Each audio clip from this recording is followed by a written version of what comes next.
company was down in our list of companies which will acquire us. When you are looking for a acquiring partner, you always look for a few relevant companies because whomever you think you know. Normally, if you want some money, who do you go to? You go to people whom you know. And so same way, you want our company to be acquired, then we go to people who were working with us before in the field. And so then we had a list of partners, we're only going after them. But here comes a lead which is nowhere related to what we are doing. They were not at all in a partner list for us. And for a moment, I even brushed it aside, saying that one of my VP brought it to me. I said, okay, let's not waste our time in trying to pursue it because why would they be our interested? But then suddenly something struck me in the next meditation, next day morning, and I came back and said, let's go on and do that lead. 2 months later, we are progressing with another meeting. They are deeply interested. 2 months later, the senior-most VP, who is running a $35 billion division, suddenly comes and then meets our team in India while I was at that time in the United States. Very unexpected, something very uncommon to happen. We were a small, tiny company of about $5 million revenue. A $35 billion division head comes and meets our team in India while I was in the United States, and then rarely happens in any acquisition process. But then he decided to come and meet our team anyway. By then we were not even progressed, but then it happens. It happened. So then that led to another 6 months later, we had a term sheet from this prospect. A term sheet means they basically agreed to acquire a software company. Once you have a term sheet, then unless you really screw things up, then typically you go through file and then you would have it completed. And this is what happened for us. I mean, if you fake it, then of course things don't work. Because after a term sheet, they go into the detail of what is the company financials, what is the company software, company people, everything is real stuff, they'll go into the details. All that happens. So in exactly about 13 months or 14 months after I started this process, 13, 14 months after the process, I had a software company acquired by IBM Corporation. We were trying for this from 2012 to 15, 3 years in very, very many ways. Nothing would happen. But 15, once I sort of understood the software concepts of manifestation, then when I put them through, in the most unexpected way, the leads would come in, most unexpected way, certain meetings would happen, most unexpected way, the whole thing moves in to get this acquisition done. We will go through some of the concepts that over a period of time, what I learned from Patriji, what I learned from many masters here, manifestation is a beautiful process to experience the unlimited. It doesn't matter. It doesn't matter. Whatever that you wish to experience can be experienced because it's called a field of possibilities. Any possibility and every possibility exists in the quantum field. Means whatever that you can think of is possible to be created. The science is that way. However difficult it is today about our health, but if you truly, really, really believe in a process and then apply this manifestation technique, then it is possible to then heal yourself. The whole book of You Are the Placebo is just that. How many people have read this book called You Are the Placebo? You. How many are new to meditation here? Okay. So dear friends, so today we'll do our best. This is normally a 2.5 to 3 day subject, but I will cover the tools and then within that one of them in a lot of detail. It's a 1-day program so that you get introduced. The sequel to this would be a 5-day retreat that we do in Filament Valley or different places. That is the most appropriate in case you, and then we will be given sufficient information today that you will be able to go forward and power yourself for manifestation, which is by itself good enough. So, yes, let me start this. And I came into meditation in the year 99 Dr. GK, who is my younger brother, he introduced meditation to me and met Patriji pretty quickly. Within 2 months after he introduced meditation, I didn't take it that time, so but Patriji was questioning that your style of living is not right, and Patriji is questioning that you do not know much about life. These are the exact words used on me among 100 people. That is double the number of this room. I just came for a vacation from the United States, and my dad just took me there into this room, and then I sat next to him and asked him some question, very silly question, I guess.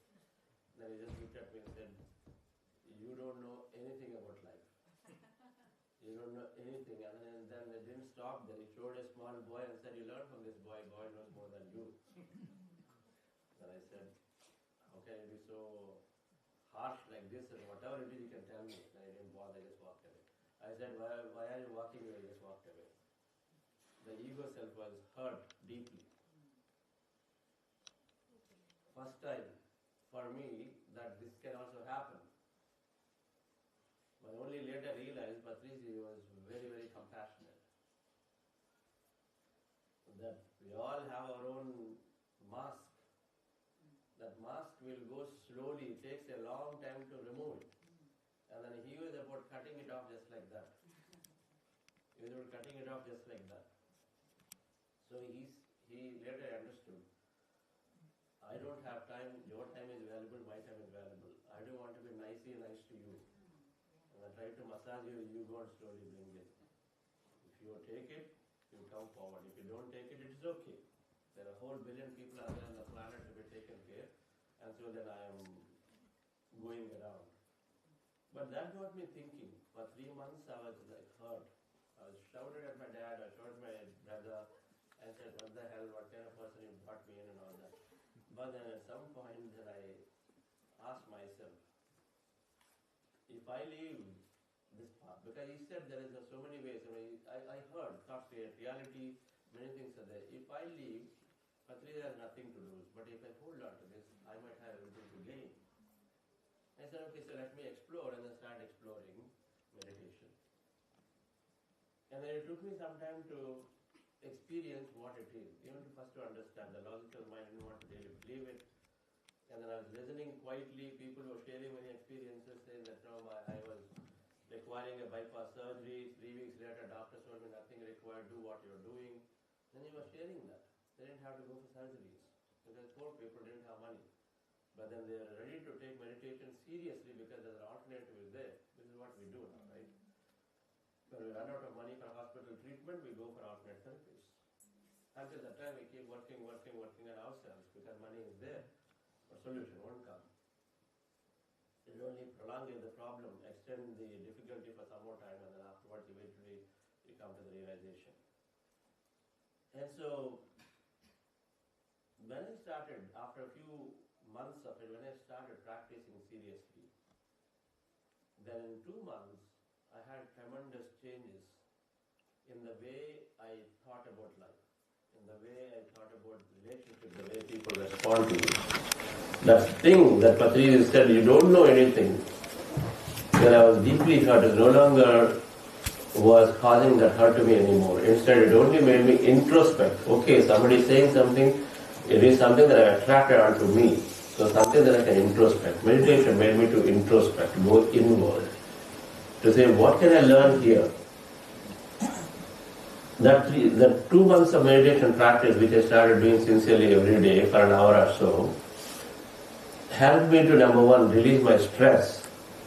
Helped me to see and then change the people around me behave differently. They're behaving differently. Meaning my bosses. I always was so much that we had 3 founders. One of the founders was the CEO. I thought he was biased towards the other founder.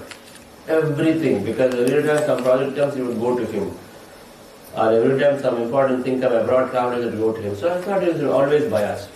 But later, after 2 months of practice, I recognized he was only trying to help the other person, whereas I'm more self-managing, I'm more good at clients' situation. So usually you are put into the most important projects. Even though business is which way, business is that wherever the revenue is there, that's where you'll put it, not where the good technology is there. Business, that means senior management, will put you towards in projects where revenue is there, not necessarily where good technology is there. I was a technologist, I was looking for where I can go in good technology projects, but I was always put into where companies' revenue is more important, so towards that. So I used to think it is a biased thing because I always wanted it, but it's not coming. But my approach changed towards when I understood this, that okay, if I'm not getting it, there must be a reason. So I started thinking from the other person's perspective. It's not only my perspective. Meditation made me to think from others' perspective too. You put yourself in other shoes and say, what would you do if you are there in a situation? You take the best person and put it in the right role.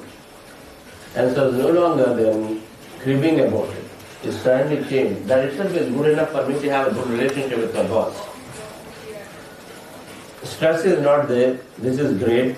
And then I had a health condition which also got solved during that time. How many people have healed some of your health through meditation?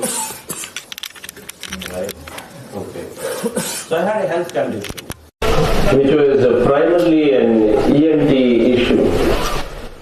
An ENT issue, which they say natural deconditioning does not happen when you go into the heights, when there is a pressure difference is there. If you go in a flight, you go into a mountain, the pressure difference is there, ears get blocked because there is due to the pressure difference, and the ears should get unblocked when you come down to the normal ground level.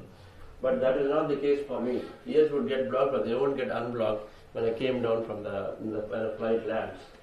And so it would be a difficult thing for me. It is pain, it is suffering, it is intense pain. It is like, nerve pains. The nerve pains, I had experienced nerve pain also because I had this huge stress or whatever, the backaches were there quite a bit. And now this flight difficulty was preventing me from travel, really doing air travel. And I was traveling quite hectically between India and West Coast of the United States in those days, and so that was a challenge. Now, to my great surprise, now for this I went to so many doctors. I can't tell you how many doctors I visited in the United States to see how to get a cure for this whole flights, traveling, air travel. But no cure. They concluded that it is only going to happen, it's a lifelong situation because this is a bent nasal canal, decongestion doesn't happen quickly, and so this is going to be a problem. Many people have this. This is our medical community then concluded, saying there's no cure. You got to just bear the pain. There's nothing else you can do. And then of course decongestion tablets and then some sprays and all that they gave me, which I can use 3 days before, 3 days after. So I used to carry those medications, but with a lot of fear. Every time I took a flight, I was like fearful because the pain would still come anyway. They were giving me painkillers after the fact, but pain comes and it is there anyway. But to my great surprise, dear friends, in 4 months after meditation, this condition disappeared automatically. Automatically disappeared. I was not expecting that this would happen. One of the next flights that I had to take, because this is there in my mind that a body heals. I carried medication, but I said, let me experiment. My thought process changed. I said, let me experiment. Maybe it's going to work. And it's exactly that way. I landed in Singapore. From Singapore, I took a connection to San Francisco. From there to Portland, Oregon. So all of these connections, no pain. In those days, connections mean 12 hours. If you had a pain, 12 hours in a doctor facility is also not that great in airports. Now everything is there. And then you wouldn't even get access to a doctor, and it's going to be a very challenging situation. But then to my great surprise, I didn't use the medication, things worked fine. So a month after that, then I said, let me drop medication because of my insurance. Carrying my medication, my insurance, that placebo is there, okay, in case something happens, I can take it, now drop the medication also. And still I was just cried. And so thereafter, this is sometime 2002 December, to date I didn't have to take medication.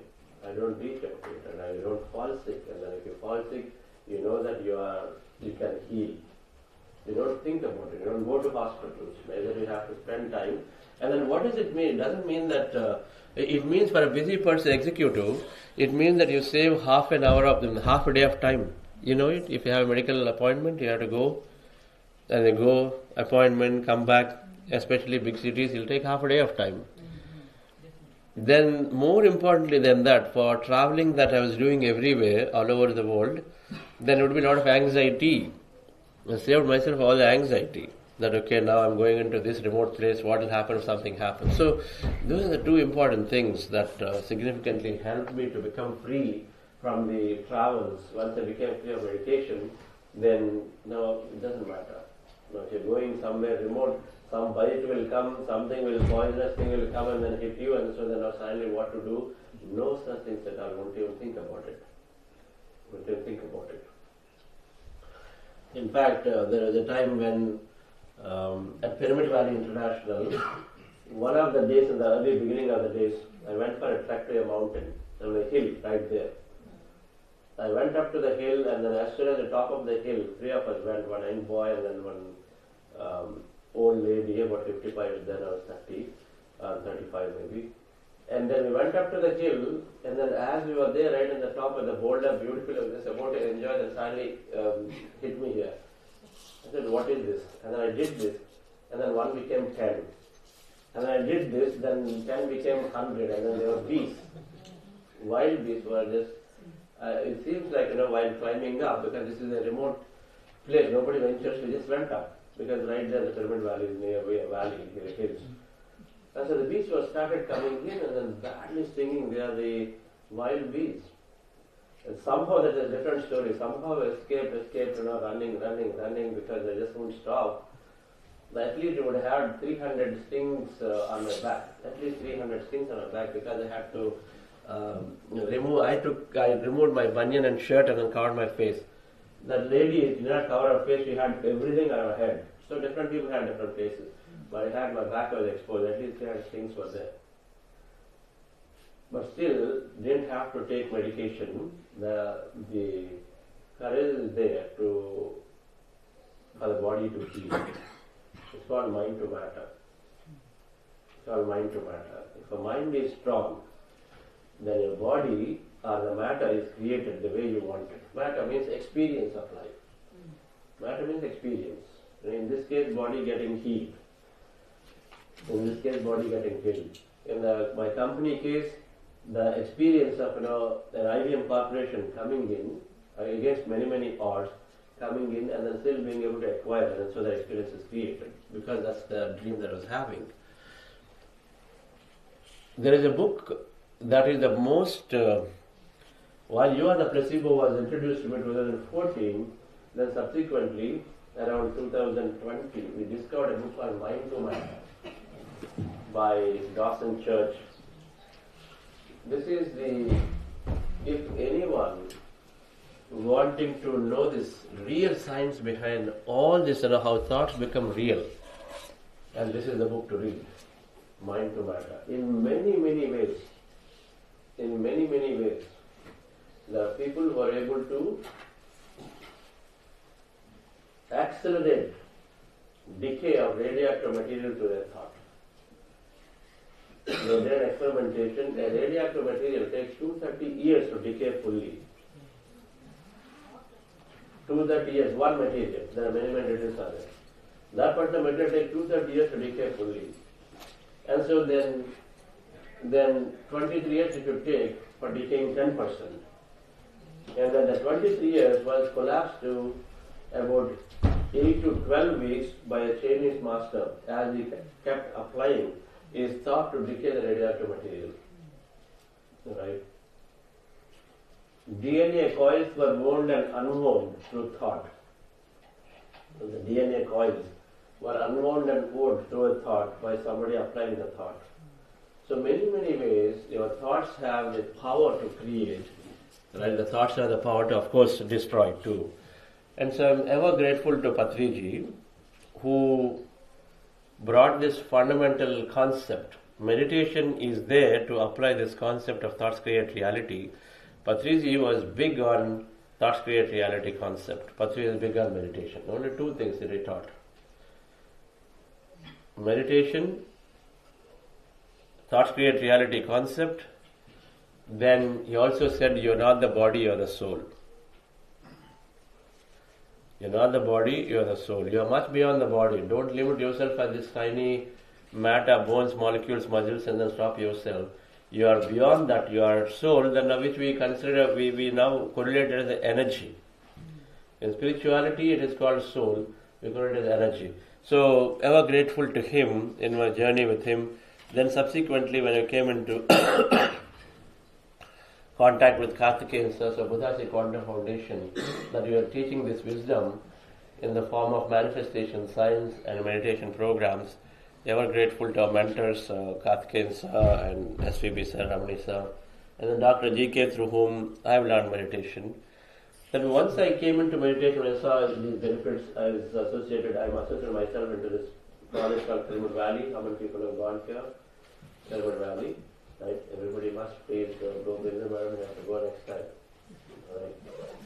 So this is the Makkah of meditation. Let's put it that way. It's an amazing place. You will come, no, not come. You will come. Yes, you not come. When will you go, madam? Whenever now you. Whenever that retreat is there, okay. Yeah. It's an amazing place. There is a real forest, of course, it continued to be a forest, but then we built this beautiful place, Pyramid Valley International. So I just felt that this knowledge must be given.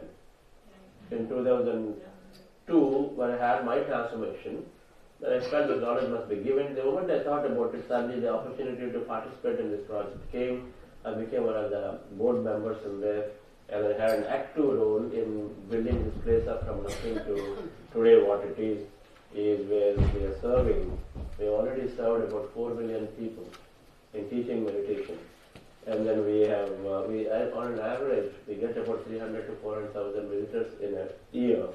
And then meditation goes to them all the time, and of course many workshops happen. So it's a great place for sadhana, practice. Great place to practice. It just makes me feel great because you are, while continuing your work and everything, your daily life, then you also contribute to something more meaningful.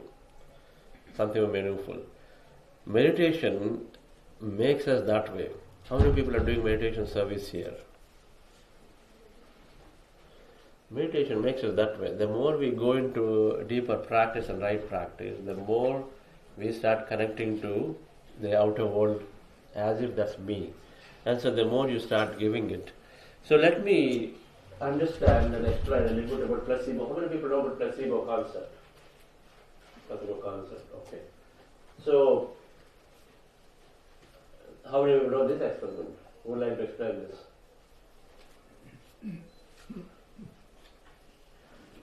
A researcher asked my patients. Yes, Neha madam, you know this experiment? No, you don't know. Okay. I'm just trying to say because I've been working on many projects, you probably know. Yes. Don't remember that. No, of course I remember. Okay.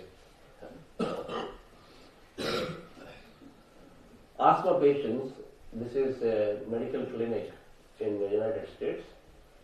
So what they have done is they have taken asthma patients and then given them vapor. Sorry, they give them inhalers. They're doing research. And so they said, we're going to give you inhalers which will reduce your symptoms.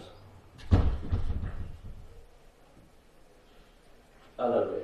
So we're going to give you inhaler which will increase your symptoms because we are trying to bring this medication to understand the effect it has. And so I'm giving you inhaler. In this we are putting in some chemical that will increase your symptom. Don't worry about it. We are here. We'll take care of you if something happens. And so they gave them inhalers with that chemical ideally, but instead they put only water vapor. So inhaler filled with water vapor given to them, but they told to them that it has a chemical, it will increase your asthma. And so then they all inhaled, and then what they found is that give water vapor but told the inhaler contains allergen, and then what they found is that 48% experience symptoms, 30% seriously. So they're simply inhaling water vapor, but 1 in 2 have experienced symptoms, and then 1 in 3 had serious thing that they had to be again applied the real medication to bring it down. Okay. So what is happening here? So they believe, because it's happening in a clinic, medical clinic. Clinic in India is a small thing, but in the United States, clinic means a big hospital. Alright, so they were administered by an authority, and so then they never doubt. Okay, they must have given, and so that's why I'm getting it, and so I'm definitely going to have my asthma flare up. That's how they're thinking, so it started happening to them. Okay. Now the reverse was also observed the same way. Now what did they do reverse? Now when their asthma is high, ideally they should be given a medication to bring it down. Now this time is even more dangerous. The clinic said, okay, now I'm giving you a real medication in this inhaler, so you take it. Now this time, guess what they did? They put the real allergen, which would actually flare up the asthma. But they told them, we are putting medication, and so like I'm giving this lemon water, whatever some medication which will bring the asthma down, but they actually put the allergen. If they take it, it should ideally flare up their asthma. But exactly the reverse happened. They were breathing in the medicine, allergen, which would increase the condition, worsen the condition, but then it actually improved the condition. So they all started feeling better. Are you with me on this? Yes. So, the medicine did not have really an effect here. It's really the belief had an effect. How many moms here are doing this to your children already? Sugar pill They all do it all the time, right? Especially in the middle of the night, something doesn't happen, then you do it anyway. Now this is a even astonishing experiment. This is with chicks. So Rene Poe, and you can search for this name, and it is there all over internet. A robotic experiment he did, and so what he did was with chicks. So he took a magnetic needle. There is a magnetic needle, and then he took a table.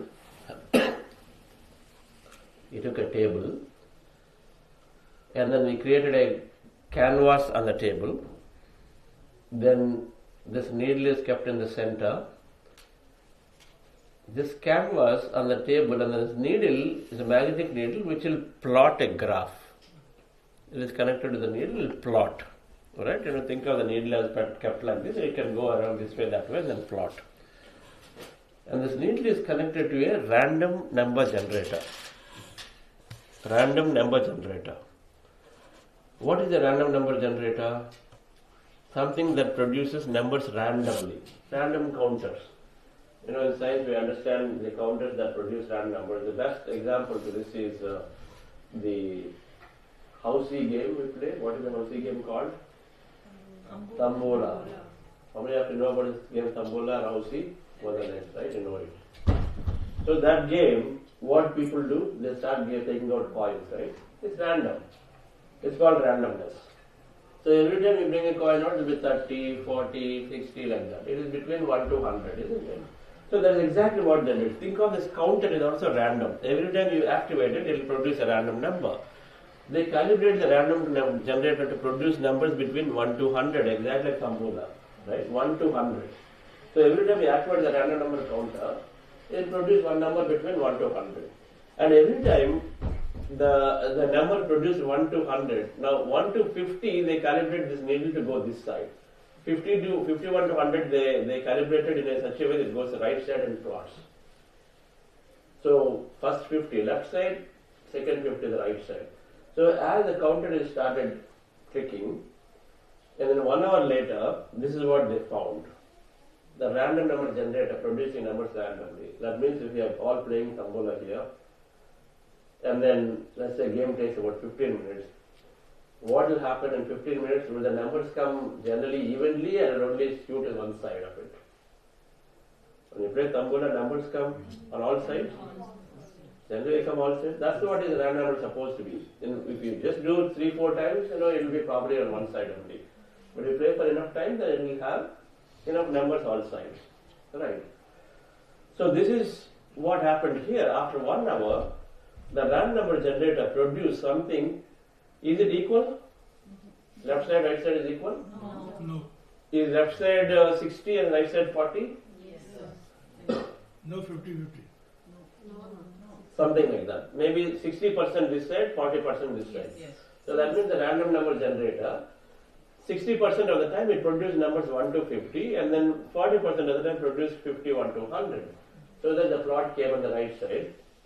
But still, it is not 20-80. It is not 10-90. It is still close to getting equal. Perhaps if we played for 1 more hour, it would have become 50-50. Because that's the nature of randomness. Okay.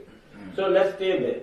So somewhere you are not exactly 50-50, but you are close. 40-60 is close. Alright. Now they did the same experiment this time with a cage with the chicks in the cage. 15 newborn chicks in the cage. 15 newborn chicks kept in the cage. They repeat the same experiment. Only difference is that 15 chicks were kept. Newborn chicks. Very strong, sir. Newborn chicks. Very strong. They have so much power is there. Newborn chicks. They are very strong. Health-wise or nature-wise? A newborn chick is, how many people touch a newborn chick? They are like so fragile. You do anything like this and they can just fall off. Right? They are very fragile. But here is what happened. Then 15 chicks were put. The random number generator, everything is same. Everything is same. But the graph stayed only to the right side, and that too more close to where the chicks are there. You see so much density here? Only few items, few times it went to the left side, afterwards it all practically stayed on the right side. Now the random number generator is still producing 1 to 50 also, but the needle stayed on the right side. What is the reason? It would have been something like this, but it's all here. What is the reason? Who can tell? What's the reason? It's the energy. Living being is having that sort of energy which we need. Energy. Living being is having its vibrations and energy around it. So Okay. And so then they came towards it. everything. You are coming close. Then, come on, those who attended the program before, please tell. So the reason is chicks, newborn chicks find their mother to be anything that moves around them. They don't have good eyesight. The only thing that moves around them think that is their mother, they'll go to that. Now what is moving here? Needle. Now needle is going to the left side, can they go? No. They're in a cage, they can't go. So they can't go to the needle, but they want to go because it's moving, that's the mother. So then what were they thinking in their mind? I want to be, they won't say I want the needle to come, they say I want to be close to my mother. Yes, that's my mother, yes, I want to be close, that's what their thought is. And so their energy of this newborn chicks was able to move the needle towards them and then kept it towards them only all throughout. Because they were so much fully wanting to be with their mom. Okay. Do you think that chicks were doubting? No. Maybe my mother, maybe not my mother. Do you think they doubt? No. They don't have the logical mind that someone has. When you don't doubt, and if you put your thought, intense thought with feeling, then manifestation happens. This is the placebo effect, right? So chicks are able to do the effects, and of course humans have such a powerful conscious brain for imagination, and then we must be able to do it too. This is also the reason of why people who chew glasses, people who are snake charmers, why do you think nothing happens to them? It's not fake. The placebo is there for them. They believe that their family, they are just fine. The body can take over, the body can support it. Thailand people chew glass for street play. They need money. So they take glass pieces and chew them. and nothing happens to the body. And the snake shamas keep getting bitten again and again and again, nothing happens to the body because the body, they have conditioned to their thought process that my family, nothing will happen to me. Okay? And so if you believe, the moment you doubt, now those people in South India during that Kerala, that festival time, they always they walk on the fire. Yes. Do you think they're doubting, oh, it's going to burn or not burn? No doubt. They go into the trance state. They know that this is it. There's no two way. There's no two thought here. And so then they're able to walk on the fire and then come out without having any issue at all with their feet. Right? That's the intense belief that we have to have, dear friends. So, the Ratanavel, do we have like a tea break? Can you find out?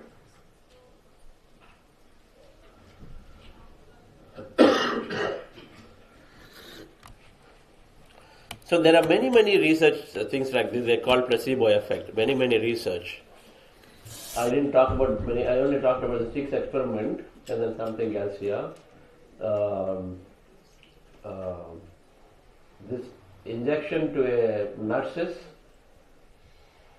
Then Harvard experiment is there, something amazing. And the devotees of masters, when people go to Ma Amritananda Bayi and then they feel with the hug, they get a lot of healing because they truly believe in their mind that no healing is happening. Most of the time it's your belief.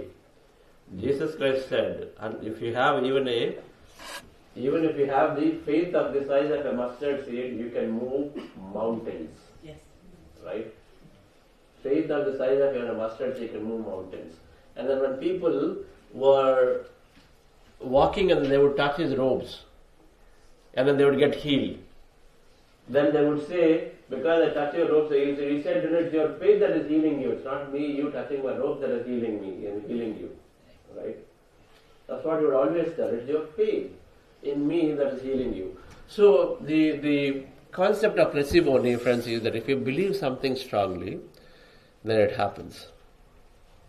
We are trying to make a case here about our thoughts create reality. Our thoughts and feelings create reality. On the contrary, how many people know about this experiment? All know about this experiment? Okay, good. That means our content is not repetitive. So, this is an interesting. On the contrary, if you believe in something, you can create it. Here, they have taken this barracuda fish, big one, they prey on smaller fish. And they've taken barracuda fish into a big glass container, like say this room size. And they release the barracuda fish on one side, and they release the prey fish on the other side. What will barracuda do? It'll go and then eat the fish. Then they put more fish, again, then after that it'll go around, the one you put fish, it'll go there, and then eat them. Right? So barracuda fish is doing it. Then what they did is, after some time they put a glass partition in the center of the hall. They put a big glass partition, see-through, toughened glass. So then they release the prey fish on the other side, barracuda on this side. Now it tries to go, but then it can't go. So it gets hit, tongue sound is there, then it turns around. Then after, immediately it tries, because it sees the prey fish there, right there, it can prey fish is there, it'll hit, it can't go, it'll come back, it'll hit, can't go, come back. It'll try 10 times, it won't happen, then it'll slowly go up where something is there, it didn't know. Then it gives up, then after 5 minutes you'll see again, prey fish, it wants to go and then try. Like that it tries for a few days, and increasing, each time it increases the duration between when it tries. After half an hour, it stops trying. Oh, wow. Now it's just on this side only. So then they nicely remove the glass partition. Right? And so then it should go, but it doesn't go. This fish is here, barracuda is this side and that is that side, because I just simply believe that it's not possible by it. So what you think is possible, what you think is not possible is also true. Because it made up in its mind that it's not possible by me to go that side because something is there. Right? most of the time, this all is the difference for manifestation difference. We tie ourselves in our mind about certain things not happening or happening. And then depending on how you think about your health, your business, your promotion. Now let's talk about promotion. Everybody wants promotion. How many people are working here? Either your business or you're working? Working. Yeah, somewhere there. Okay, so you want a promotion. Then what do? We look at it and say, okay, there are at least 3 more people who are either favorites of the management, or they are more senior, or they are more technically competent. And so for whatever reason we find and say, okay, how will it happen for me? I don't think this is possible for me. We always make up in the mind, because that's how we say that's reality. That's what happened last year, that's what happened previous year, that's what happening regularly in our company. They'll only promote those who are there before me or are a lot more technically competent. That means that they have got a lot more excellence ratings. Now tell me, if thoughts create reality, then what is the thought we are sending there? We are saying somebody else is more better qualified than me. Or the company generally has this kind of thing and so they do it. And so then how can you get? But you want promotion, but you're tying in your mind that it's not possible for various reasons. Who gave the reasons? Who gave the reasons to? We gave the reasons to ourselves. But certain things are true. Like pleasers are always promoted. What is that? Pleasers. Pleasers are promoted. That is true. So now what is that? If thought creates reality, what is that? Pleasures are promoted, but some things are true. That means you're already removing what I said, number one. Every time you use a but, you're removing everything that's been said before. You're saying, yeah, all that is good stuff. In reality, it won't happen. But now I want you to step back and say, thoughts create reality. Pleasures are promoted, is what is said. And if you not put yourself as a pleaser, then you're not going to be promoted. Yeah, but either going to serve you, that either serving you. Pleasures are promoted. Either serving you, that particular thought process serving you. But that's how I see it. No, but either serving you, answer my question. Either that thought is serving you? No. What do you want? You want promotion or no? I'm okay the way I am. If you're okay, then anyway you don't have a intention. But if you have an intention, then we say, then put in any thought that is serving you. Don't put a thought that does not serve you because of no use. Because I can't be a pleaser. So First of all, you put a thought called pleasures are promoted. All I'm saying is, you step back and remove that thought that pleasures are promoted. You say, I am promoted. If thoughts create reality, all you have to go is to change that thought from pleasures are promoted to I am promoted. Yes. That's all it is. You don't have to be a pleaser. Thoughts create reality. So let's understand this concept through quantum physics, infinite possibilities. So the point, dear friends, is that now placebo effect is there. Then many successful leaders. This is also important to understand. They are making the case in different ways through placebo research, and then here just by going by the statements, like Mahatma Gandhi. Man is but a product of his thought. What he thinks, he becomes. This whole lecture today, madam, if you thought that I'm going to give you a lot of things, I'm really going to drive in a way that it's all about thought. Okay, it's all about thought. There are many ways why we go into a negative thought and a reality that we don't want, and so we are just bringing it out. One is thought, another is going into high vibration. There are 2 aspects are there. We come into a high vibration, meaning like just expressing gratitude. When things don't go right the way you wanted, how can I still be happy? It's called acceptance state. The manifestation always happens when you are in a neutral or a happy moment, happy state. And then you have right thought. When the manifestation happens. So whatever you want to learn is centered around those 2 aspects. The thought creates reality, you will absolutely learn. In a ways where you don't even realize you're going to a negative thought, a limiting thought, we'll identify those as part of the sutras. And then how do I lift myself up into a higher vibration state, in a positive state, so that I can actually think and then about good thoughts. So man is but a product of his thoughts. What he thinks, he becomes. Mahatma Gandhi. That is life. That is life experience, is what he's saying. Just like how my experience I'm saying. Einstein said imagination is more important than knowledge. Knowledge is limited, imagination embraces the entire world, stimulating progress. So imagination is emphasizing on imagination. Another Indian leader, Abdul Kalamji, always talked about it. Dreaming, imagination are the ways to go where you want to go. Rather than limiting yourself, he wrote a big blueprint of Vision 2020. He had a great imagination that India become one of the greatest countries in the space. He imagined about it. It's unthinkable, isn't it? Do you think it is possible for someone to imagine that? But he did it. Because he was imagining about it since Since late 70s. Right? Because he knew, by the way, Abdul Kalam was a meditator. He had a Guruji and Swami, an Indian Swamiji was there, and he would always used to go to him. Okay? Then Henry Ford, if you think you can do a thing, or think you cannot do a thing, you are right. Right? Somebody created so much, contributed so much to the industry, even to the world. His personal experience. And so that's why he went and created such a great automobile industry, the whole industry. Napoleon Hill.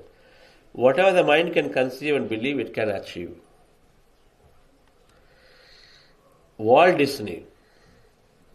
Can you imagine? If you can dream it, you can do it. And he has done it. How many people have gone to Walt Disney here? I mean, the Disneyland here. Somewhere or the other would have gone to Disneyland. Okay, the most incredible creation, that a man-made creation that one can think of.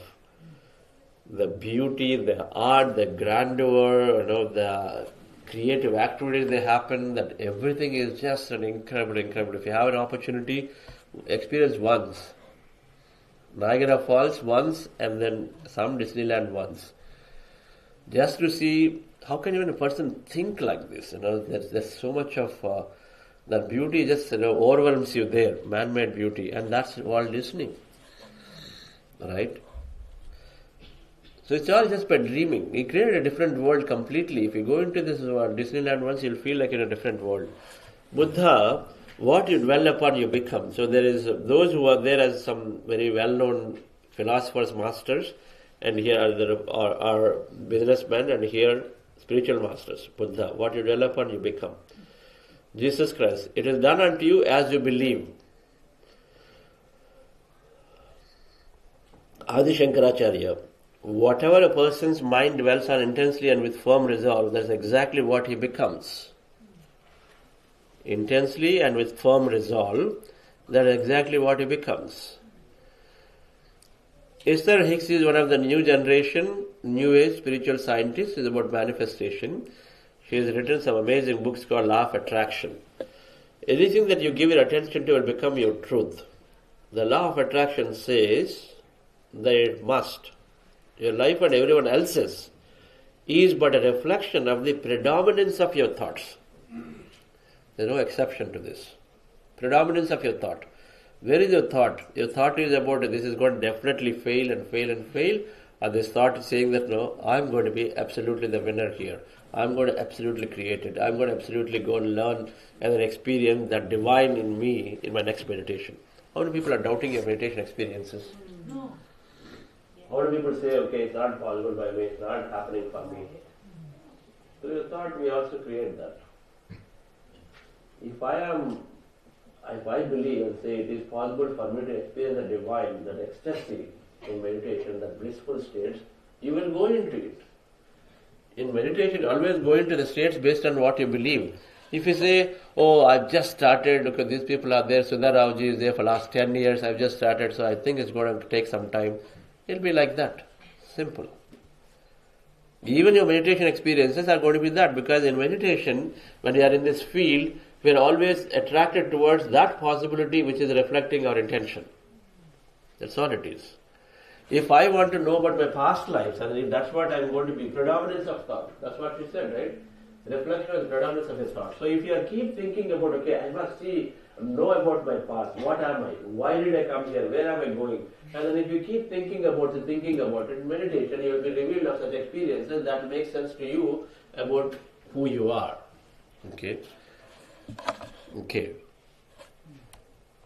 Van Dyer, his books must be read, by the way. Anyone serious about manifesting something great in your life, his books are also very, very good books.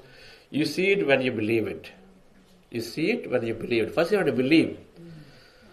If you don't believe, and then normally what do we do? I believe and I see. What is our general state? I believe and I see. But spirituality is saying that you believe first and you will see it. Right? She said, pleasures are only always given promotion. Now the thing is, sir, you have to show me that it's true, then I'll believe. This is how the logical mind is always. When I was there in Los Angeles, very successful doctor, and I said women have disadvantage in society is a belief. Women have disadvantage in the society is a limiting belief. Yes, or is true? Women have disadvantage in society. Women have disadvantages in the society. Belief or truth? Depends on your belief. Belief. There you go. Give a big clap to madam. Right?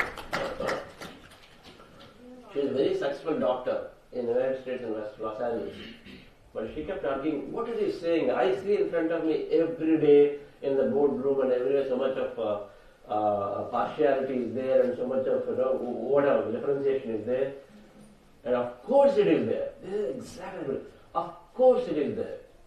She was believing so strongly that women have disadvantage in society. Then what will happen according to the statement? You see it when you believe it.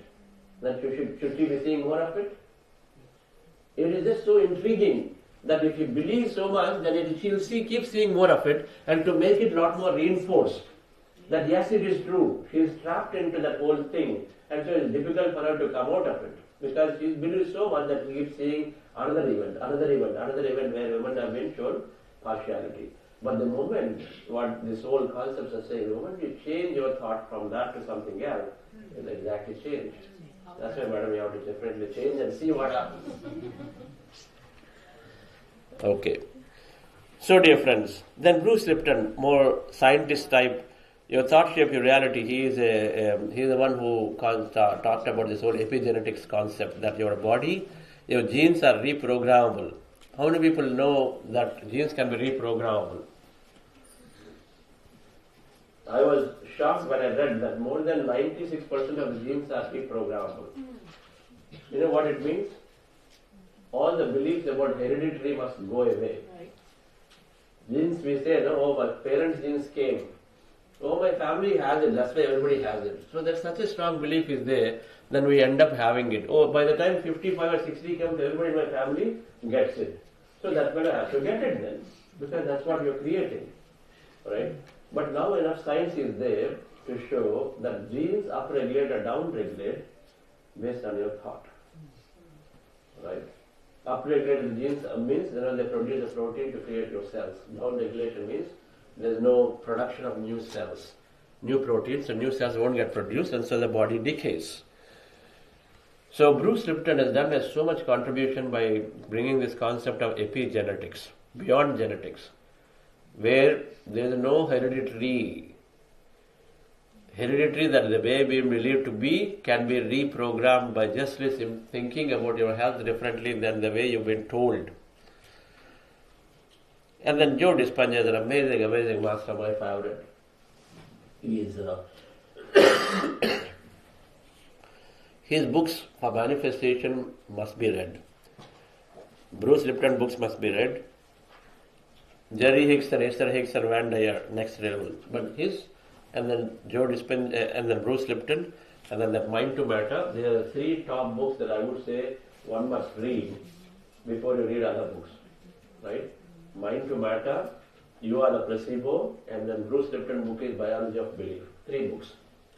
If you read these 3, you will have sufficient understanding. While I talked about it, but you will have plenty of understanding about this whole thoughts create reality with practical examples. Right? Many practical examples.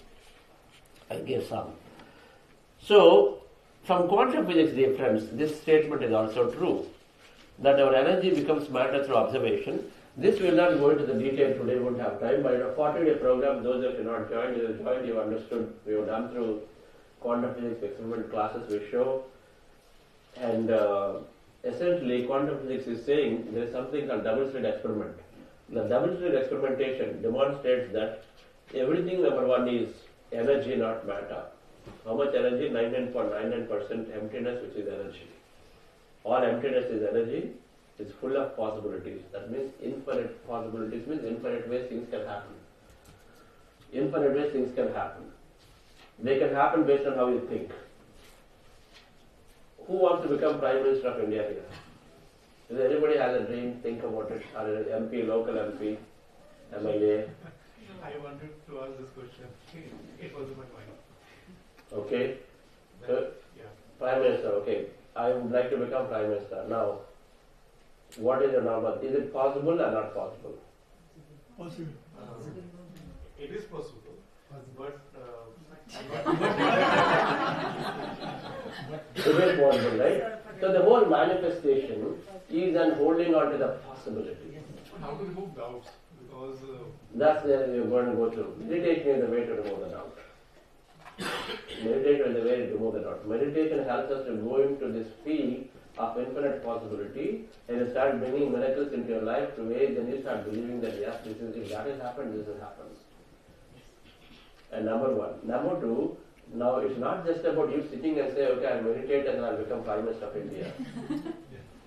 Now, when I started getting my company acquired and I started imagining about my company getting acquired, leads came. I said there is a story behind that, why that $35 billion business head came to our company in a very early on acquisition. Nobody comes. Miraculously, that fellow came. When he came, then everybody in the company became very serious about our software company acquisition. Because a very senior person comes, suppose, and then meets you. Then suddenly what happens? The management, oh, he went and met, and so there must be something. I have to be very serious about evaluating them, and a proper report I have to give. I can't be just careless. I can't just ignore it because he'll ask me next time. So we are expected. So meditation, when you do, is bringing these miraculous things to move you towards your goal. Things that you can be unthinkable. That company which came, I said, we were looking for some other list of companies. IBM was down on list. And almost was also giving up. But the least expected possibilities keep happening to you when you meditate, moving you towards your goal. Okay. We have to be experienced. It is right now theoretical concept. But it has to be experienced. That means you have to practice sufficient meditation. I said a question. Yes. But is it about preparing for that eventuality, or is it about expecting? So there's, like you said, that into the earlier point that pleasers get promoted.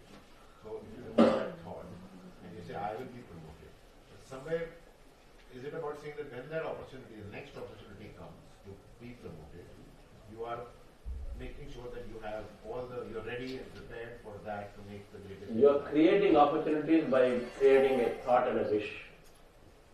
The way it is set up is to experience life through your thought. So if I want to become a CEO and the company just hired a CEO, then they will say, how is it possible? Right. Is there a possibility that CEO can leave? Yes.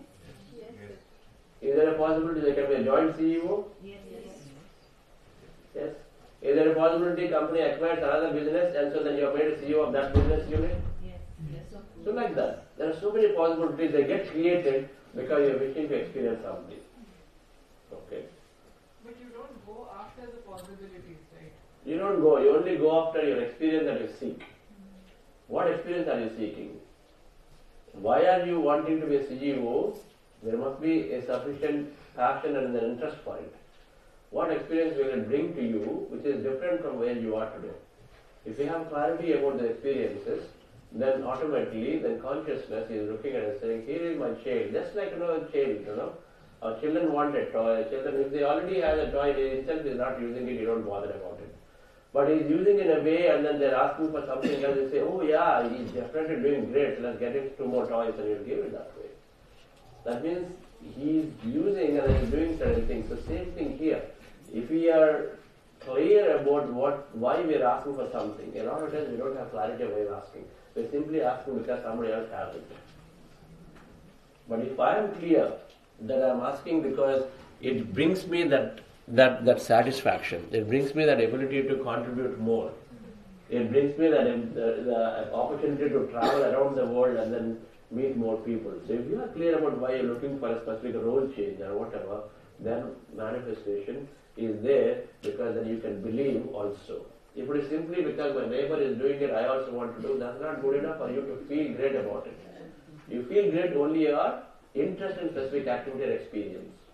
That's when you can feel great about it, otherwise not. Right? If you hate travel, but then you just for the sake of, somebody is traveling and it always sounds very sexy, and so then you want to do that all the time, but you can't bring up the feeling about it. Right?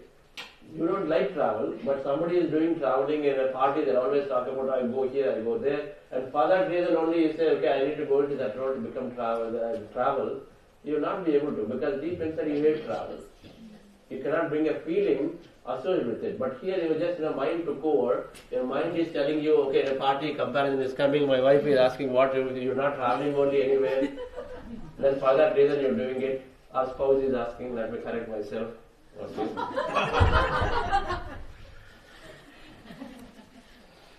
Okay. Okay, so dear friends, I'll skip a few slides. The thing is, most of the time, we all have dreams and then we all have goals. But the goals and dreams most of the time are not happening. But those who happens because they are great manifestors. Some CEOs, serial entrepreneurs, they only always believe strongly about the vision and the goal, and then they know where they're going, and so they're able to go hold their attention onto it. But for many, we're not able to fulfill our goals and dreams. The New Year resolution we take, or the birthday resolution we take, we don't carry through because somewhere there is something called limiting belief, the subconscious beliefs that are saying that, okay, only I can try, but only trainers are going to be given opportunity. Okay.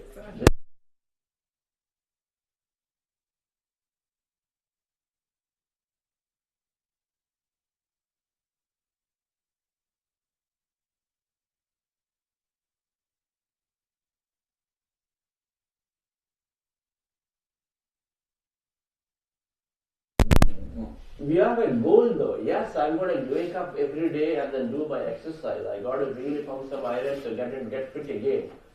Get that muscle again. We have that. But our body is saying tomorrow is there. Deep inside tomorrow is there. And so 2 days later, when you're trying to put the alarm and saying tomorrow is there, so why bother today? So that the limiting beliefs are not the deep ingrained thoughts in the subconscious mind stop us. Okay. I was also exactly like that. My company, the reason it was not getting acquired for a long time is because I started believing. And I went, how do these beliefs get formed after you experience a few times? I started believing that it is going to be difficult for my company to be acquired by external investors because we had too much of history. We had cap table change twice, we had CEO thrice change for a startup company. 3 times CEO change, and then stock cap table, those of you business oriented understand, it got rewritten twice. So they're all, and then it's a company already 12 years of years only. So 12 years, so what is something wrong must be, that's why it's for 12 years. So all those beliefs set into me and say, okay, because of all these reasons, it will be difficult for my company to be acquired. I didn't know that I started forming that belief in me. Because every time I went to an investor, they're asking such questions. Oh, tell me why is that you couldn't grow your revenue? Tell me why is that thing happened? I will say, okay, 2008 there is a big stock market crash, investment issues were there. That's why we had to rewrite the company stock table. I had explanations on everything, but then deep inside, I had this belief that it is going to be very, very difficult. And so then, without realizing, I was sabotaging anything that is going to come in the way because it's going to be difficult. Okay. So, dear friends, our brain, yesterday I was talking about in the conference, right? Briefly about this concept, and then a 40-day program I talk about this. Very, very simple. It's just getting our mind retrained completely. The 2 aspects of the mind. One, the monkey mind, which is going everywhere, you have to rest it, because your attention goes in 10 different things.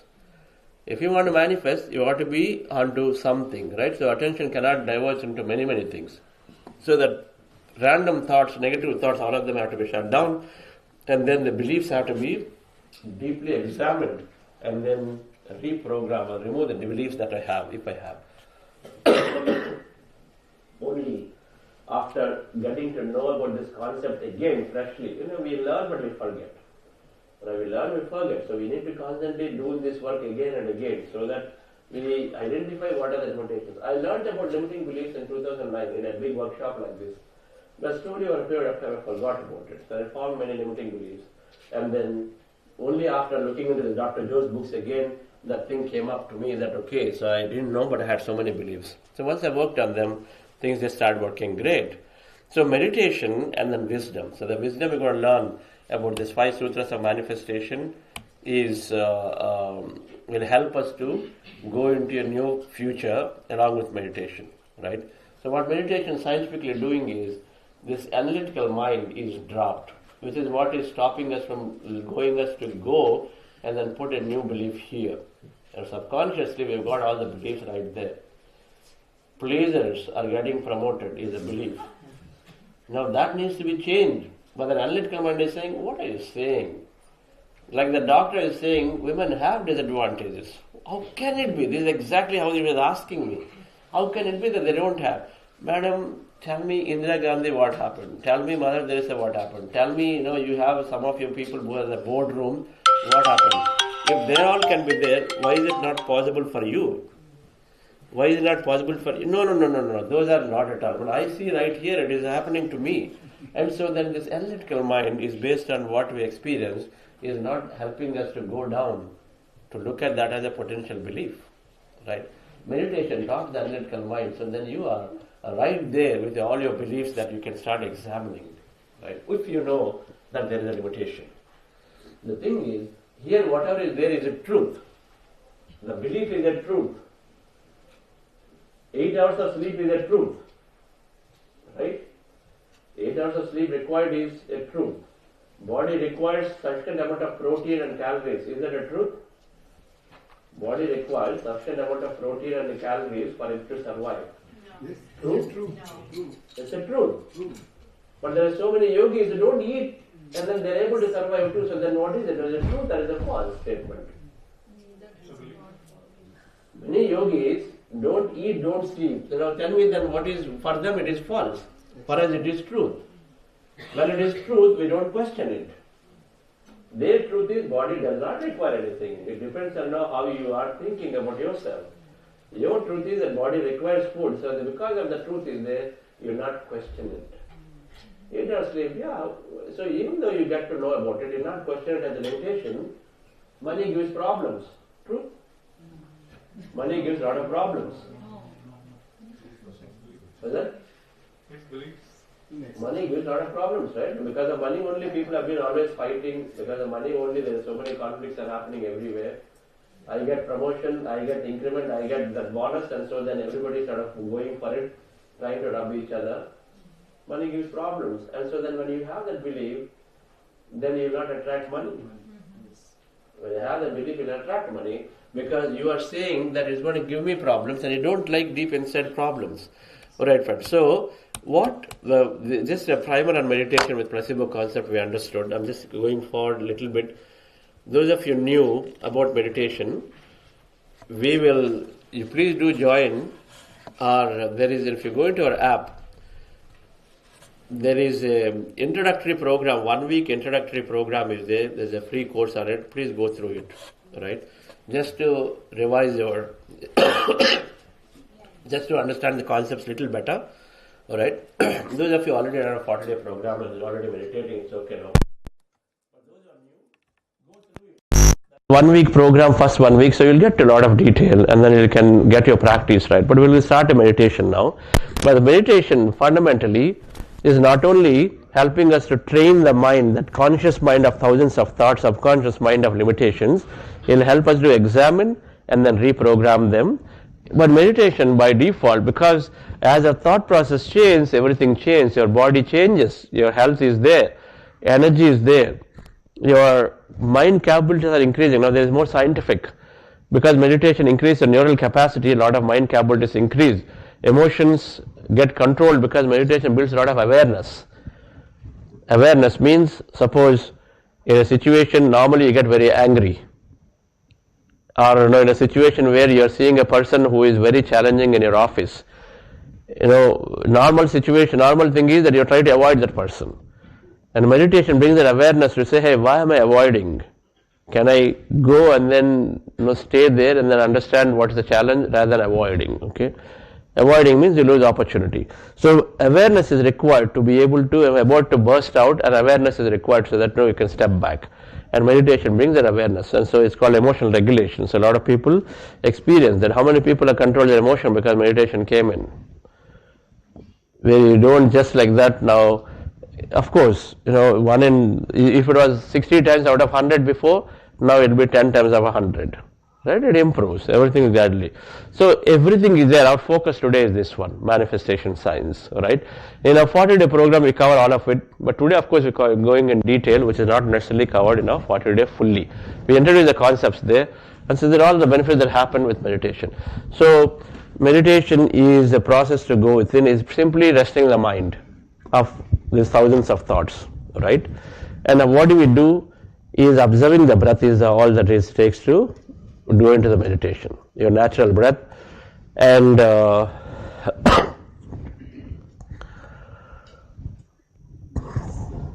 so I want to introduce two techniques.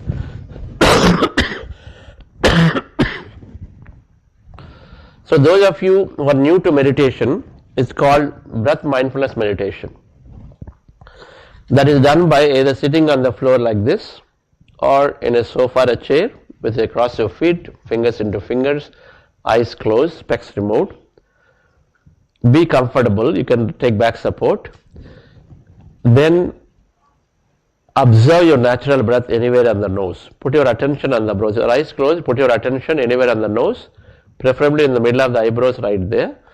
And then observe your breath, the natural breath. When you observe the breath slowly, mind becomes empty. Thoughts come down. So you have to remove the spectacles. So we'll go into some meditation now.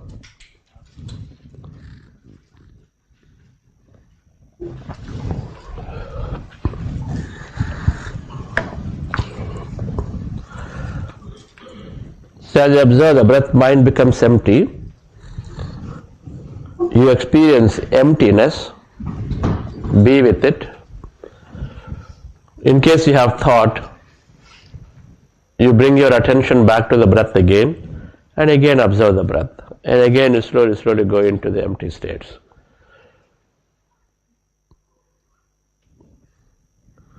Call breath mindfulness meditation. Relax yourself, dear friends.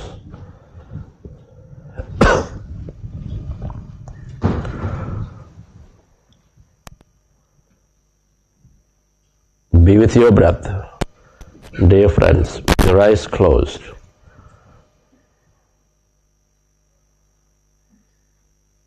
Observe your normal, natural in-breath and the out-breath.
Observe your normal, natural in-breath and the out-breath, dear friends.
When you observe your breath, your mind slowly becomes less and less of thought.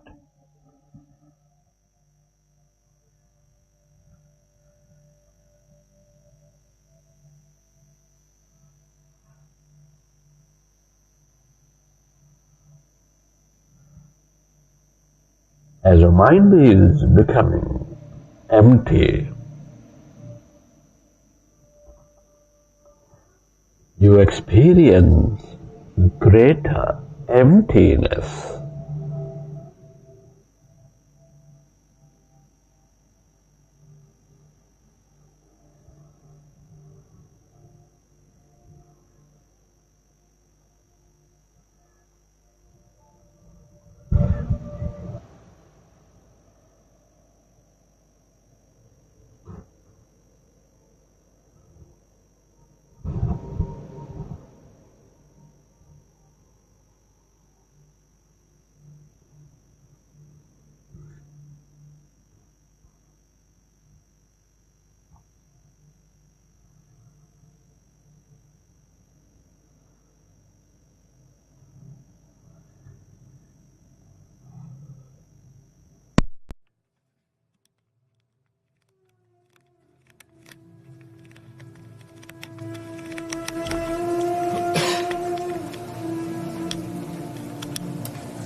It is natural to have thought. When you recognize you are in thought, go back to observing your breath, your friends.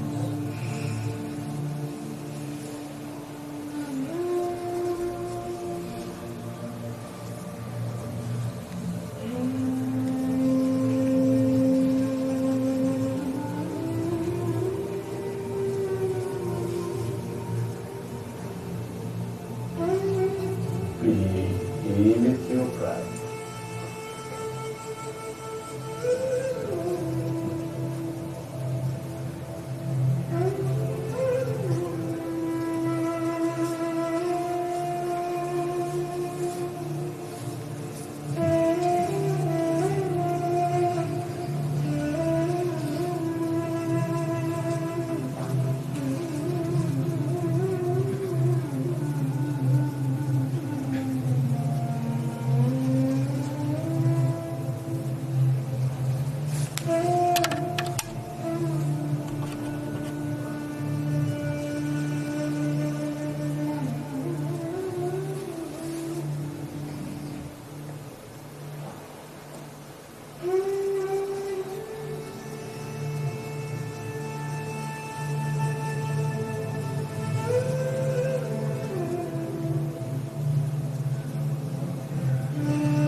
yourself to experience that emptiness.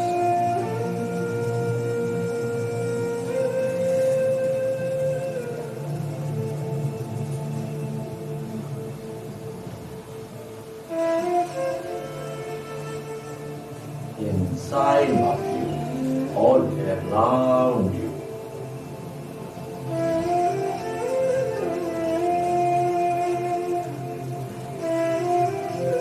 If you find yourself in thought, go back to observing your breath with presence.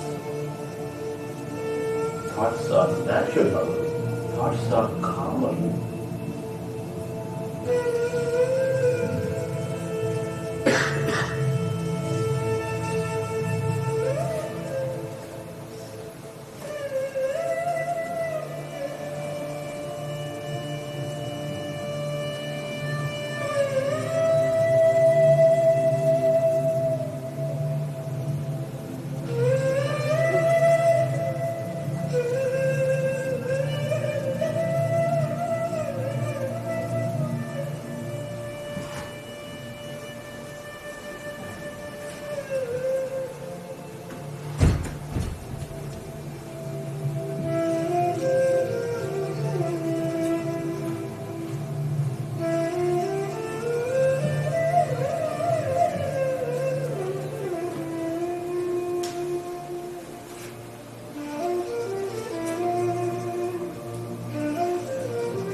Become aware of the emptiness.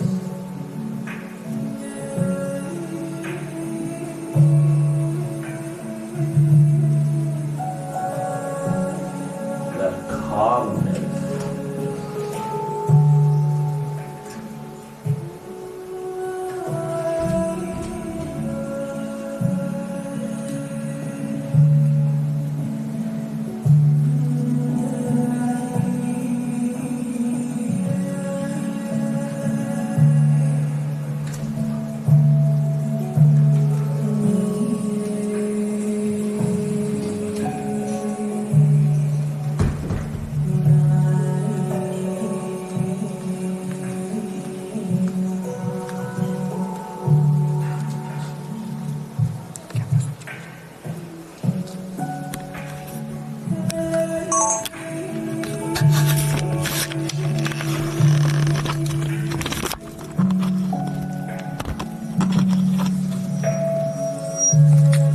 All emptiness is energy.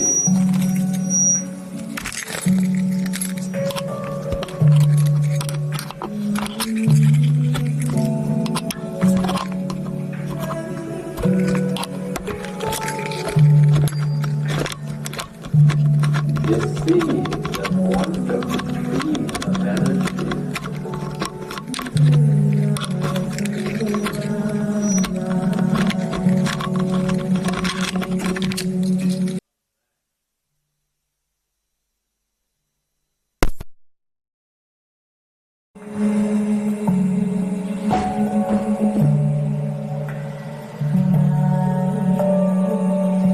The more open you become, the more miraculous you become.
Friends, and this time I'd like you to express gratitude.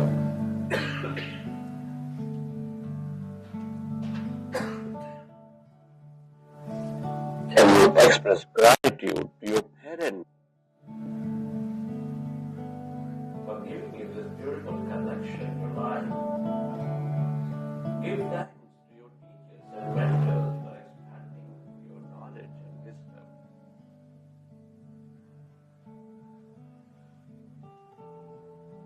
Be grateful to everybody in your life, your family, friends, colleagues, relatives.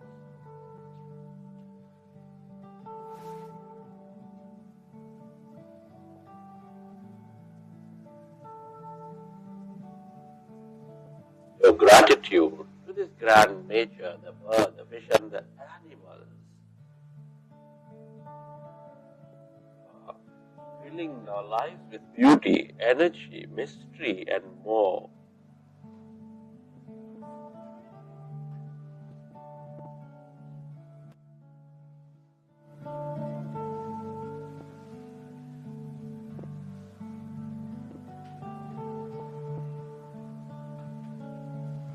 Be grateful to everything you use, the technology, the system, the company, the government, that make our lives so comfortable.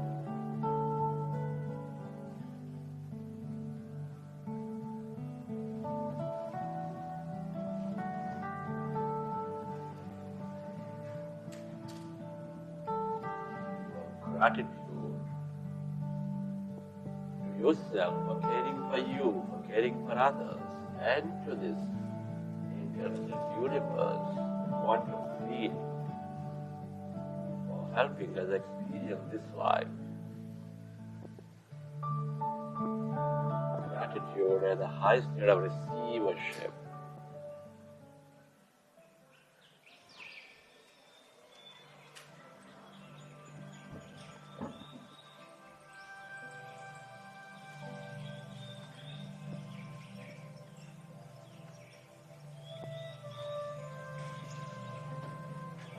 recollect your experiences from this session,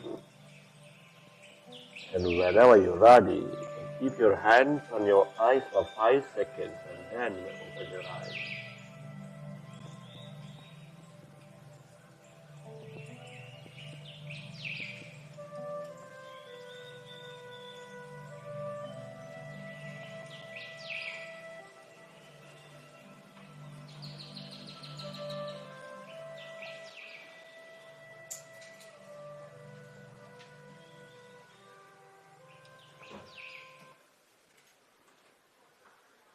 Okay, dear friends.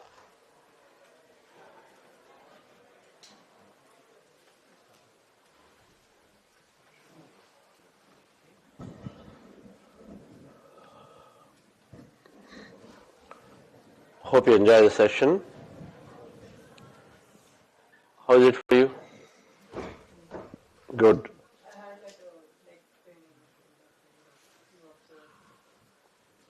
Okay. It was not there before? Pain is not there, but it came during the meditation. Still there?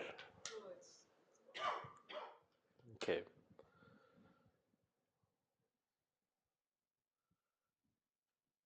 Who is relatively new? Can you share, anybody? How did you feel? Or otherwise anyone? Yes, sir. Felt very relaxed. Felt relaxed. Okay. Thoughts are coming? No thoughts, actually, more just calming and soothing. I was struggling with just various thoughts to get my thoughts back to the breathing. Just very calming. Yes. Thoughts will be there. If thoughts are not there, something wrong for most people. But it's a battle. It's It is okay. We don't bother about thoughts. Most people concluding and judging the meditation because they have thoughts. But on the contrary, meditation is always good whether you have thoughts or not, no thoughts. And because they judge and they continue to create the same of it. So the important point to learn is that thoughts are our friends, mind is a friend, and thoughts create our realities, and so thoughts will come for sometime I'm saying I want to rest that mind, rest that, so but they keep coming. So it is absolutely okay, it is absolutely okay. We don't open our eyes because thoughts are there. Okay, we don't open up because I feel fearful, but only thing you're doing is just sitting down here comfortably, relaxed posture, you're observing your natural breath. So nothing can go wrong in that process. And so then all we're asking is that keep your eyes closed, and when thoughts come, bring your attention back to the breath. Can that simply be done without analysis? When thoughts come, bring your attention back to the breath. There is no burden that I have to be empty fully or something. Always saying is thoughts come back to the breath. That's all. Okay, now 5 times no problem, 10 times no problem, 100 times thoughts come, little irritating. 1,000 times come is super irritating. But here is the good news is that our brain learns fast. And so then every time when thoughts come and then you are making an attempt to bring your attention back to the breath, then you're forming a neural connection. And then you do it enough time, then it repeats and then sets that in a few days, then you don't have to do it because it has this autopilot behavior. It automatically does it for you. So initially, for those who are new, little effort. Okay, there are so many thoughts coming, it's irritating. I'm bringing my attention back to the breath. Again, thoughts coming back to the breath because you consciously are there thinking about it. But then the process of bringing back to the breath is like an effort. Like driving is an effort, right? Who plays instruments here? Anybody? Or classical singing? So it's always an effort. An instrument playing is an effort initially. Driving is an effort. Who all can drive? But then very soon, after 1 month later, it's not an effort anymore, you know it. So exact same thing, dear friends. It's not an effort of an instrument or a driving is because that skill is learned by the brain, and so brain automatically applies it. That's why we're able to become very efficient in many situations where the brain is doing it for us automatically. And so same thing with meditation. When thoughts come, we simply train ourselves to bring our attention back to the breath without any analysis of how many thoughts are there, why are they coming, what is it and all that. Because the goal, if you do that, automatically go into empty states very soon. Automatically. There is a connection to it, but if you do that, emptiness will happen. Emptiness is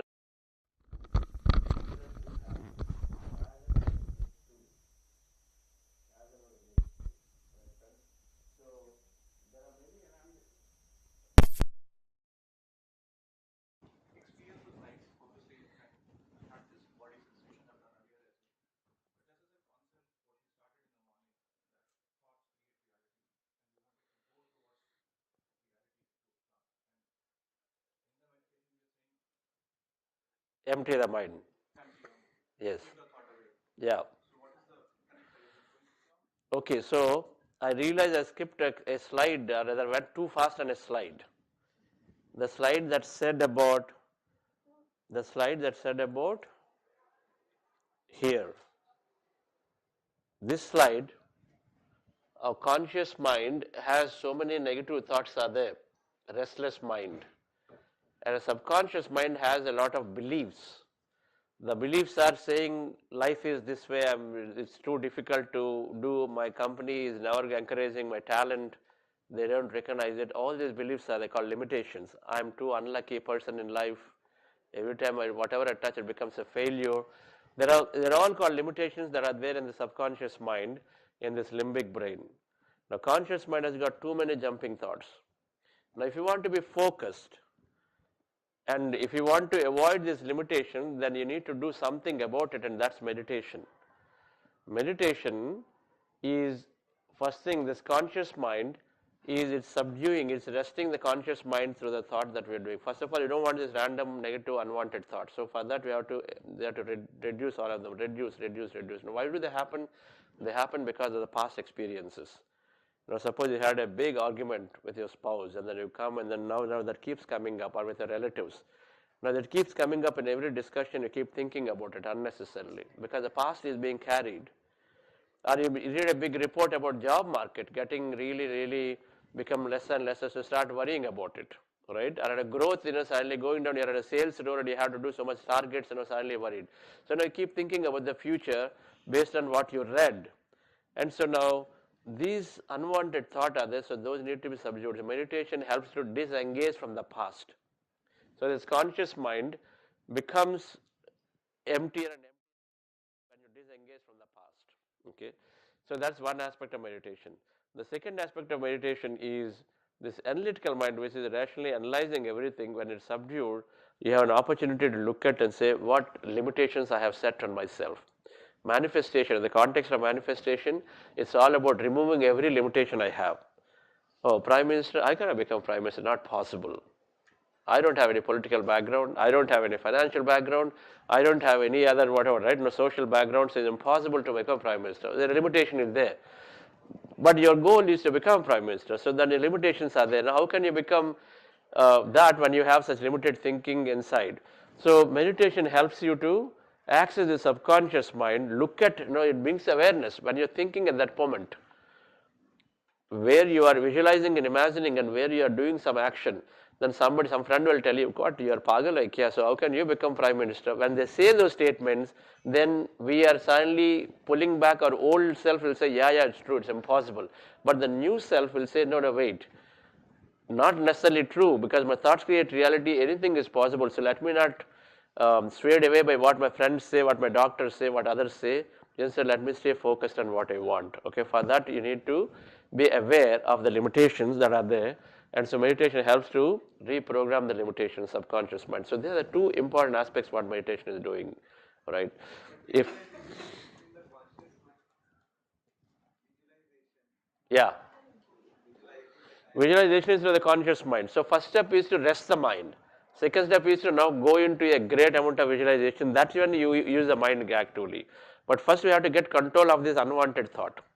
So if you regularly practice meditation over a period of time, slowly, then you stop dropping the past. You stay in the present.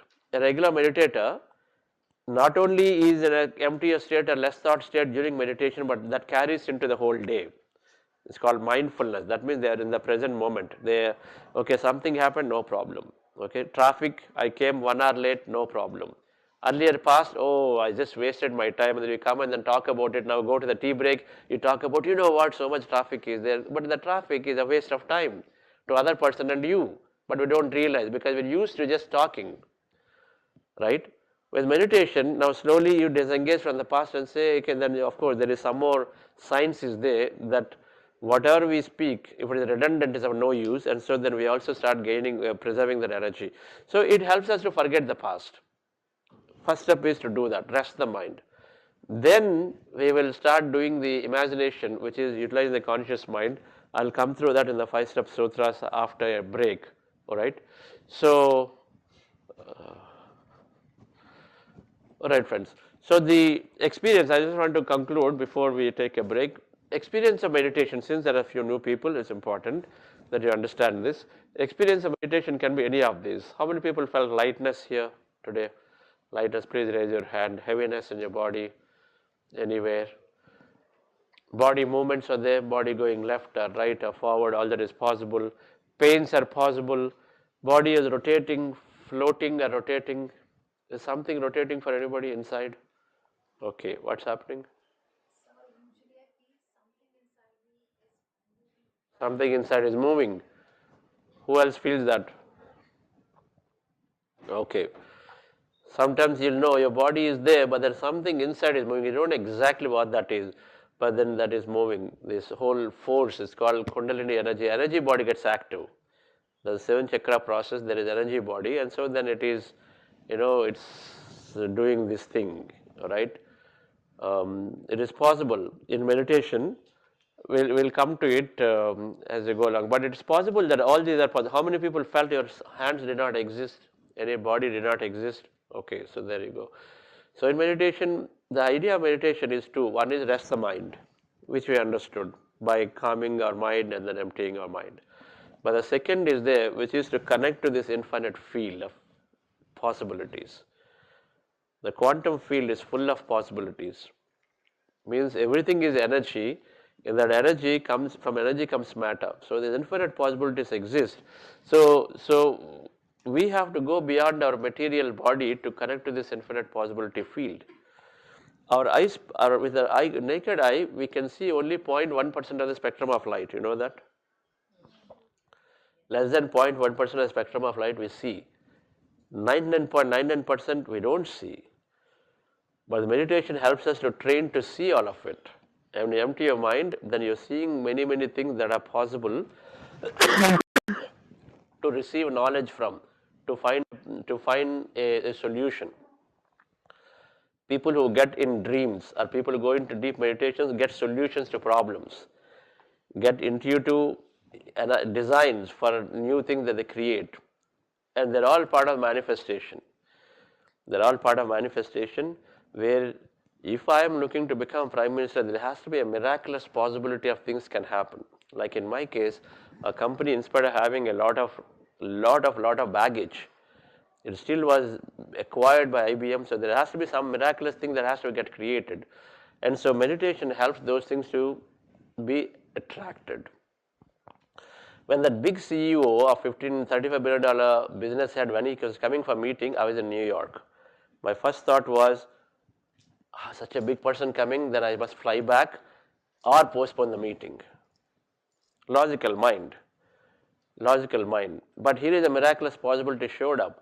Then I said, it's okay. Now I don't fly back and he wants to go, let him go, it is always good. And so then you allow that to happen. Otherwise, the normal thing, how do you say, it's such an important meeting, I have to be there. And we try to fit ourselves into it, even however difficult it is. Because the logical mind is thinking with a limited idea. We don't even know what will happen. So instead, I stayed in the United States doing another meeting there while my team here who led, and then it worked out great, right? So all of that happens, but then this non-existence in the body organs is that we go beyond our body. When we withdraw senses, when we reduce thought, we are dropping our body. Do you understand that? When sensory perceptions are withdrawn, that means closing your eyes. So when your senses are withdrawn, your touch and feel thing is forgotten because you are experiencing reality through our sensory perceptions, right? Eyes, all of this, ears. So as you're withdrawing them, then you are slowly forgetting about yourself from the environment that is there, because senses are gone, so your sensory experience is gone.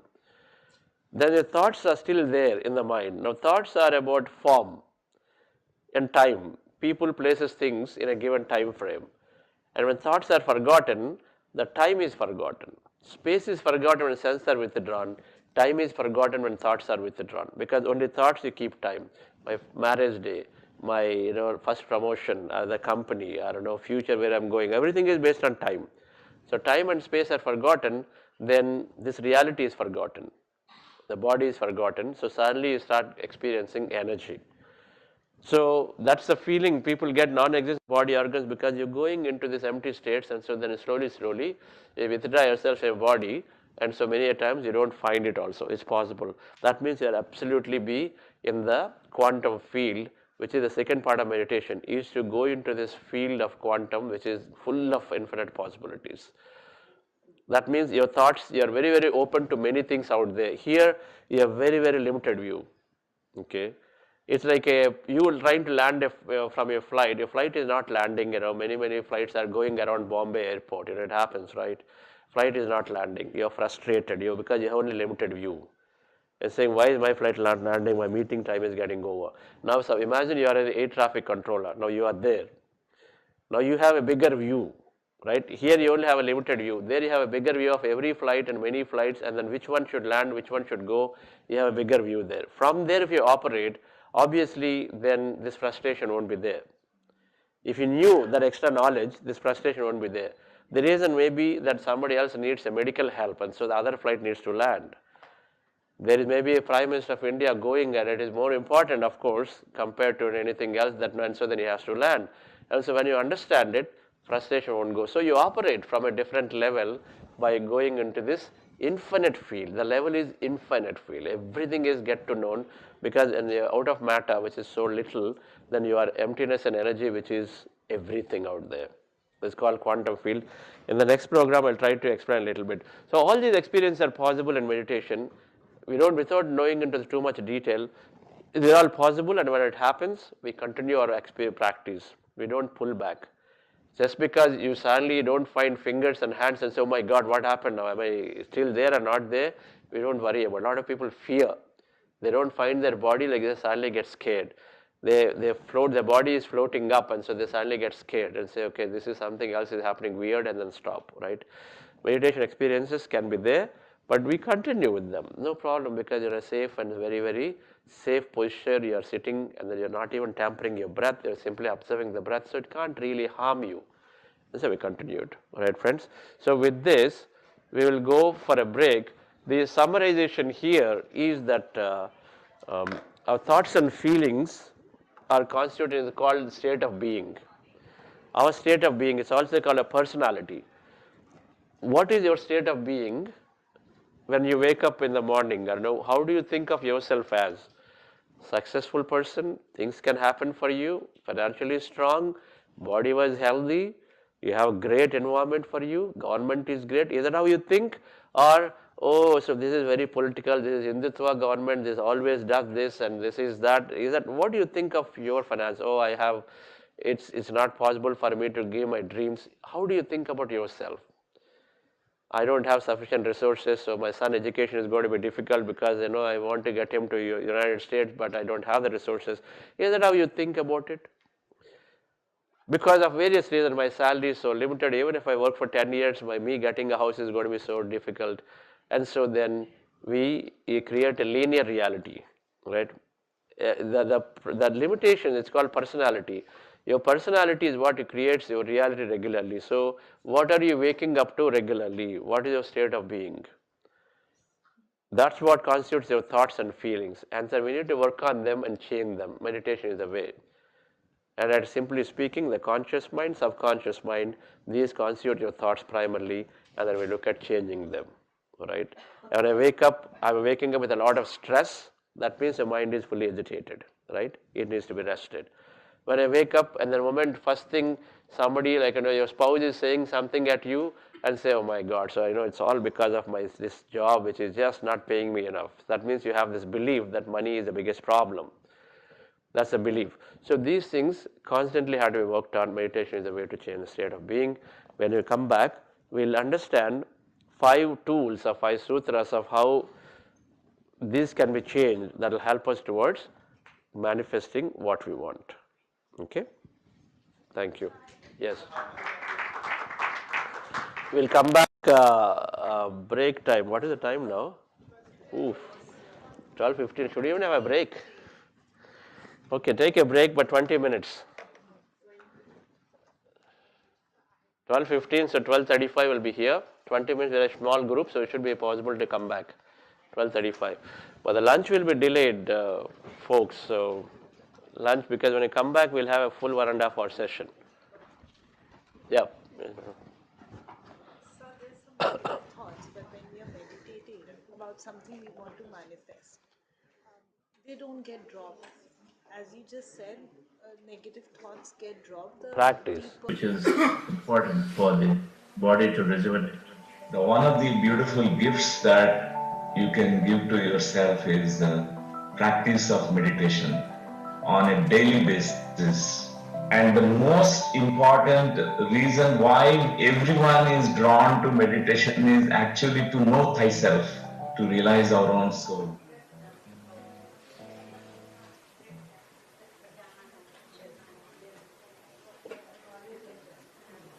Okay.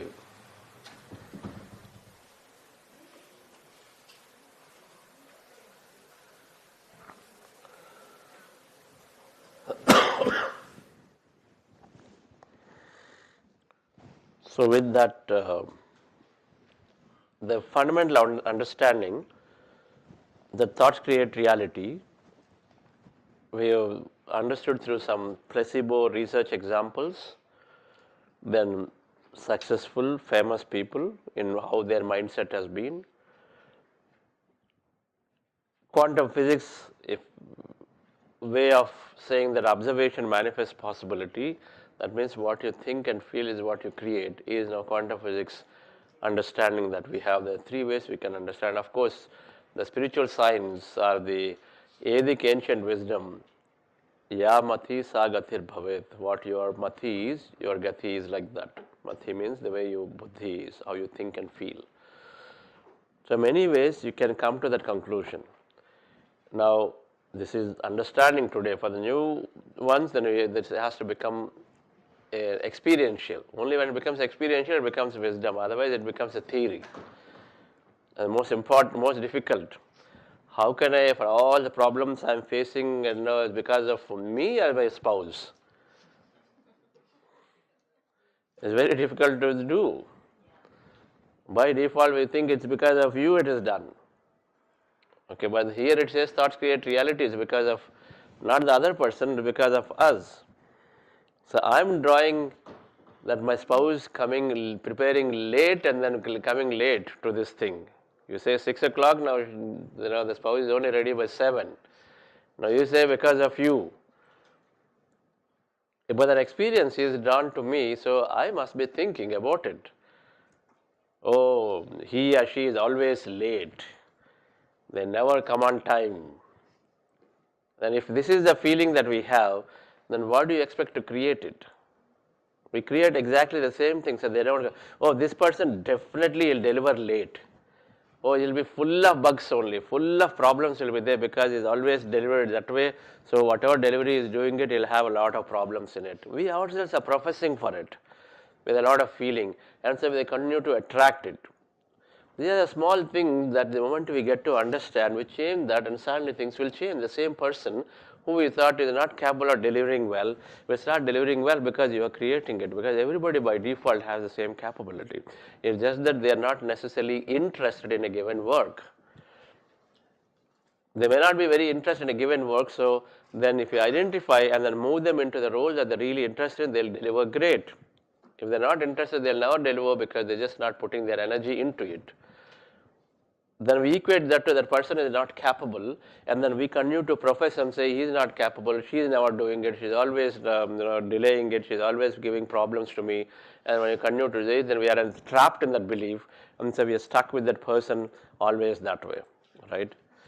So meditation is helping us realize and change this. And so there are 5 in this process of trying to fix ourselves to a specific thought of what we want.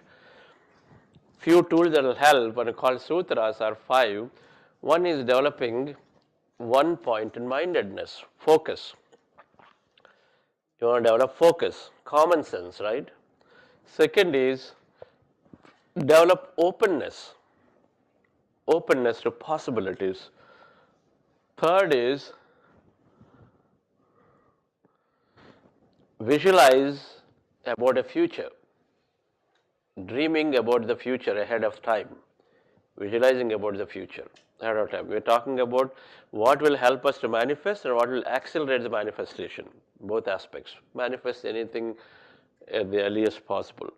Then fourth is reprogram the limitations that we have in our mind, which are otherwise false truths. We don't question them, we operate the life that way because it appears like truth to us, right? And so then we never question those false truths. Then the fifth is develop acceptance. Expressing gratitude is one of the things of acceptance. But fifth is a big thing, acceptance of whatever that is happening to us right now. Acceptance of whatever is happening. You tried, you prepared very well, you went to a client meeting, you presented, but the client said this is the most worst meeting that I have experienced. And so then how much acceptance I can go into of it, okay? It's a big rejection, so can I go into an acceptance, or I feel so low, so bad, oh my God, so what's going to happen? My company is going to think in this way, people are going to think about me in many, many different ways now, suddenly my reputation, many things we'll keep thinking about because we don't go into acceptance, okay? This is a big thing, how spirituality is encompassed here, acceptance. But this is an important aspect for manifestation because there is something called coherence which happens when you go into acceptance. We'll talk through this. There are 5 sutras of many, but these are very, very powerful. Gratitude, I say, is part of this acceptance because that helps us to accept something. In a tough situation, we can find something that we are grateful for, then at least we come out of the situation, okay? Oh, this could have been worse, but instead I only got escaped through only a little bit, so then you can be grateful, and so that's how you come out, right? So let's go through one by one. The first one is developing focus or one-point mindedness. Startups are successful because they're focused on one idea. And so most of them are successful because they're focused on one idea. If the founders don't have any limitations, they don't get swayed away with the people and public, right? But they generally, why VCs say, okay, be focused, don't do too many things, just one thing, because you're focused, common sense, your energy is on towards it, right? So focus here is, in our sense, is not just concentration, health, energy, emotional regulation, your ability to learn, they all contribute towards either having focus or not having focus. Suppose if I don't have good emotion, meaning I don't have control of my emotions, your 2 colleagues are there, one architect and then a manager. Now there is some differences there. One is saying something to the other, they tick you off. And so then suddenly what happens now? For the next 2 days or 3 days, you don't even talk to each other. You say, okay, I don't care about what he's saying. Okay, you say, no, let him do what he wants to do. So neither this person nor that person are not putting their attention towards it. Can the project be successful when 2 people are fighting there on the top? They can't be. But that's happening because they don't have good emotional strength. They're not ready to accept differences. They're not ready to look at and then see how to put my point across in a better self-expression. Put a project across. It's called positive pressure. We put positive pressure on people by talking about it talking about it with more consideration. Okay, whatever we want to be able to put that point across without necessarily taking the other person off. Our tone matters, right? The time matters. The intention with which we are putting our point across matters. Now, all these things are important to to to have this emotional regulation is important to be able to be successful. If you're not good at emotions, then you know it generally you cannot get many things done with the people. And if you not get many things done with people, now success is limited. So that's why many very technically talented people are not successful because EQ is not there. So when we say focus, all of them derail us from our manifestation. Whatever that you're thinking, it derails us when you don't have good emotional regulation, when you don't have good physical health, right? So everything has to be worked on. Successful people, if the first thing they have is a strong mind or a strong physical exercise regime, one of the two they have. Either they have a physical body regime, so they want to have fitness as a big regime. 4 o'clock, 5 o'clock they wake up and then they always hit the gym or exercise or do this or that 1 hour, whatever they do.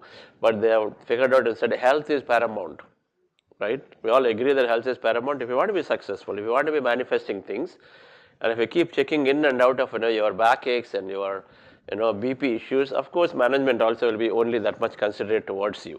Oh, okay, so it's going to be problems and so let's not bother about it. Okay, so opportunities dwindle. So it is common sense and all of it, but then these are all are essential. Mind powers to learn, our abilities to learn. You are manifesting. You want to do world travel, but then deep inside you say, okay, oh, I have visas, it's going to be difficult, and now this whole immigration, I don't know what kind of security process they have, and what kind of food that will be there. It's all difficult for me to figure it out because that's coming from our inability to learn. You try to learn, you look at immigration form, oh, this is Latin and Greek, oh my God, so how can I even look at all the rules of this country, so I give up.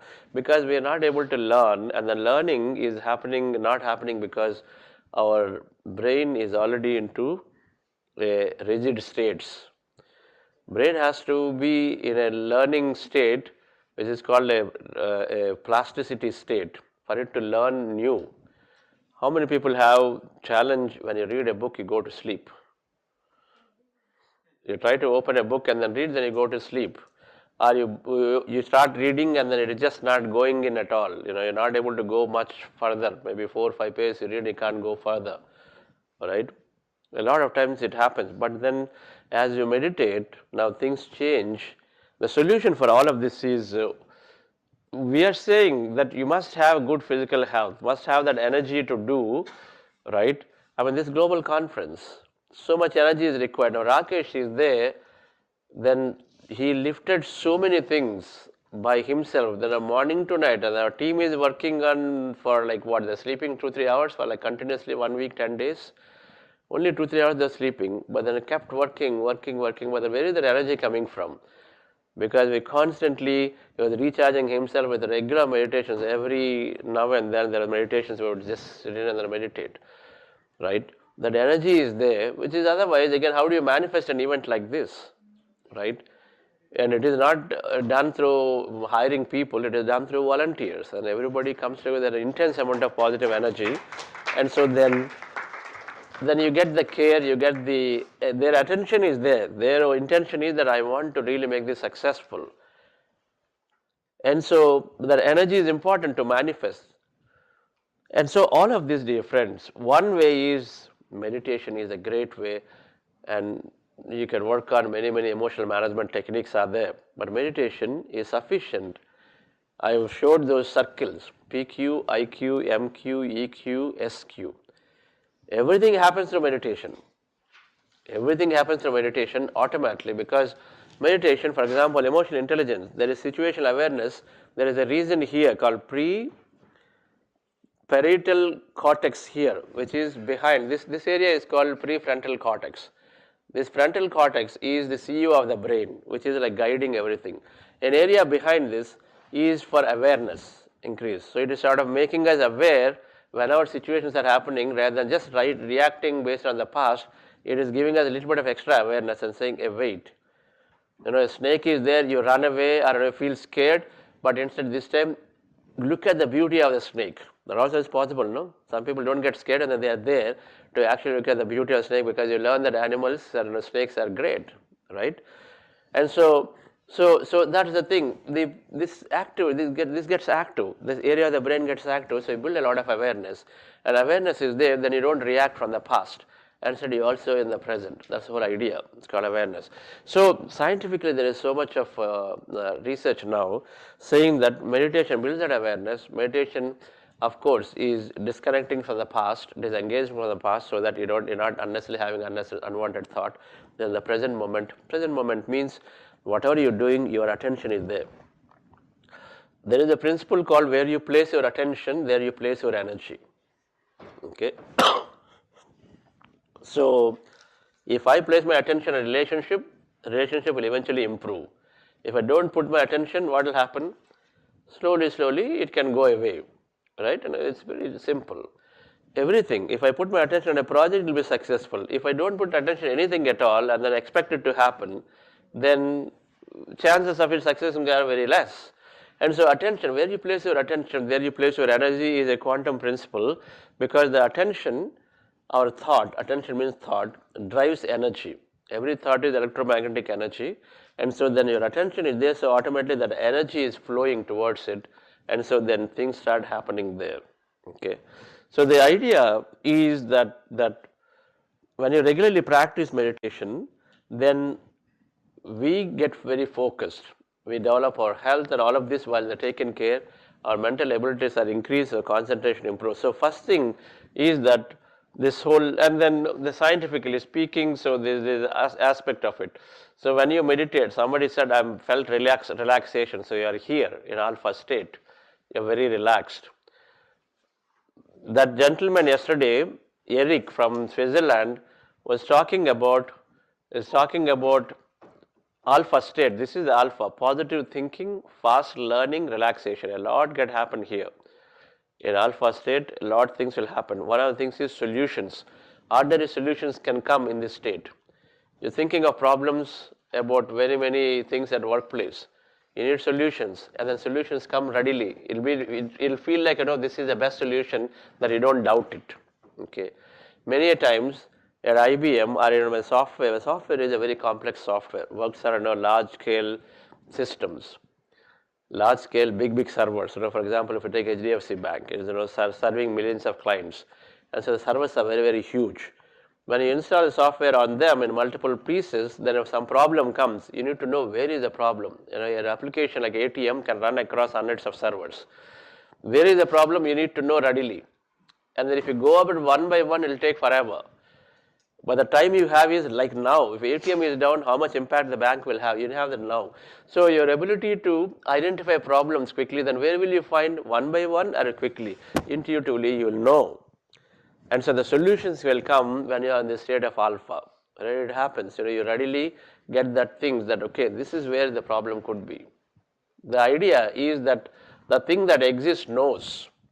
The air traffic controller knows what's happening, and so then it knows where is the problem, why things are happening. So same way, we will understand when we are into the alpha state, normal solutions. Theta state is creativity and lot more things, flow state. So that means you are really creating a lot of stuff. So one is that, and then second, meditation is lowering the stress. Now all of these are one master class in a 40-day program, each one.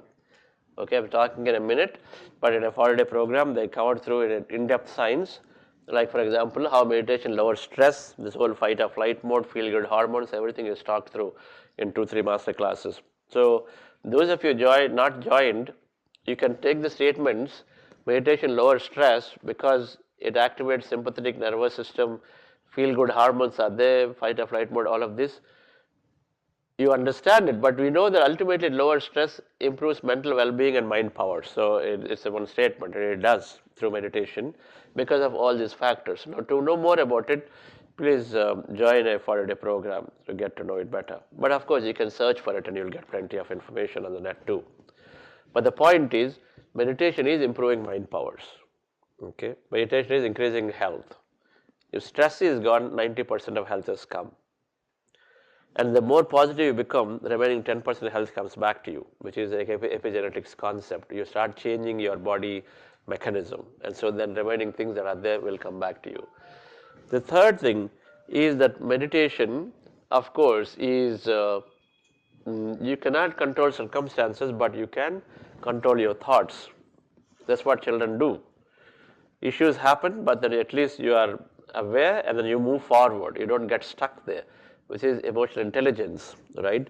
So emotional intelligence, as I talked about, meditation is improving significantly. In our programs, 80-90% people are saying that they improved significantly. Okay. This Graham Phillips, somebody who wanted an experiment, 8 weeks of meditation, it changed by 25%. That means in 6 months or 8 months, this person will be a totally new person. He is able to control his emotion, right? Various cases here, co-workers triggering, all of them are, some way or other, derailing you from manifestation. You have to understand this, right? If co-workers trigger, then we no longer focus on a goal. Instead, we're focused on how that fellow has to be now put to place or whatever, right? Our focus is shifted from our goal of getting the sales target. Now somebody made a comment, nasty comment, then I have to see my boss calls me out in this entire review. No, this is not right, and then either you are ready to take on him or you just keep suffering about it. Your focus is gone, right? What an insult I went through. And so then there all things are their difference which are coming in the way day to day. Now everything becomes a non-issue. Everything becomes a non-issue because you recognize that you don't just like that get perturbed out with what they say. Just because your manager said, okay, you always come at the last minute and say you're not possible to deliver. This is a statement they make. Last minute you'll come and say this is not possible to deliver. You're putting company in problems all the time. The statement he makes. You know whether you are doing that way. You know if you are doing your best effort possible. And if you are putting your best effort possible, and if you did that client meetings best things possible, and if they still say it, you say, okay, that's their view, but I've done my best possible, and they may not understand, but they will understand later. So then you pull back rather than trying to react to it. Right? It's very important to perform better the next day, right? To still stay focused on your goal. And so then meditation is doing this emotional intelligence greatly. So that's the first thing, right? What's the first step? Being focused. Being focused means having good health, lot of energy, emotionally strong, and you have abilities to learn and relearn and a lot, right? The second thing is openness to possibilities. So this is, everything is energy and there are unlimited experience in the quantum field of energy. So this is a little, let's try to understand this a little bit. How many ways we can think? How many ways you can think? Infinite ways you can think. One thing you can say, if thoughts create reality, then infinite ways you can think, infinite ways you can create them. That means you have infinite possibilities, right? Everything that is possible to happen is, everything that's possible to happen is an experience. So you have infinite experiences to experience because you can think infinite ways, right? I can build a big software company, I can build a Buddha Seva kind of organization, I can teach, I can become a great author, I can become a great politician, whatever that is that you're thinking, but everything is possible because your thoughts are there. Thoughts create reality, so it just comes back to that. The quantum physics is saying that, which is true, that there are infinite possibilities in the field. So for that, let's understand a little bit of what quantum physics have said. Niels Bohr is saying everything we call real is made up of things that cannot be regarded as real. So quantum physics operate at the micro level. They operate at the subatom level. Inside the atom, they keep looking inside the atom. They're not looking at rooms like this. They're looking into the molecules, atoms, inside the atom, what is there. That's quantum physics research and quantum physics subject. So deep inside, everything is made up of subatomic particles, atom broken down. So you take a body, organs, cells, made up of molecules, made up of atoms, right? So far this picture everyone understands? Do you understand? Everybody understands what this is, right? Now, An atom, what they've discovered is this much empty. An atom is how much empty? They discovered that an atom is 99.9999 all nines empty. This is what they discovered. Okay. And it is filled with energy. Okay. Now you put that into perspective here. Human body made up of organs, made up of billions of cells, which is made up of trillions of molecules, made up of trillions of atoms, but an atom is empty. How much empty? You are taking too long to say it. Please round it. 100% empty. So if a cell is empty, I mean if an atom is empty, now you can also see it. This is an atom, inside an atom a proton and nucleus, and then a proton, neutron here, and the electron. Now how much of it is empty if this is an atom of this shape?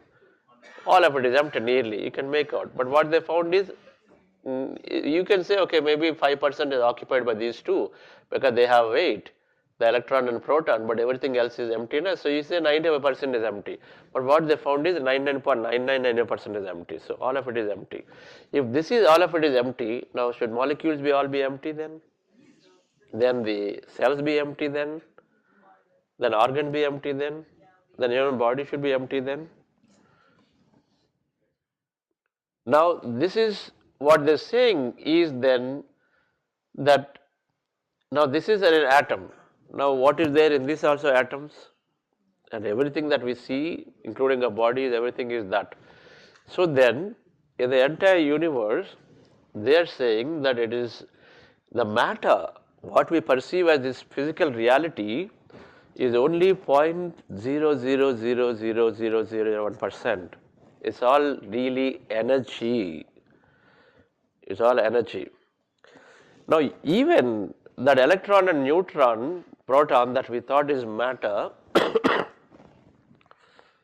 which constitute that 0.1%, even they are energy by default. This is what they discovered.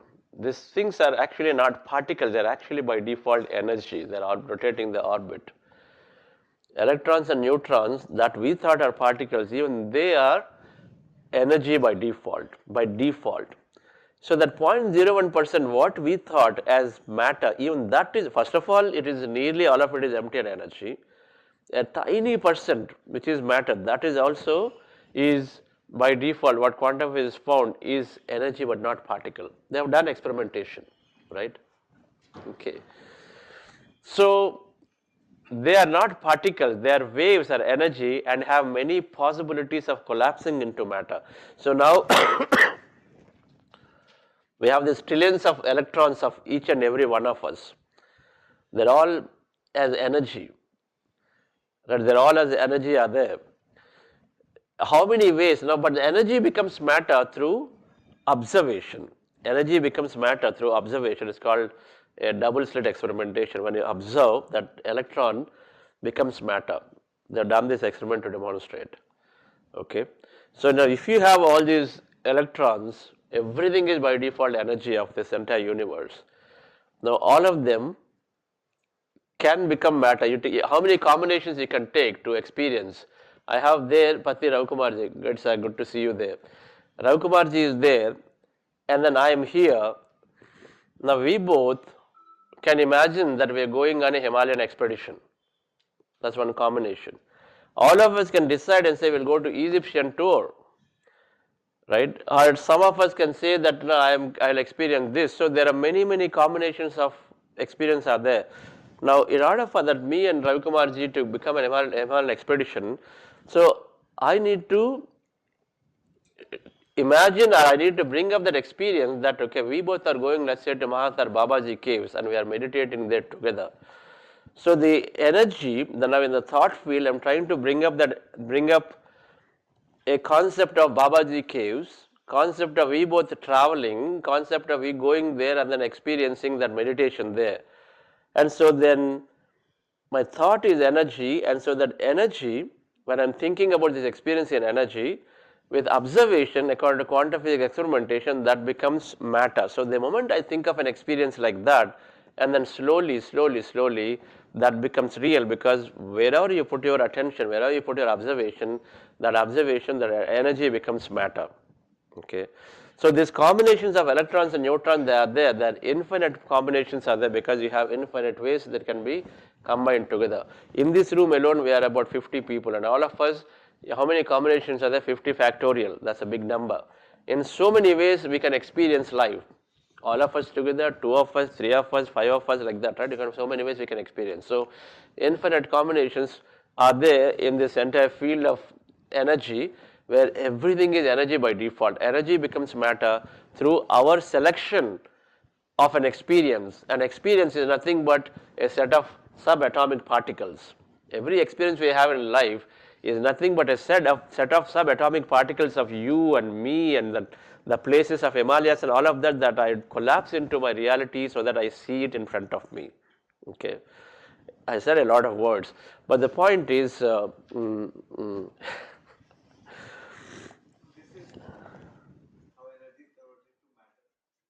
is energy converted matter? Is there is an experiment. I'll show you the next slide.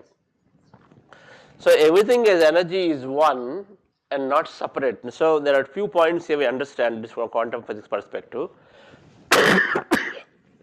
For the purpose of this point 2, which is being open to possibilities, we have infinite protons and neutrons and electrons, they're all as energy, they're sitting there. And then you can take any combination of them by thinking about an experience that you're seeking, then it automatically a combination of those electrons and neutrons come into picture.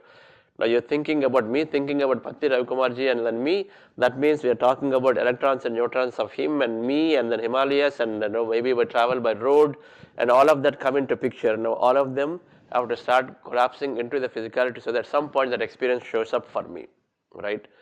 It's based on how much I can think about that experience that I'm seeking to have, how clearly I can think about having that experience. Okay, but the combinations are plenty. They are there, infinite possibilities it's called. Electron is there, it has energy and becomes matter, and so the first part is that. Now this slide is trying to tell that in that field of energy we are connected as one. In energy field we are connected as one. In this, the light source are all connected as one light source. Here, there are multiple lights are there, but is it? Can you separate which light is coming from which light? You can't do it. So same way, when we are by default as energy inside, as energy then, energy is what? It's a wave. They all mix up.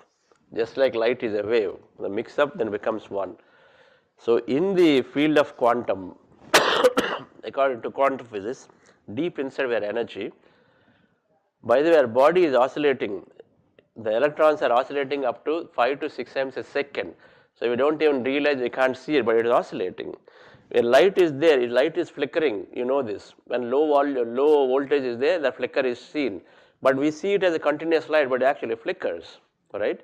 When it is fast enough, we can't distinguish. So same way, when our body, electrons are becoming energy and matter regularly, we don't even realize it. It becomes energy, it becomes matter. It becomes energy, it becomes matter.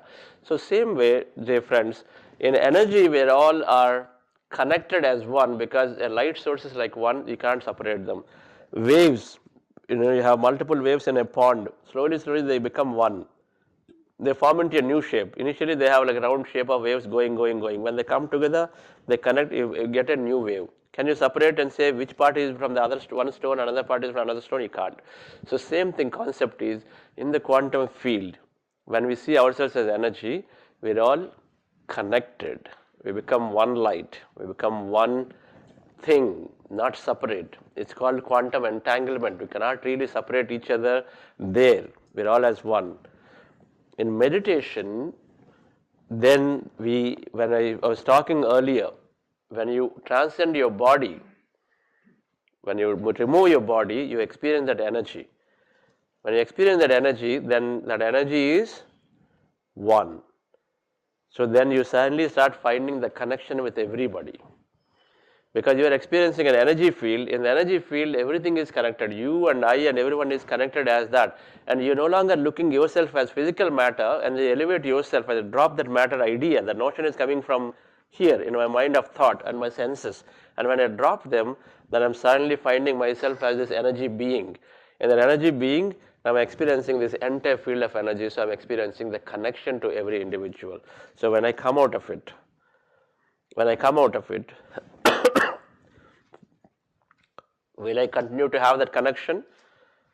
Probably yes. For example, if 10 friends, you all had differences, you go into a trekking, you spend 10 days. What happens at the end of 10 days? You would have forgotten about differences, you would have had a nice time, you come back for the one day and the second day and third day, the differences are still not there. You still feel like, okay, they're all are here, so no problem. If he doesn't agree also a little bit, you still are saying, okay, no problem, he is only no. So you're still one with the other person for a few days until the time all the issues flare up, and then where you start seeing separate and you start blaming each other again. But at least for a few days that stays. Same concept. When you find that connection in the meditation, in the field, you come out of it, it will carry for some time. And so then you find that oneness with everybody. That's called oneness. It's not just a statement and saying oneness is there. In meditation, experience oneness. And so that means what? That means I don't just like that get angry with somebody. I don't ignore somebody and then only take care of me in a selfish way. Okay? Because oneness, so just the way I take care of my family, my friends, and same thing here.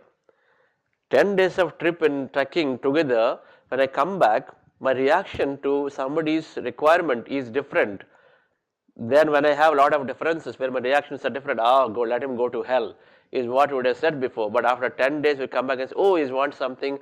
Okay, let me see how can I help. Right? That's how we say, because we're bonded so well. But the bonding will go away if we don't go into such situations again. That's why, hope you understand, in meditation we connect with each other regularly, and that can be maintained when you're regular with meditation, where you're going back and finding the connection again and again and again. Right? So then your anger, your oneness will keep being there with people when you are regular with meditation. When you're regular with meditation, then the moment you have this oneness feeling, then you are a different person altogether, right?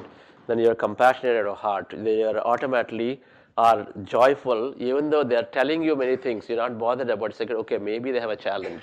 That's what we do, right?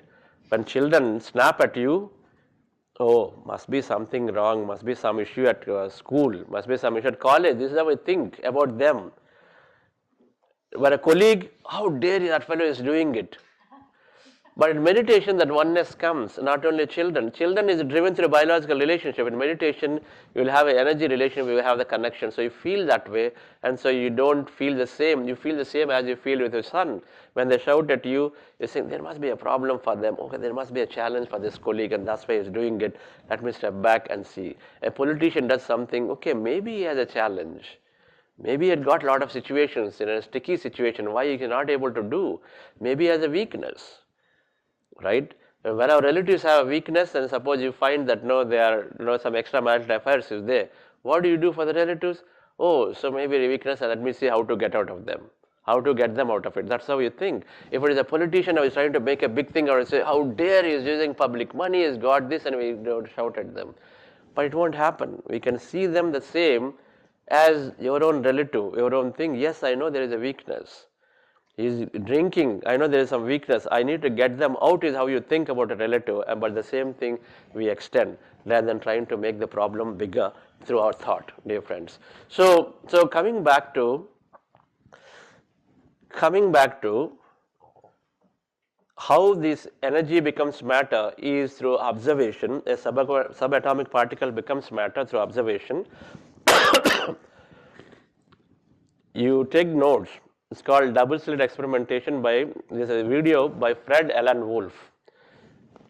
Watch this video, it's about 5-minute video. Later, I'm moving forward here, but this tells about, and you have to watch this over and over to try to understand this concept, alright, little bit. That electrons by default, they thought are particle, but behave like energy. And then they put an observer a conscious observer who is thinking that it should become matter, then it starts showing up as particle. When they remove the observer, electron by default stays as energy, like a wave. So that experimentation tells in technical language. So the point, dear friends, is that the second step of openness to possibilities is there are infinite possibilities. Anything can happen anytime. When you told, can you become prime minister? Is it possible? You said yes, possible. Stay on the possibility. Be open to the possibility. If you want to become, you thinking that I say kaise hoga, that's not going to help you. So we say stay on the possibility of what can serve you, your interest, rather than trying to say, because you don't know how it's going to happen, right? When IVM came to me, I didn't know how it's going to happen, but it is coming to me. So it's coming to me, then I pursued it.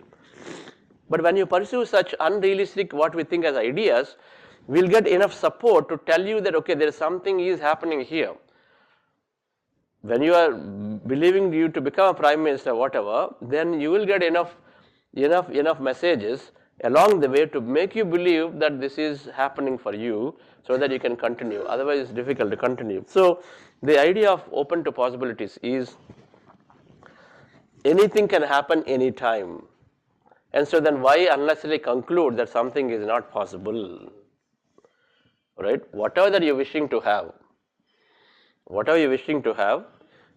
in the field of infinite possibilities of thoughts create reality, I want to grow my business. I want to see my friend becomes a great friend to me again, because we had such a serious difficulties, we broke apart, right?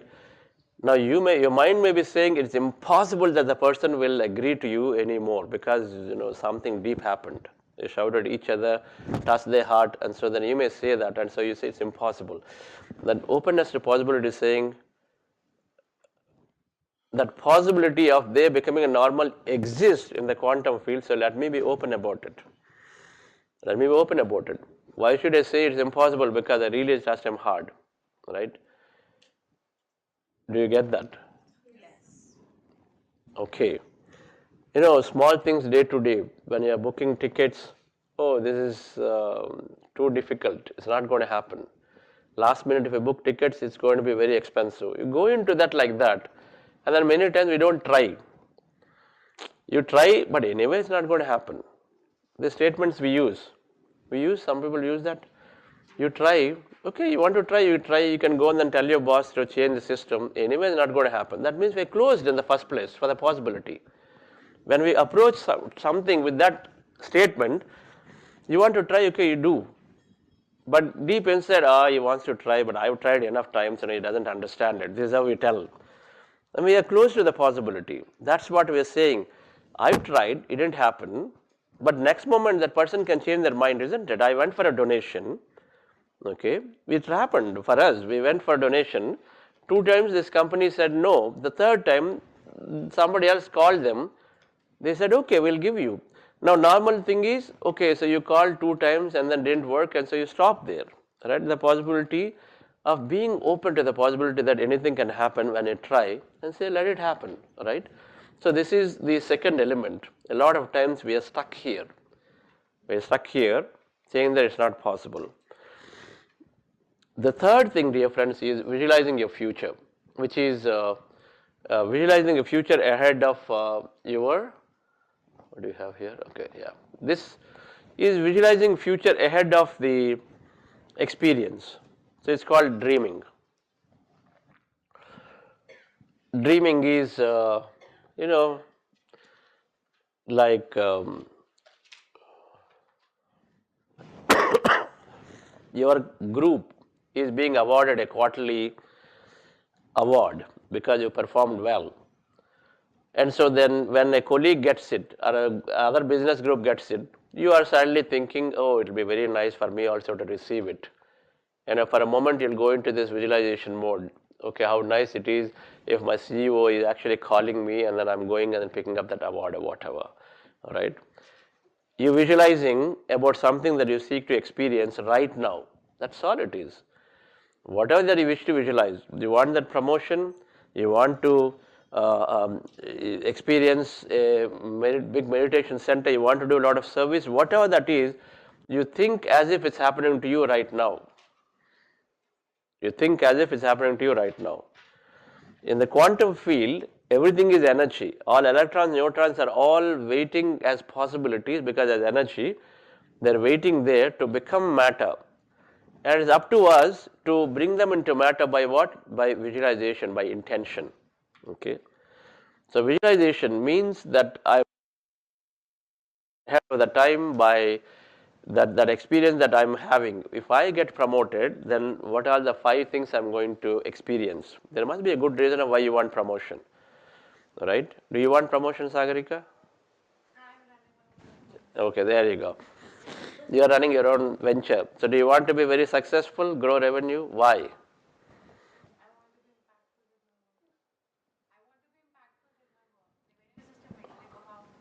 So impactful. So define it more. What is impact?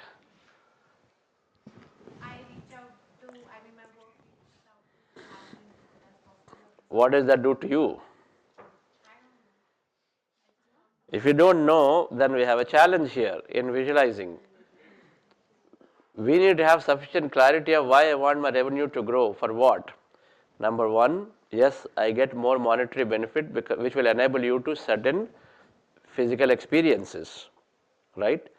There must be a reason of, if you just like that wishing what says, okay, I'm going to spend this money on this and this and this, and I'm going to have a nice office where I'm going to walking into the office and sitting in that corner seat and I feel that way.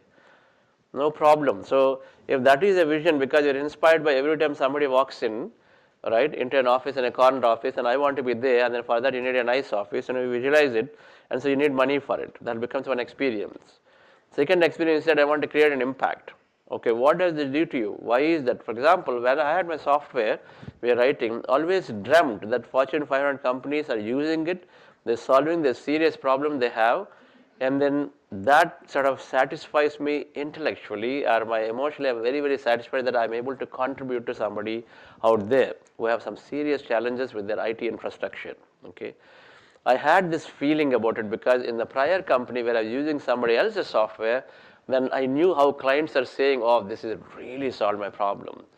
Okay, so that's when I was inspired to say, okay, I too can write something world class like this. Okay, then I want to experience that many large companies are saying good things about what your work that is helping them. Okay, that gives me immense joy that I was able to help them in their business to grow. Okay, so that clarity was there. So that is what I would imagine. Every time I talked about my company getting acquired or growing, that I would imagine that, okay, I have many clients using this significantly and they're all coming back and saying your software is great and it solves a real problem for us. They're telling me back and then I'm feeling great about it, right? That whole sequence is imagined and visualized. Okay. Now now I was not exactly thinking that clients are acquired. Instead, this whole visualization happened to me, you know how? IBM acquired us, and then IBM, and before IBM we had about 300 clients. With IBM we have, suddenly in no time, we had only Fortune 500 clients before IBM, but post IBM we had 80% of the Fortune 500 clients because now IBM acquisition took care of the software being run everywhere. So it doesn't matter how it needs to be done. We don't think of how to grow. We only think of what is the end requirement that you want to have. I was interested in seeing that our software runs in Fortune 500 companies. Now, should I grow the business and do it? Or should somebody acquire and then so they suddenly do it? It doesn't matter. All I was looking for was it to be run everywhere, right? So normally what we do, we try to put logically and say, okay, to go there, I need to do this, I need to do that. This year I'll grow 50 customers, next year another more, next year another more, next year another more, like that we go linear. In between we stop. Oh, I don't have money, I can't go to US, I can't do this, it's not possible.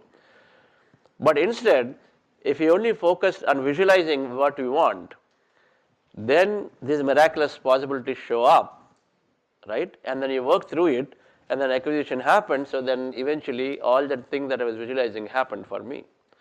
So we need to have clarity of why we want something, and that's what you visualize for.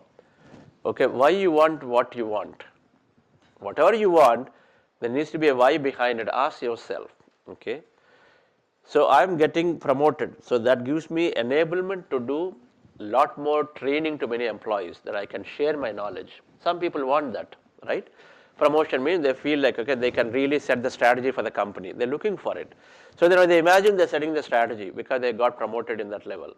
Second, maybe then some people are saying, I will go and then talk about my company's products to the clients. So they're thinking that, because of the promotion, they get extra travel. Large clients, they have access. When you sometimes, only with senior positions, you get access to large clients. Otherwise, you're not sent. So then you say, okay, I can influence the large clients. Or some people simply want travel. So they want that promotion, they can get extra travel.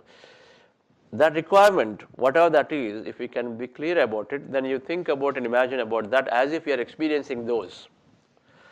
Your promotion has happened. Now you're imagining that yes, you're traveling everywhere. You're nicely checking into the hotels. You're just freaking out, right? No, do it. It doesn't matter, right? You are in this employee environment with your promotion. You're helping to do your town hall meetings or your brown bag lunches with them. Every time you're giving a concept to them, they all are happy learning from you, right? So that is there. So you imagine of the future experience things that if your goal is met, what experience I'll draw into my life, those are the things you imagine. Are you clear on it? Do you understand? If your goal is met, I want a lot of money. Why do you want money? What is it for? So you don't go after money. You don't go after a person. Instead, you go after an experience. That's the whole concept. Money is there. Money is required for what? Okay, I'm building a big house, a nice house, I'm there.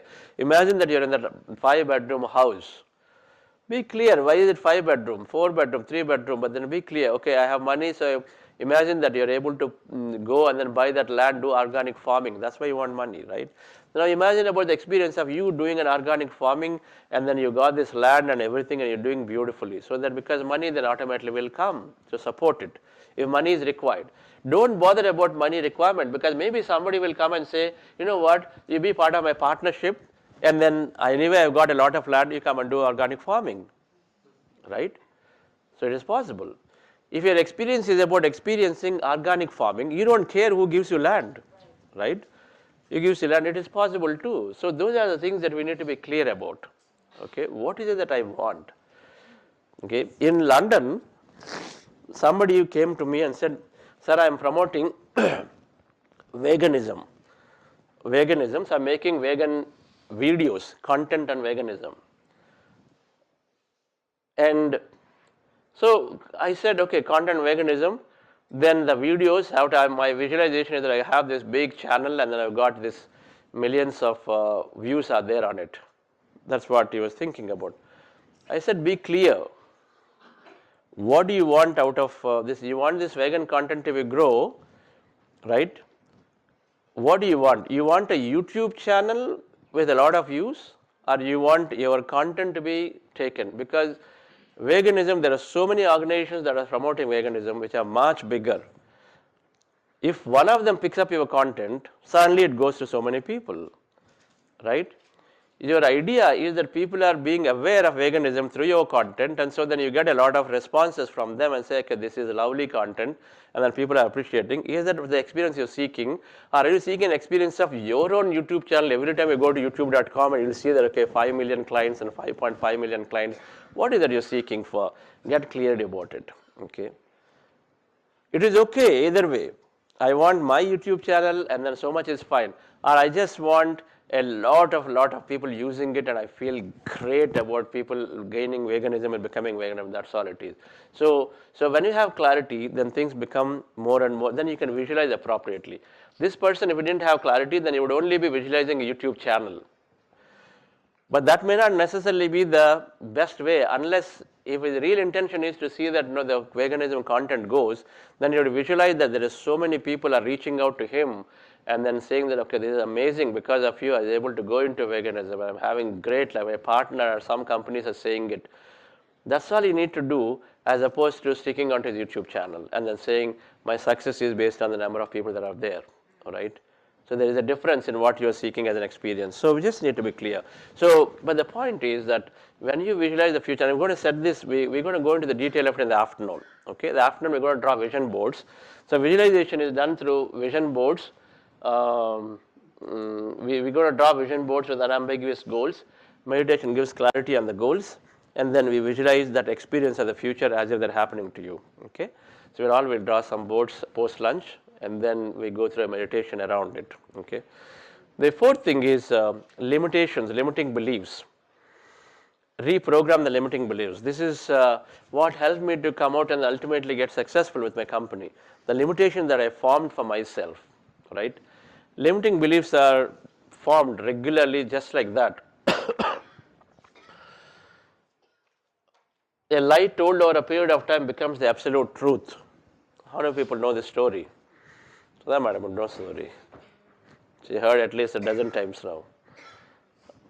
Can anybody tell the story? You know the story, madam?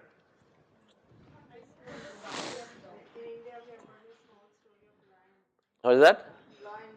Lion story you have. I have a cat story.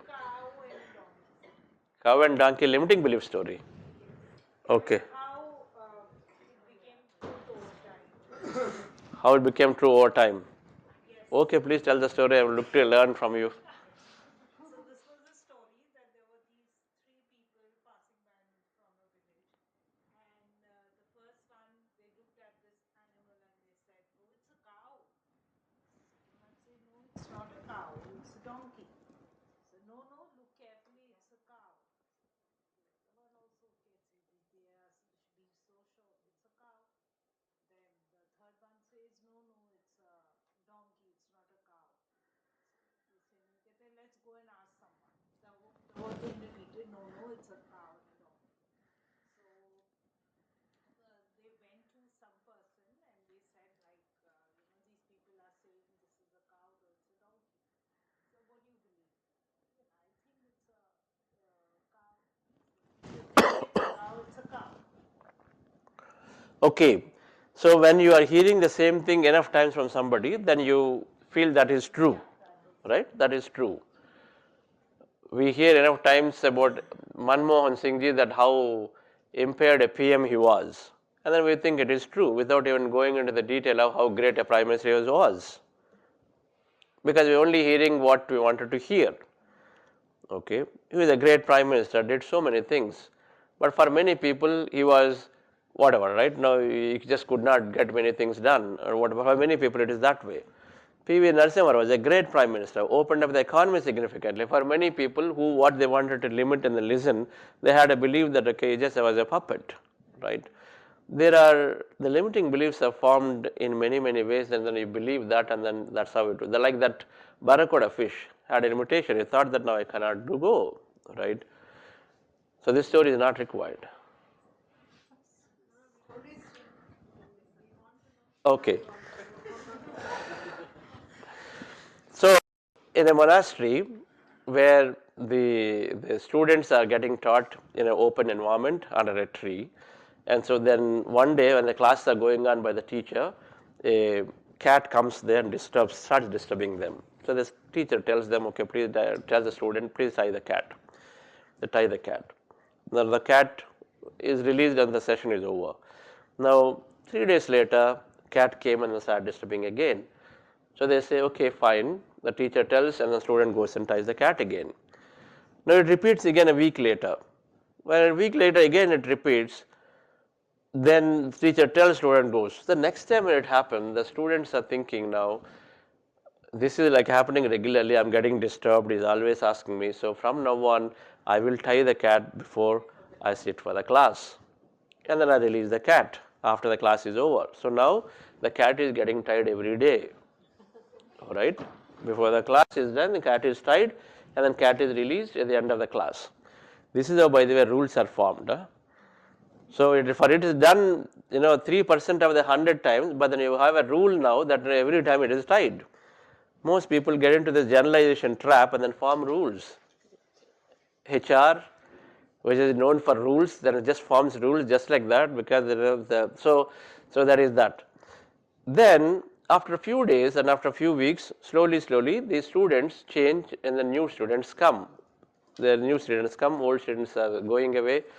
And so new students are seeing, okay, my seniors are tying the cat and then doing it, so they also go and start tying the cat without questioning. Okay, they saw it, okay, they are doing it, so I also must do, and then they do it. It's too trivial an issue, too small an issue to talk, they're just tying it. After a few days later, the teacher changes. And the new teacher comes. The teacher is seeing and then they're doing something, tying cat, maybe some reason, and the teacher doesn't bother. So it goes on, and at some point the cat dies. So problem ended. And the students immediately went to the bazaar and bought a new cat and started tying it. All right? Can I make a comment? A lie told over a period of time becomes the, instead of absolutely right, the fabricated truth. Can you speak more into it? What is that? Instead of the absolute truth word, the fabricated truth. Because it's a fabricated truth, it's not absolute truth. Cat will reveal the cat, but it's a fabricated truth.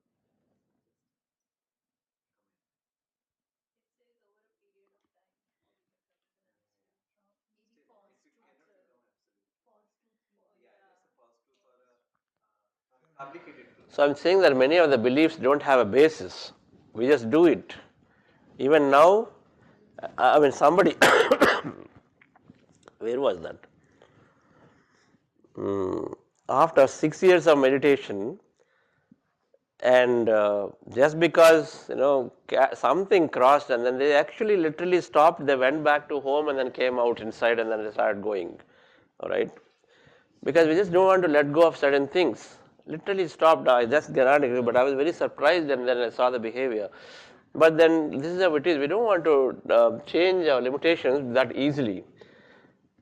First of all, that if it is truth, then we don't even question. Meditation helps us to, when I discuss these things, we'll start questioning. Now, everything here is a limiting belief. Everything here is a limiting belief. Okay, let's look at this. I'm not a lucky person. You think it's a limiting belief? Not a lucky person. Nothing ever happens in my way. Okay. I don't have enough time. Now tell me who has got this limiting belief. I don't have enough time. I'm too busy. You don't say. I don't have enough time. This is a limiting belief. It took me some time to understand. Okay. We create it. We create. If you then, how do you experiment it? You experiment and say, okay, I've got plenty of time. I'm going to do this. I'm doing this. I'm doing that. Just say it to yourself, and see what happens. And you'll be surprised that you will find incredible amount of time to do many things that you otherwise are simply postponing, saying that yes, please come here and share experience. No, I don't want to share the experience, but as you said earlier. Why you don't want to share? I'm asking you to share. So which experience, like? Your meditation experience, please come. So first I'll talk about this. Yes. Yeah. Okay. Good afternoon, everyone. I'm Deha. I'm coming from Vizag. So time when sir said every time I used to say, oh, I don't have time. My friends calling me, would you like to come here? I said, no, मेरे पास तो time ही नहीं है. I don't have time. I don't have time. It used to be so repetitive. Really, I realized I don't have time. Meditation helped me, but I think joining the coach program helped me more. I started, analyzing my thoughts. Now I'm very careful. I don't say I don't have time. I even don't say I have plenty of time. I'm very careful because I don't want to sit free and vela. So I say I'm very productive. I'm very productive. This is what I keep on telling myself. So I have reprogrammed what I even think to myself. And meditation experience, I entered meditation as forcibly, I'll say. I was totally against meditation, and when I used to see somebody meditating, I used to think what they are doing, what they are doing sitting. So my father introduced meditation to my husband, and I used to see him sitting, and actually I used to think he's crazy, like what he's doing. How can somebody sit for 40 minutes? And he used to wake me up. उठो उठो meditation करो. मैंने कहा तुमको जो करना है करो. Don't tell me no. Don't force me for this. And he became so every day he's meditating.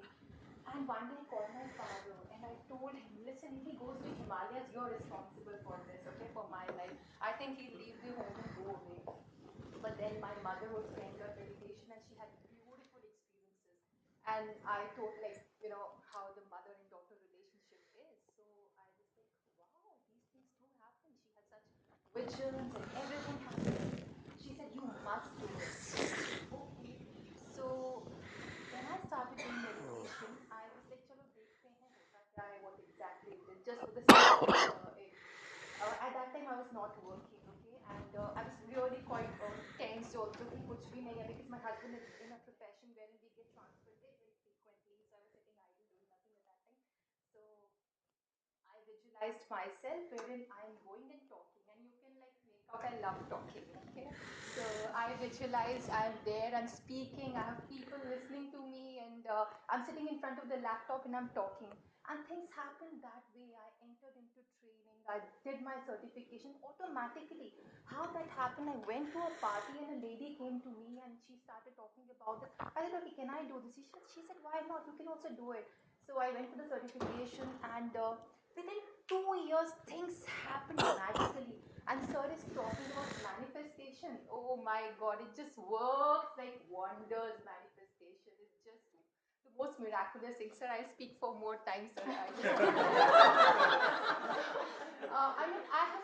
I tried manifestation for the very, I think from a time when I was a child, I started manifesting without knowing I was actually manifesting. I was always the kind of child who was always daydreaming, ki aisa hoga, waisa hoga. I was a big fan of Barkhadat at that time. I'll visualize myself going on the TV and, I'm sitting among other panelists there. So when are you going on the TV? Sir, it's happening. It has happened, sir. This is already going on TV, by the way.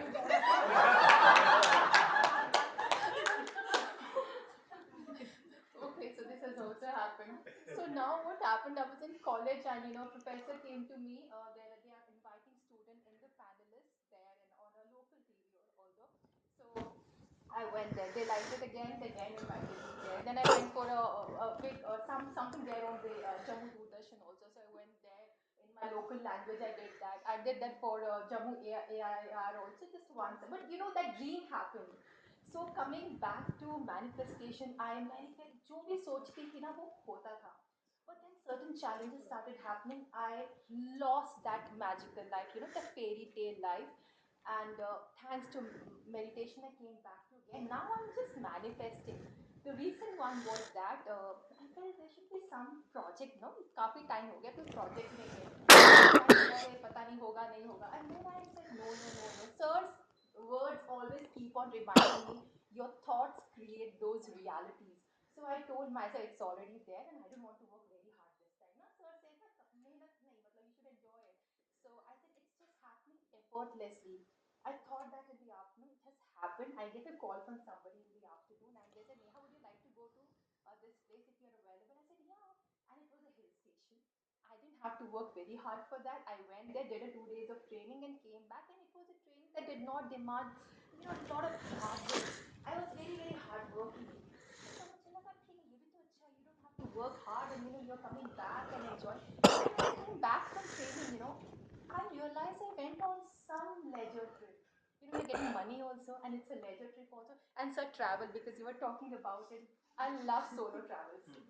There was a time I used to tell my friend, ठीक है 2 दिन बच्चे रह लेंगे, let's go together. No, Neha, who will take care? I said, ठीक है.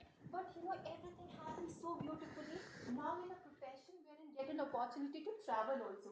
And pleasure you can go. You don't have to, let me go. You're seeking permissions from people and everywhere. So I love solo travel. And why I came to GCML was meditation. Second meeting, sir. And third was also the solo travel that I do. So I think I am living a fairy tale life, And one more thing, early morning, I've grown up in a family where you listen to bhajans and everything in a very, very, religious way. Now I listen to Karen Drucker songs, thanks to sir.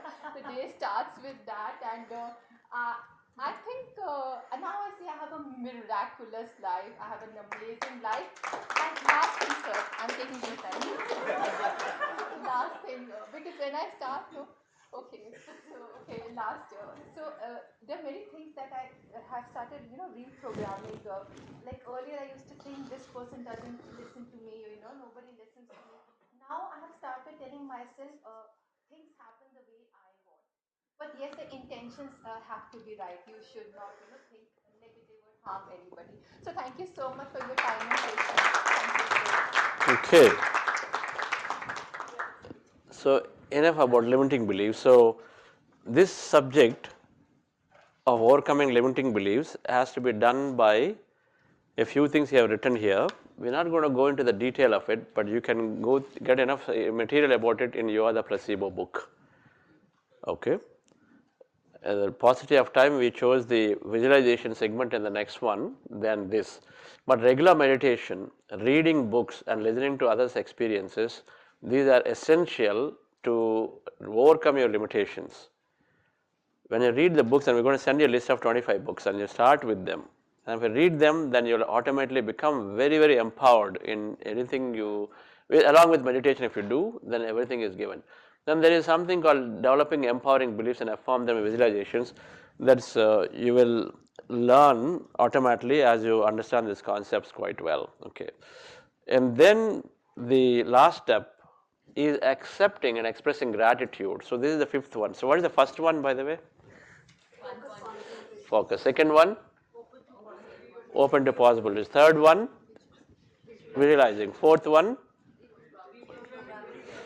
fifth one is the last important tool is acceptance, and expressing gratitude is a subset of it. Acceptance is whatever happens. If thoughts create reality, my today's experience must have been because of the past. I've told several times, my son delays always homework, gets me into trouble. Several times I told this. Several times I kept echoing this many times. So then, even though I started a manifestation that he is doing great and nothing, he is doing great and we don't have this challenge, but then I'm still getting that call from the teacher. Okay, it's because my past I've said it so many times, and so then that is still continuing. So give it some time. Just because it's happening now, you say, oh, this is not happening. Even though I'm visualizing, I still am getting called by the teachers, and so then it is not working and I stop, then you're going back to your old thinking again. Instead, even though it happens, whatever that happens against your visualization, accept as potentially from the past, and then continue to imagine and dream about, don't give up. One way of it. But this is most important, accepting. You looking for promotion, suddenly that promotion has gone to somebody. Then what do? Oh, I didn't work, it is over. Look at acceptance. Now it's over, it doesn't work, and it's so sad, I didn't get it, it's not, now I have to wait for one more year. See, so many thoughts we release right there. I have to wait for one more year, so then yourself are creating something for one more year. But in the reality, is it possible that there is a new promotional thing that gets created? We just talked about the possibilities. Is it possible the guy who is taking promotion also already was on the jobs hunt and then get another job somewhere else, better job goes? Again, same thing, right? So many ways things come in our way, or another department opens up a promotion, you're recommended to go there, right? So rather than giving up just because that thing is over there, we continue our manifestation, because manifestation has nothing to do with your current circumstance. Manifestation has nothing to do with your current circumstance. It has everything to do with that possibility that is there, which you're attracting. That's all it is. We are trying to limit ourselves, saying, okay, this is not possible, or this is over, so impossible now, then business can do it and all that, right? For example, I apply for an IAS officer seat. Now I wrote exams and then I didn't get a seat. Does it mean that you should abandon? You continue. Those who continued definitely was excelled. Those who had a positive mind continued a second attempt or third attempt, they got it, they got through. So, accepting what is happening is essential to be and say, okay, if I'm not getting an IAS officer seat this time, maybe there's a good reason. Maybe I'm personally getting developed a lot more. If I get a seat next year, that's probably is the best for me, and so then I will wait to continue to imagine and dream about my IAS officer seat, and so then I accordingly can go there. So this is important. A lot of times we have this time as a barrier. In manifestation, time is not ours. Space is not ours. Space, and say, when I want a 5-bedroom house, is it okay? It has to be only in Bangalore or Delhi, or can it happen somewhere else? How do you care? You care for an experience of having a great house and a lot of people coming and partying, is that what it is? But do you really fixate it upon just right there? If you need to have, then of course you can keep that. But then understand why it should be. In your company, promotion is required. Do you require and care for it to be in Bangalore only? Why? We have this artificial limit on space and time. It has to be coming in the next 6 months. Why 6 months? What happens if it happens in 12 months? Can it happen in 1 month? Is there a problem? Right? So time in the quantum field of the quantum field of infinite possibilities, where everything is happening simultaneously, there is no time and space. Everything gets collapsed into nothingness. And so then for manifestation, no time. Time is not in our hand. We continue to imagine and dream. We dreamt of Prime Minister of India coming to our conference. Some people dreamt, it didn't happen. Doesn't mean that we gave up our dream. The next best thing happened for us. We say this, okay, whatever best has happened, because it prepared us to see what it means to have a dignitary, top 3 dignitaries of India come and join. Because if we had gotten Prime Minister, we probably would have lost many opportunities that otherwise we were not ready to take at this point. We are not ready. We can clearly see. Because what is readiness? If Prime Minister of India comes, and then there could definitely be a call about what can we do. We ourselves are not clear what can we do. What is that we want? We ourselves are not clear about our ask. Other than saying that, okay, meditation should become a policy. Okay, fine. Everybody says, okay, I'm ready to do. But what is that? Tell me a little more specifically. We don't have enough clarity to say what is that specific thing. So we need to be prepared, and so then sometimes manifestation won't happen the way you expect to happen. It is always happening for the best time possible. Okay, a student not getting admission on this year into a college does not mean that no, he is not good. It only means that he is not ready yet. Maybe when he goes into the next year, when we administer there, maybe he'll have a right environment that time. The right professors understanding his psyche will support him a lot more better than an environment he goes this year and can have all kinds of troubles. You and I don't know, but an air traffic controller knows which flight to go, when to land. And so that's what happens. The meditation is helping you to connect and then surrender. So there is something else that is there. So the acceptance is, if I didn't get my seat this year, I didn't get admission, no problem. I continue to work. But then people give up because we have this time notion in mind. Oh, no, my year goes waste. I don't want to do it. What happens if 1 year goes waste?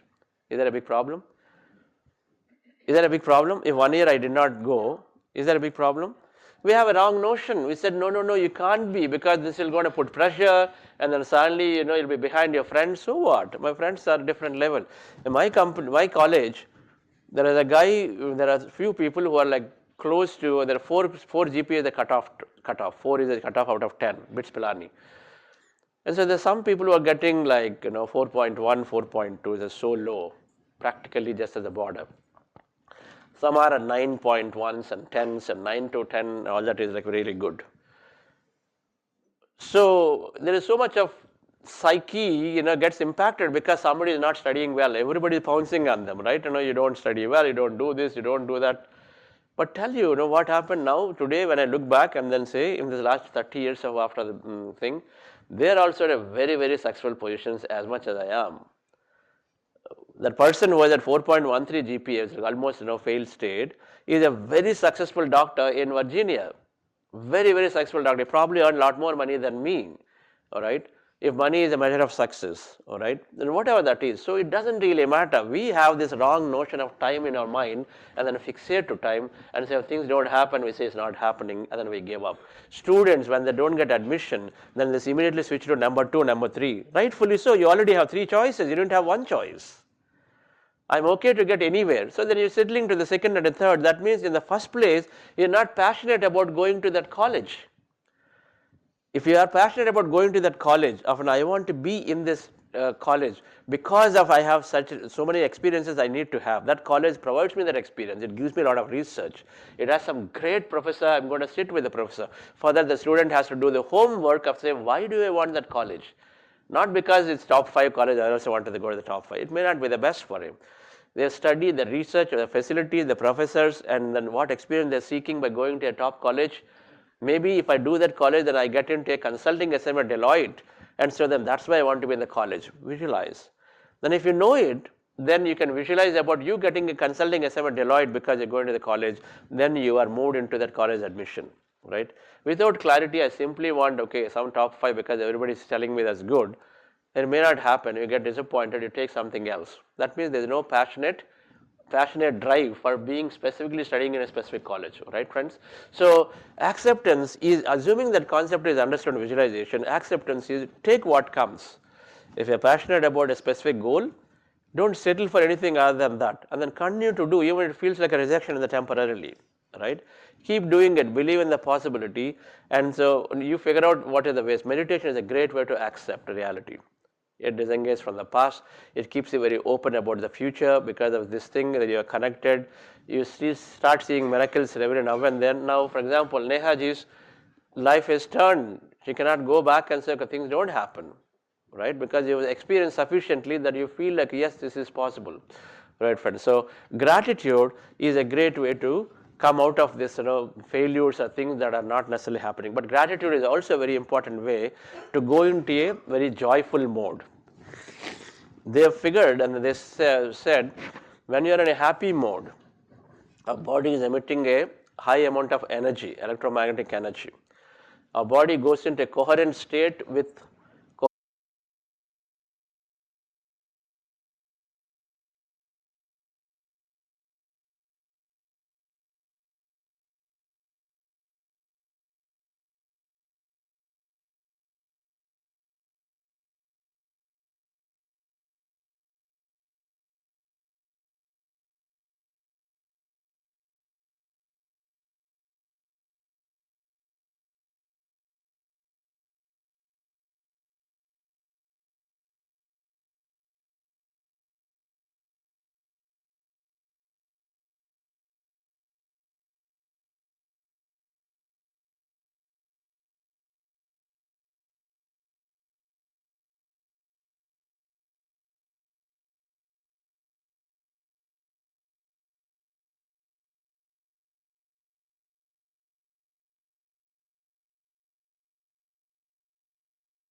Okay.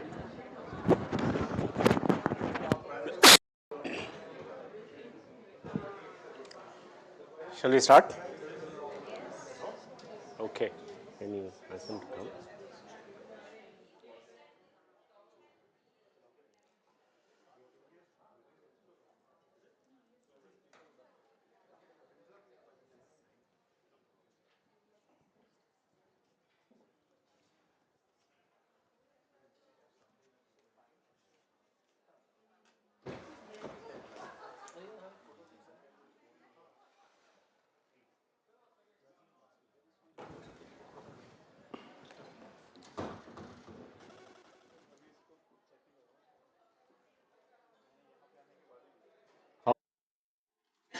Let me just share.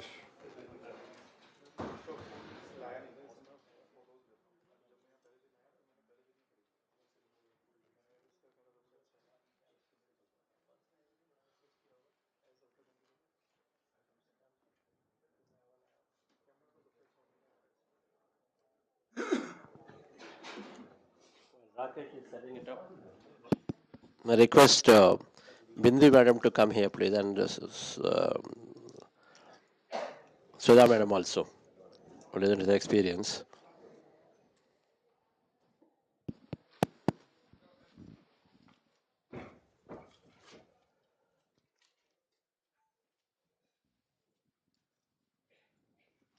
Okay, good afternoon, everyone. My name is Bindu Bodhanapu. I'm from UK. I'm a chartered accountant by profession, been in the corporate world for 23 years. My life has completely transformed since I got introduced to Anapanasati meditation, and my journey into spirituality started through Buddha's Yoga Quantum Foundation. And I would say my life has turned into 360 degrees transformation. So during the, as you know, being a chartered accountant, the life is a rat race. So you're always in stress all the time. So with meditation, I've learned to regulate my emotions, started to love myself, and then learned manifestation. And moreover, I've discovered the true purpose of my life only through meditation. And this is when I retired myself from the corporate world now, after the 23 years of experience. And now I'm doing something very purposeful. And again, I wanted to, I think probably I'll call this manifestation because I'm someone like a firefly, seeking for knowledge. So I wanted to learn from the most great spiritual scientists in the world. So within this 2 years of time, I've been able to manifest meeting many, many great scientists like Dr. Bruce Lipton, Greg Braden, Dr. Shamini Jain, um, Lynn McTaggart, Dr. David Hamilton, Ken Honda, and many, many more people. So I think I owe this to meditation and manifestation. Thank you. Somebody seeking knowledge. And then Sir is meeting many masters.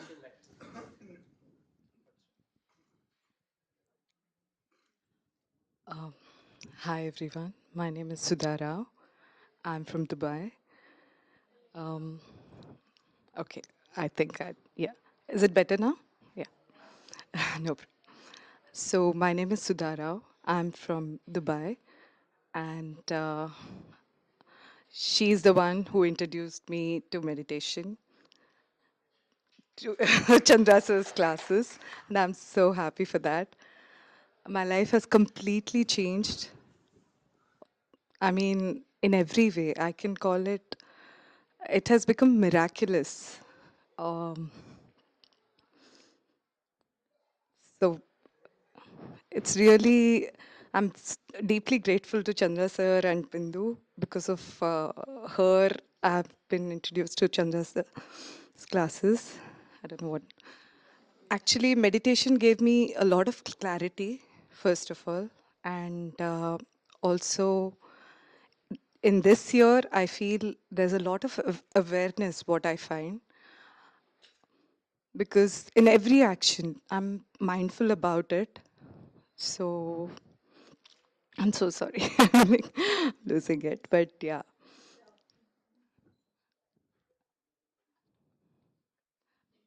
sorry. She's feeling emotional, so I'll just hand over from her. So I just wanted to say, talk about your book.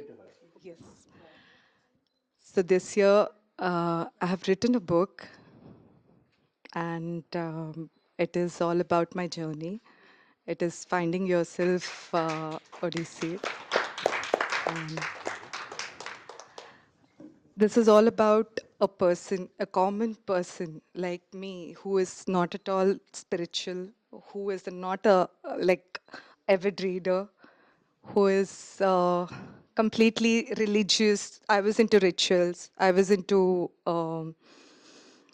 what can I say? I was completely, I mean, I didn't know what is meditation and what is all about this. So, meditation gave me such a, I mean, it has completely changed my perception, everything.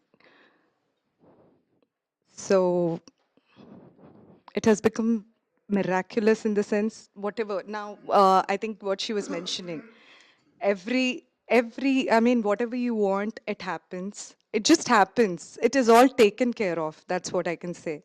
It's more of everything is taken care of. So basically, now I learned what is surrender. I started letting go. I started accepting things as they come. There's no resistance anymore. So,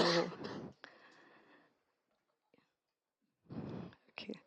About my book, it is all about my journey, which it's a humble attempt, and I can say it's a divine support. With divine support, I have written this book, which is Finding Yourself, Odyssey. It was an instruction kind of thing where a person like me can change. I think anyone can change. I mean, many of you at the age of 40, I got introduced to meditation. What changed with your husband? So he has. We're all here to learn practical aspects so that we can Yes, sir. live a better life. What can we manifest with the husbands? He has been my pillar. Like he has been my pillar. I mean, I was. He's always supportive, so I can't say anything about him. No, no, no. Initially, I came. Then later on, What change you have with your kids? kids. Yes, I have 23-year-old daughter who is doing her masters, and my son is in 11th grade. So what I see earlier and now, my daughter was introduced at the age of 16. I see a immense. I mean, it's like now every time now she's studying abroad. There she's doing masters. She's completely whenever she has a problem, she is like, Mama, I have to meditate. She's alone. Whenever she feels that, okay, I have to take care of this, I have to cook. I mean, they're alone by themselves. All these years they were with us, and for her, the tool is meditation. So I think meditation is a powerful tool, which has, I think, how Sir has said, manifestation. My daughter has manifested many things. Not even, I mean, it's not about material things, but there are many a times. Material things are great. Yes, Does sir. not discount them. Yes, sir. Yes, sir. Without them, you can't go into this giving up and transitioning beyond the desire. It's not possible, madam. True, sir. True. So material things have to be experienced and have to be shared actively. True, sir. There's nothing wrong about them. This whole notion that spiritual means you give up everything, Yeah. that's not at all wrong. Even I don't believe. Actually, Yes. mostly people think that meditation means it's renunciation. Who cares what they think? Yeah, that's what. It's all about renunciation. Initially, even I had that perspective that maybe it's all about leaving everything, but it's more of being joyous. I'm happy. I'm really, really very happy now. Anything comes in. I mean, there is a momentary anger or momentary, there are phases of, but it's not like I'm clinging on to it. It is just for that moment. And okay, I acknowledge it with awareness and I let go. It's okay. I mean, that's easy for me now. That's what meditation has done. Thank you so much. Thank you, madam. That's a big thing. Because most of our moments are spent just in thinking about what has happened. And deepest gratitude to Chandra sir. Because of him, everything has happened. I'm always grateful to him. Okay, madam. So they manifest many things all the time. For every meditator, manifestation is natural. It happens. How many people are doing that way here? Now it's happening automatically, right? Because that's our way of living. That's a natural way of living. You're learning the concepts, but they become natural. They're no more a special thing because you recognize it. So it's natural for me to imagine, natural for me to think of where I want to go. And so we go into it automatically without an effort, right? But of course, we are learning a little bit here initially. So thank you very much for joining. I understand you're leaving. Yes, sir. So all the best. Thank you so much, sir. Okay, see you. Thank Yep. you everyone for listening. See you. Thank you.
If I got a chance, so I told everyone and said that if you go next time, take me and go. So during my manifestation session, I had 5-6 pointers, and one of the pointers was to do a lot of Himalayan trekking. And when I got a call in the month of October saying that Anil, there is a Himalayan trek going on, would you like to join? There's one seat. I was so happy, and we went for a wonderful 11-day trek with 30 meditators, senior meditators from Buddha CEO.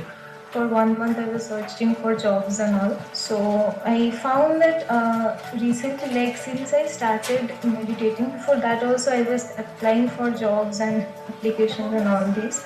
But since the second week onwards, like I saw, opportunities started coming to me. Like I had applied it maybe 1-2 weeks back or like that, but I started getting replies, and I also got 2 interview calls, and also I saw these changes happening gradually, so I'm very happy for that. So.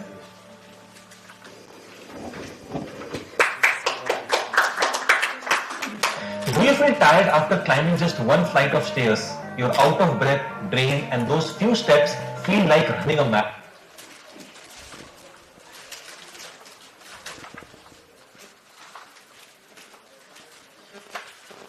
Before 2 years, actually, I have been working with the company.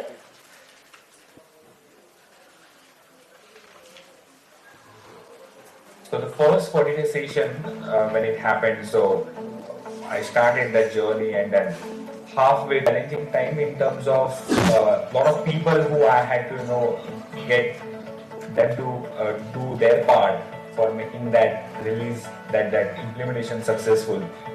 we had a determined plan to make that release successful by next weekend. And the immediate response that I really got back was, some of my colleagues, they actually, come back on the Teams chat that we have. Hey Rishi, you handled it so well, brilliant. I mean, that was one of the first kind of feedback that I got in so quickly after I went back to my office work.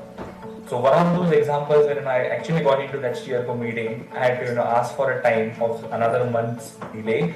And then it was like, okay, I presented it and I just asked for the vote. So do you agree with this? And then within 16 minutes of getting into a call, there were a couple of questions, and everybody kind of said that okay, that makes a logical sense, and we just came out of that meeting so happily, and then we delivered that project as well successfully. So a lot of those examples of the personal benefits that I've seen on the health front as well. I had severe back pain and neck pain as well. So since last 2 years, I've not really had a need to take last 2 years I've not really taken a single tablet for anything. So these are some of the things that happened on a professional front. On a personal front, in fact, me and my wife actually manifested getting an admission for my son who were in a school who we were actually trying to get for last 3 years. In a week's time, actually we got a call from school. We just went in there, paid the fees, and it was in a normal fees that we paid in, and then we actually got an admission. On a manifestation course that Chandra sir runs, so I was able to actually manifest a new role with a promotion and a hike in the middle of COVID times. There were layoffs happening. There were no salary hikes. So the salary hike that I actually happened to get in was double the number that I would have ever got in the last 5 or 6 years. So this is something magical, and it happens in such a quick time. We have to just accept that situation. So some of those things that I kind of learned through is accept the current situation, manifest something from the state of happiness, from abundance, and so I've seen so many benefits. And with that, I actually also got the opportunity to work alongside with the CEO. So thank you very much for providing that opportunity as well.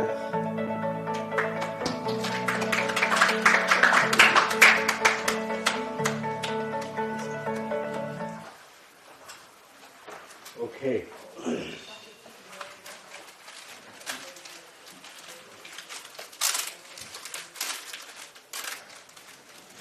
How many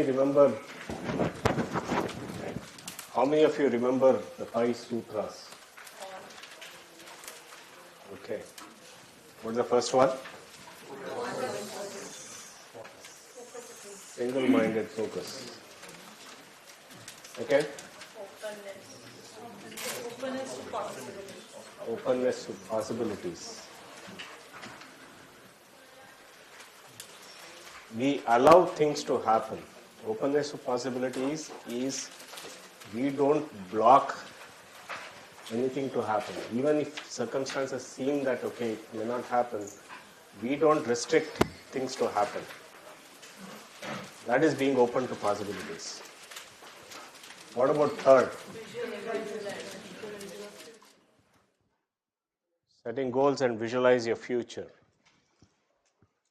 Imagination is one of the biggest gifts that we have. As a human species, we probably are the only ones who have that gift to imagine. We can imagine anything. Visualization is one of the most important aspects of manifestation. What about the fourth?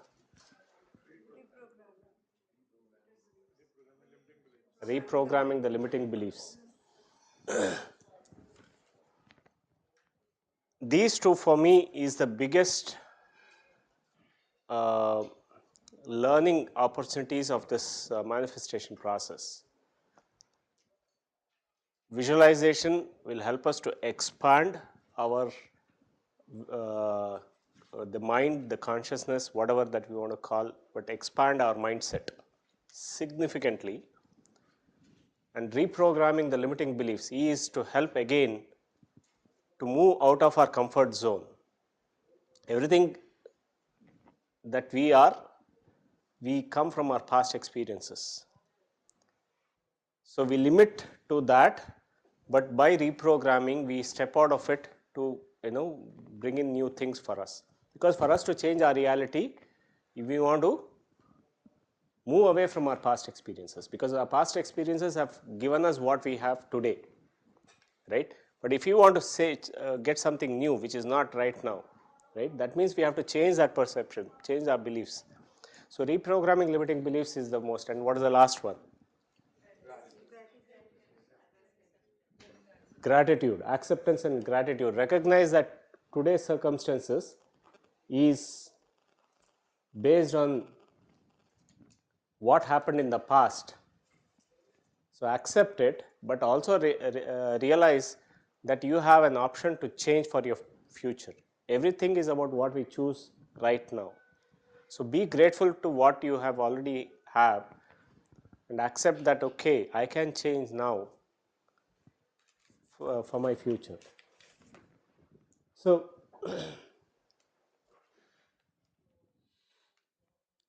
when I started this practice,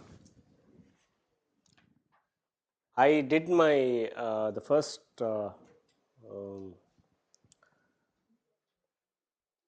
retreat is called as a manifestation retreat in Pyramid Valley.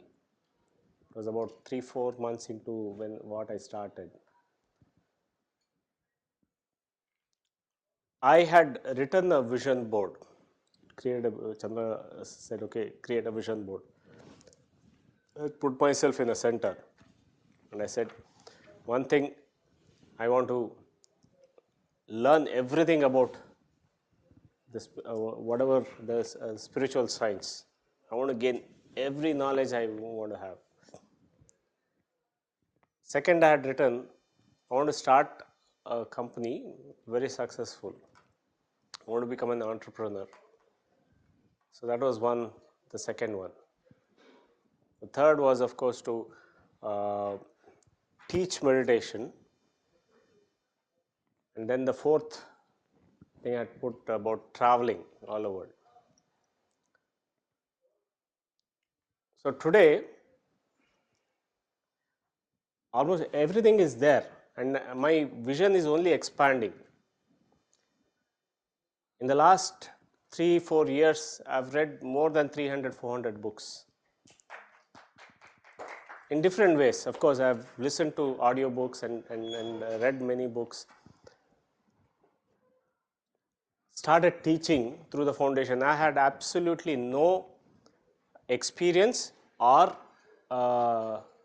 confidence to teach, let alone stand in front of people I didn't know.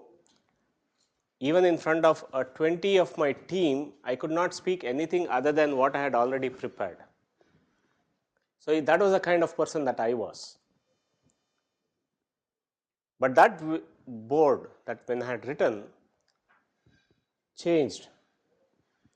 Today, I'm able to stand in front of all of you and talk about this, all because of meditation.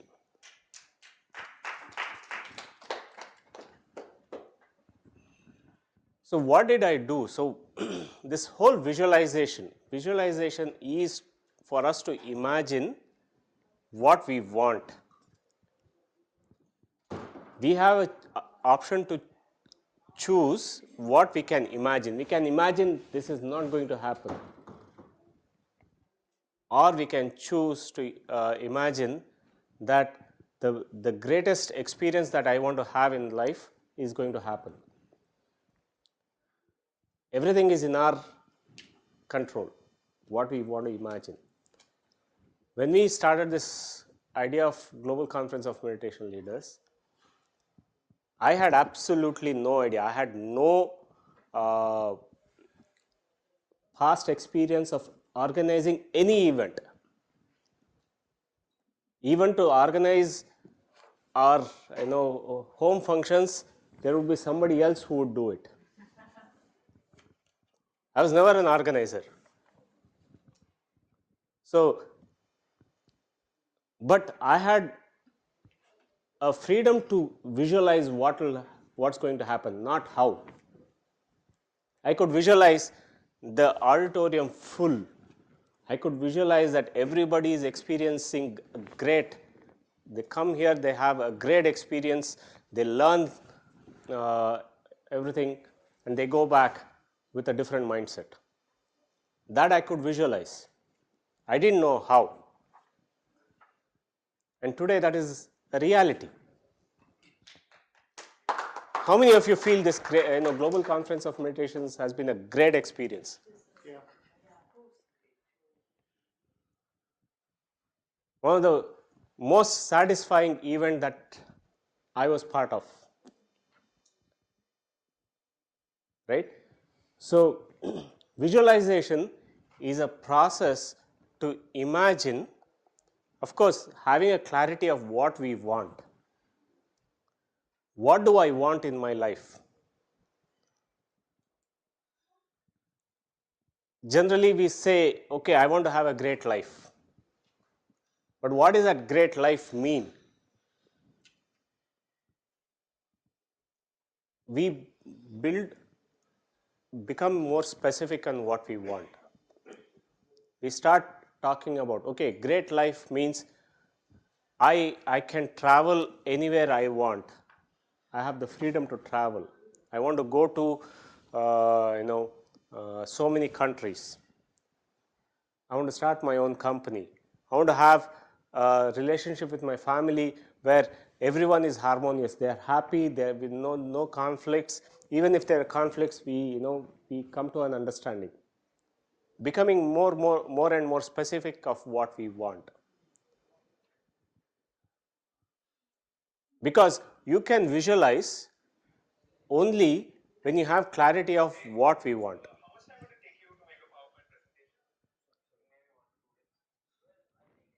Can we?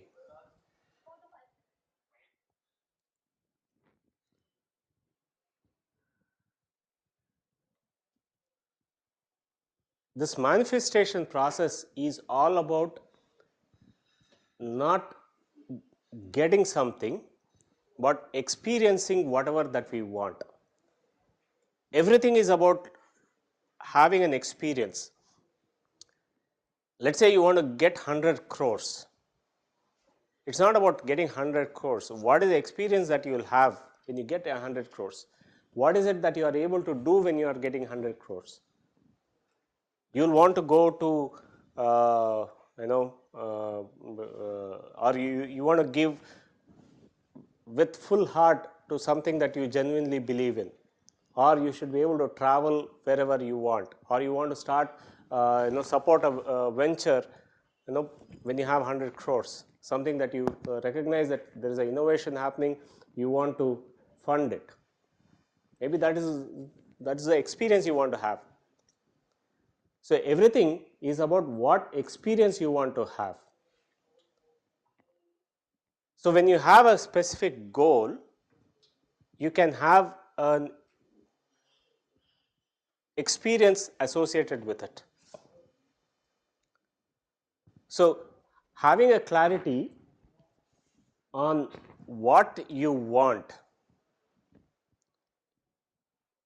will help you visualize what is the experience that you want to have. So set clear goals to stay focused, develop vision boards and unambiguous goals. Meditation brings clarity to get clarity of the goals that you want.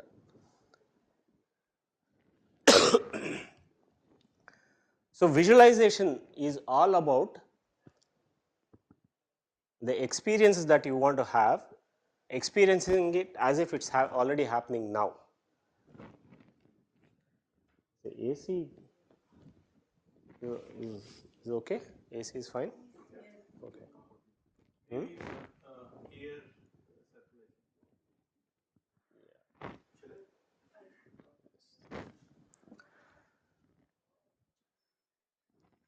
So imagination is about experiencing whatever life experience we want to have as if it's already happened now. You want to have, you want to get a new job or a new new position. You want to get a promotion. Now, what is the experience? So let's say you are doing something right now, but when you get promoted, what is that life change that you will experience? You become a CEO of a company. What is the experience that will change? And that experience is very unique to you. Being a CEO does not mean the same thing for one person to another. For somebody, it is the freedom to create something, whatever that they want. For somebody else, it is about giving opportunities for many employment. And somebody else, it could be different, right? Having the credibility to do something. So it's a combination of things. So when you have a goal, what we want and why we want, you want to have clarity. So, and that experience that you want to have when you get it, because life will change, and that change shouldn't be just incremental change. Why we are doing visualization process, why we are doing this third step is to get inspired to change. If let's say I'm running 5 kilometers today, if your goal is to only say, I'll run another 5.5 kilometers, if that's your new goal, it's not inspiring enough, is it? When you want to change your circumstances, it's all about changing your reality, changing your circumstances in life, right? You want to have a new life, new reality in your life. And you want to have a new reality, you want to have an inspired goal for you to make that change. So having a goal which is something that you dream of, that you can look at something with inspiration, and not just something, okay, I just want to have one more goal here. So have a goal that is inspiring for you. If becoming a CEO of a company is an inspiring goal for you, then put that. Not because somebody else is telling you, okay, I have become a CEO, so then you say, I also want to become. So having a goal that is truly inspiring for you is what you want to put it, right? So let's look at this whole concept of vision board.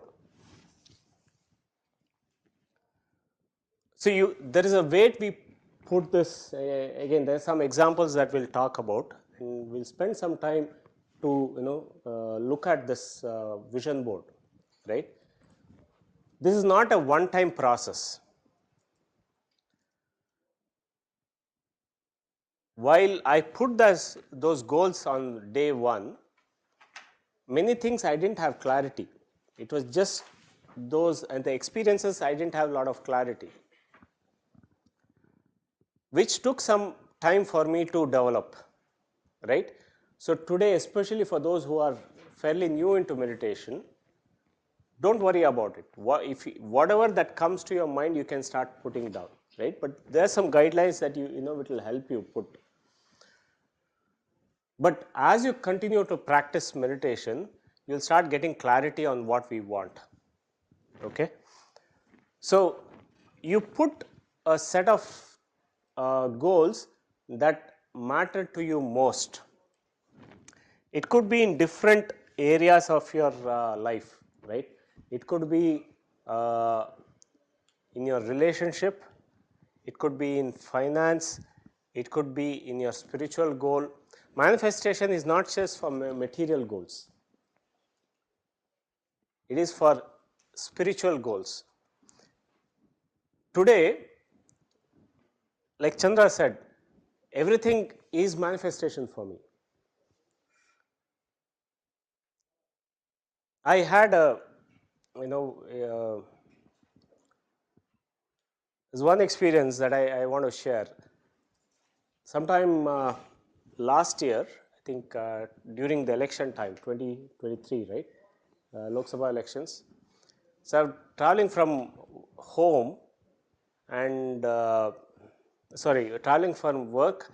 I had a late night meeting, so I had to reach home on time. But after I started, I realized that there was a major political rally, and a VVIP was coming, and all roads were getting blocked. So I was getting directed here and there, and finally at one place, I was told to stop. Everyone else went. I was the last person. In that this one traffic road, I was told to stop in that junction. Said it'll take about 1 hour because there is a VVIP movement. So what do I do? And it was an important meeting, and I had committed to it. So at that point in time, I sat in the car, closed my eyes, and of course started meditating, and I visualized, because there is a choice for me of what I want. I want to visualize that roads are empty, I'm just smoothly going home and attending the meeting. And I don't know how long it took. Later I realized it was just about 5-6 minutes. Somebody tapped my shoulders, please start. Right? Now, how did that happen? I don't know. So, the whole process of visualization is to recognize what we want and visualize that, right? So, manifestation process is all about, it's everyday life as you start doing it, right? So, but to start with, you identify what is the most important thing that you want, something that really inspires you, right, to change your life. So you could look at your finances. If you feel that it's not, you're not happy with it, your relationship, your career, it could be your spiritual goals, as I said. So put that, right, and you can start documenting. The visual is better always, because that will impress. I'll talk about science of it in a bit. And you want to have goals that are very clear and unambiguous. What do I mean by it? When I say I want to start a company and run a successful company, what does that successful mean to me? For me, it means 100 million meditators are using using a technology that we are developing and experiencing. That is specific for me. That is success for me. So whatever that is, be very specific as to what you want to have in your goal, right? You have a great relationship, be specific. If your relationship with the spouse, you are always arguing, fighting, set that, we always understand each other. There are disagreements. I always, have a understanding. We come to an understanding very quickly. So put those very specific goals that you want to have, right? And one thing that you want to have, and it's a very, very important aspect of manifestation, is you don't want to put a goal that is going to restrict somebody else. Each of us have a right to experience our life fully. You don't want to manifest as saying, that person, I'm going to beat that person, and I want to be, he's not going to have the growth that I want to have. That means you are trying to restrict somebody else. Spiritual science is, there is abundance everywhere. Rishikesh said that. He is manifesting from the position of abundance. The second principle of manifestation is about open to possibilities, because there is infinite possibilities, there is abundance for everything. So you do not want to be restricting somebody's experience when you are manifesting. You can't manifest for your son or daughter to say, they have to go into this college while they don't want to do it. So be clear that this goal is for your experience and not trying to restrict or control somebody else's life's experience, right? So that is the second aspect, and then put that in the present tense. The key to visualization and the whole manifestation process is to imagine that this has already happened. There's science behind it, we'll talk a bit in a bit, but if I want to say I want to run a company which is successful, we are 100 million people are going through the software or technology that we have developed and transforming. So my experience is, my company is successful, 100 million meditators are already using the software technology that I have developed or our company is developed, and they are transformed. That is a statement or the tense that you want to use in your goal setting. Things that has already experienced, your subconscious mind does not differentiate between anything outside to what you believe. So if you have said, I have already achieved, subconscious mind will believe that it's happened already, right? So use a present tense, that it's things, it might it might seem ridiculous. You might have just started a job, and you would have put a goal that I'm a CEO of this company. It might seem ridiculous, but as long as you can believe and you can imagine what experience that you want to have, you want to put that, yes, it's already happened. Because there is always a different possibility. Somebody might come and recognize that you have a unique talent, and they might just pick you up and say, can you drive the vision of this company? It's possible, isn't it? So you don't want to restrict how it happens, but you want to put that in a way that you are already achieved it. Okay.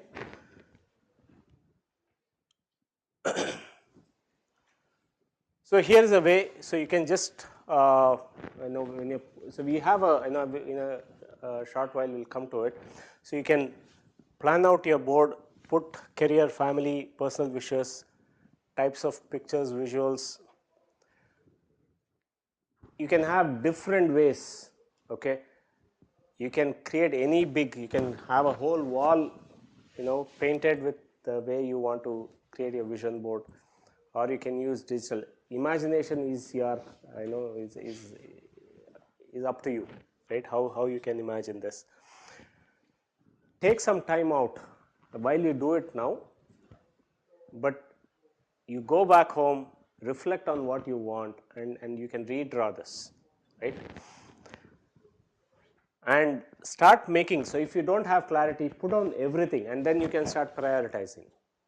If you don't have clarity now, put whatever that comes to your mind, and then once it's there, then you can start seeing, okay, this is not important, this is not important, this is important for me, and you can start prioritizing, right? And then once you have a fairly clear vision board, that is that you are satisfied and you want to have the experience of that vision, then you want to keep it in front of you wherever you can see every day. It could be in front of your desk at work, or it could be at home where you prominently see all the time. It could be in your laptop, mobile, whatever, right? Every day you should be able to see it. So here are some examples of how a vision board could look like. This is somebody who said that he had some different goals. I traveled to exotic places. So for them, exotic places is like Giza Pyramid.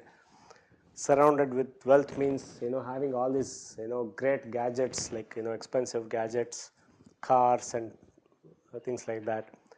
Again, the meaning is up to you. What is important when you say wealth? For somebody, it could be having all this.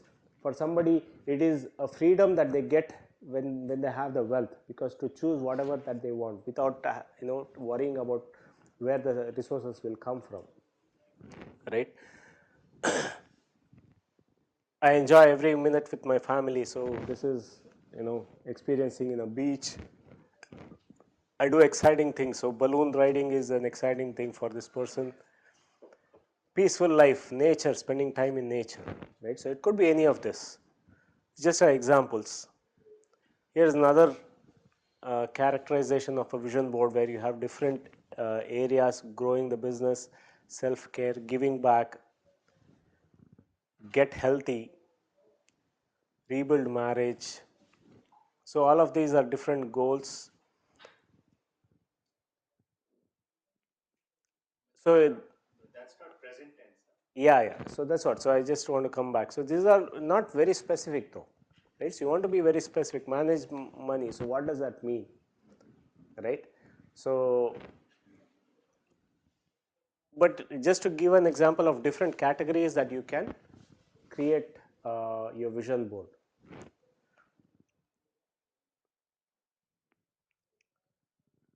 Here is an example of a meditator who, in fact, this was this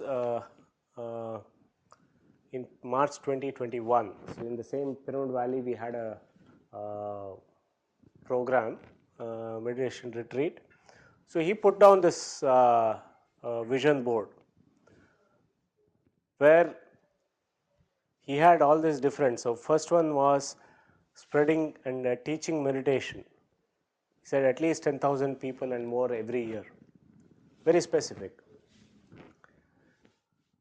Happy and cohesive life, family. So it's like everyone sitting around a dinner table enjoying. Big home with a pyramid. He drew that he wants to have a home, and the backyard he should have a pyramid. Buy and enjoy things that I enjoy the most, all the gadgets. So he wanted to have money and abundance as the goal, and the reason he wanted was so that he could buy gadget freely, and the second was he could donate freely, right?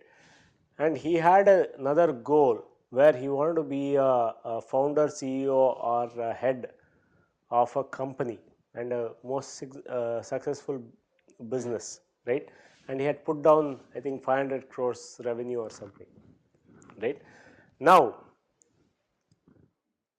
within a few months, so he had this goal of becoming a CXO. He had no, I mean, he didn't have finances. He had no idea how to start a business, but he just had that intent. He had that goal. But within 3 or 4 months of this, a neighbor of his who had his company, who wanted to start a company, came to him and said, I know you have a great expertise in the supply chain. I think he was part of the this one, technology. And I would like to partner with you. Why don't we start a company? So he said, I don't have money. He said, don't worry, I'll put the money, I'll invest. But I have confidence that you can really make this successful. So today he's a co-founder and a CTO of that company. We had you have a myth that, I mean, at least the people have some myth that you want to have money to start a company. He had absolutely no money to invest. But today he is running a company as a CTO. He had this home. He was living in a area, and out of the blue, somebody said that they are selling off, because they had to migrate to another country. And he found a place which is exactly what he drew. There was a backyard which was open, and at a price that he could afford, he could sell this house and get that. And today he has built a pyramid where many people in the community go and meditate. Bangalore. So this is an example, right? So of how this is Chandra's vision board that he developed, I think 2009 or 2012, I think.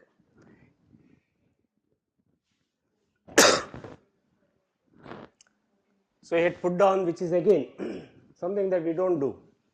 We don't put timelines in our vision board.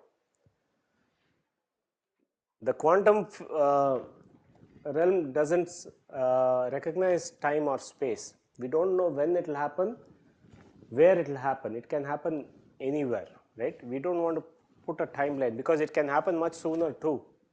We don't put a timeline, right? So, but here's an example where he was very specific. He had Pyramid Valley as a goal to make it very successful, that at least there are 1,000 residents in Pyramid Valley every day. Today, now there is accommodation being built which can accommodate at least 1,000. We already have, I think, about 300 to 500 residents. 1,000 is happening right now. 100 mega pyramids in the world. So again, many pyramids are getting built.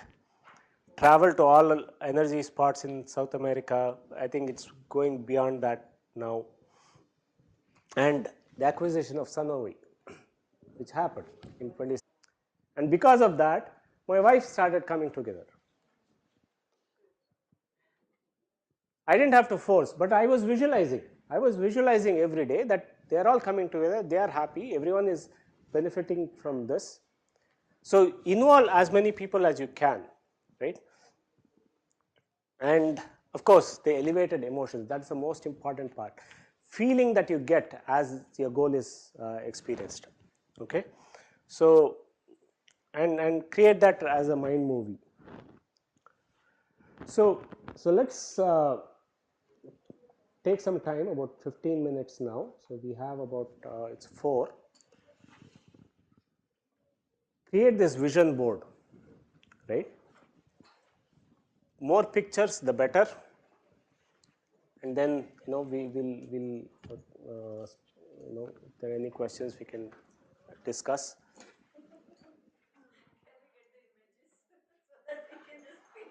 You can draw. You have your own this one.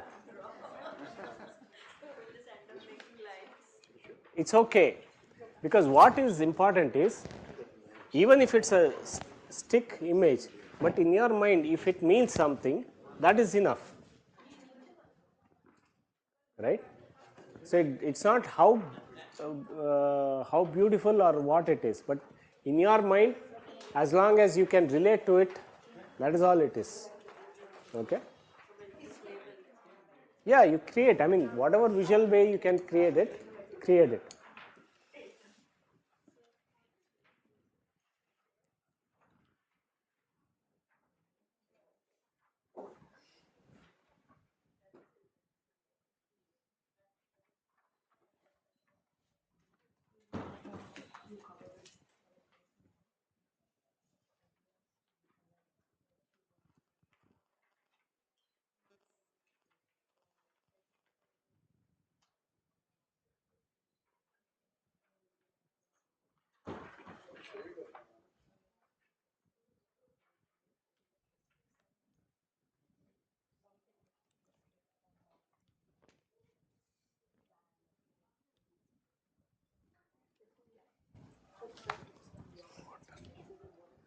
Come and share.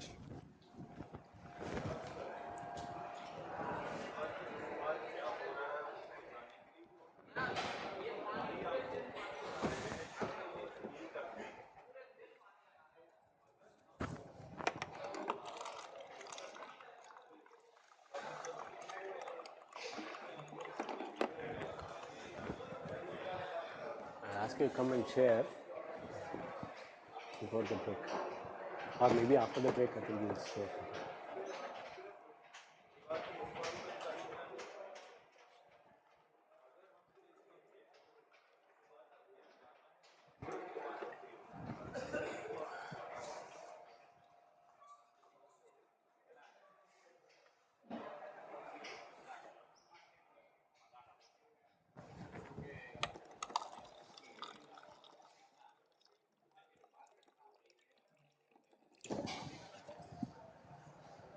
It's all done. Packing, everything is done. Doing. I'm still doing.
Got to be specific. Got to be specific. What is the experience that you will have? Yes. What is the experience you will have individually when you have meditation for all? What is the experience that you will have?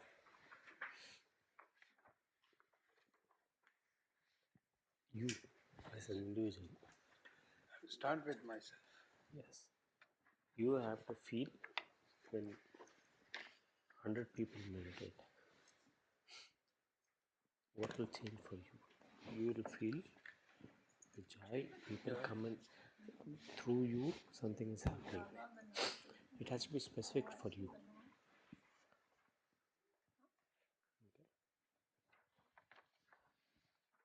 Very simple. Okay.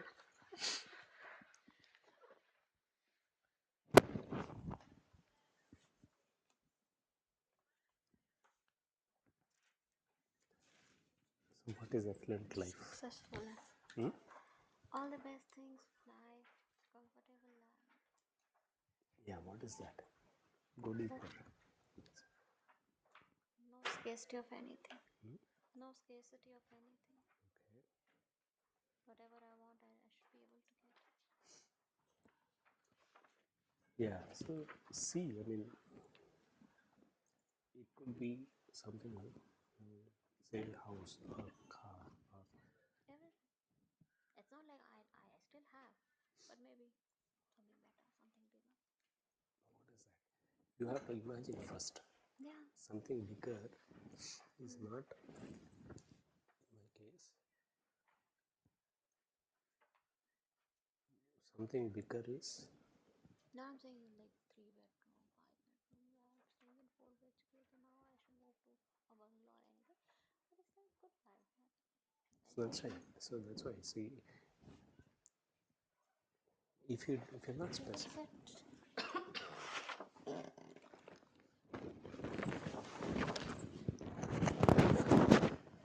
it is still vague. Yeah, it is vague.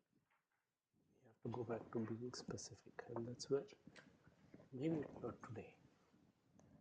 But what does an affluent life mean to you? The best things, whatever I want. Money, of course. So put that. Yeah. What is money? But not only money. Money, it's not just driving Tesla only. It's like money, right? Money for all good things. That's what. So put that. So when I say I want to earn 300 crores, Yeah. but for me that is means it's not just 300 crores. The experience is okay.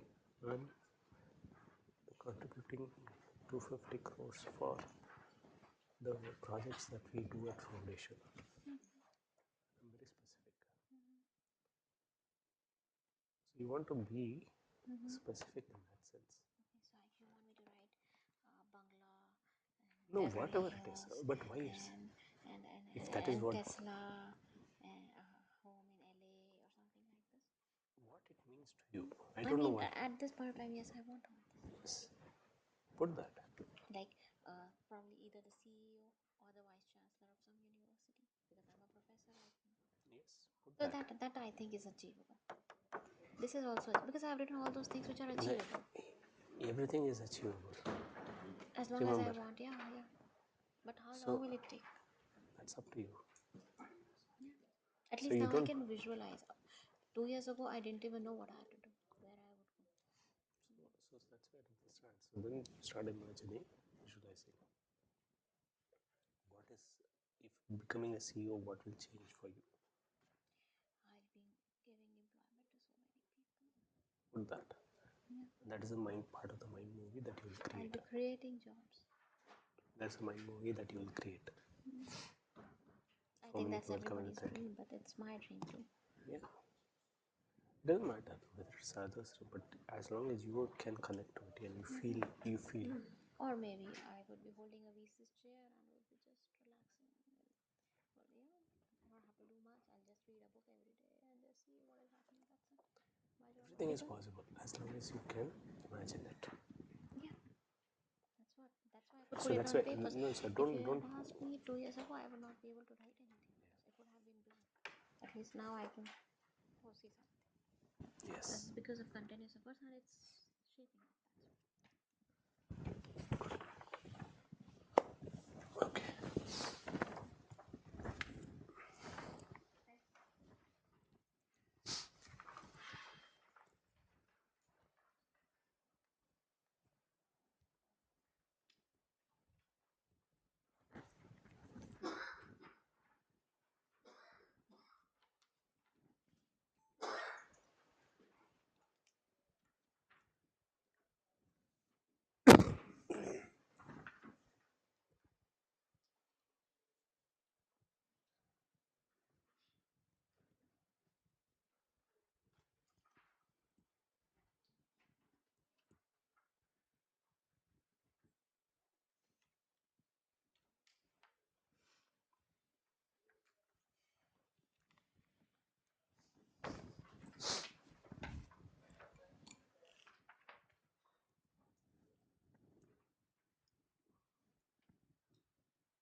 Okay.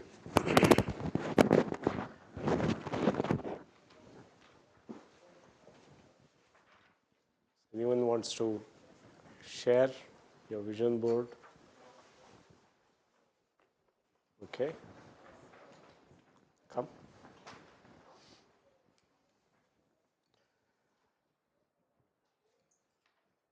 Ready?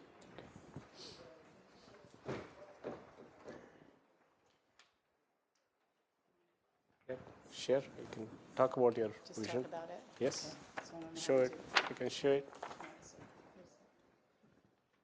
Okay. Okay, so I'm pretty clear about what I want. And so a master meditator is my first goal. And that's basically the center point here, which branches off and helps everything else. So awareness of the present moment, breathing in all moments.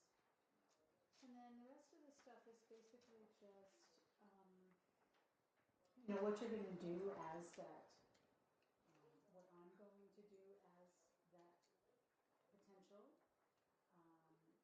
So teach small kids or teens or anyone, but I think that anyone for me is a later development because I feel like I relate to younger energy right now better than I do other energy, if that makes sense.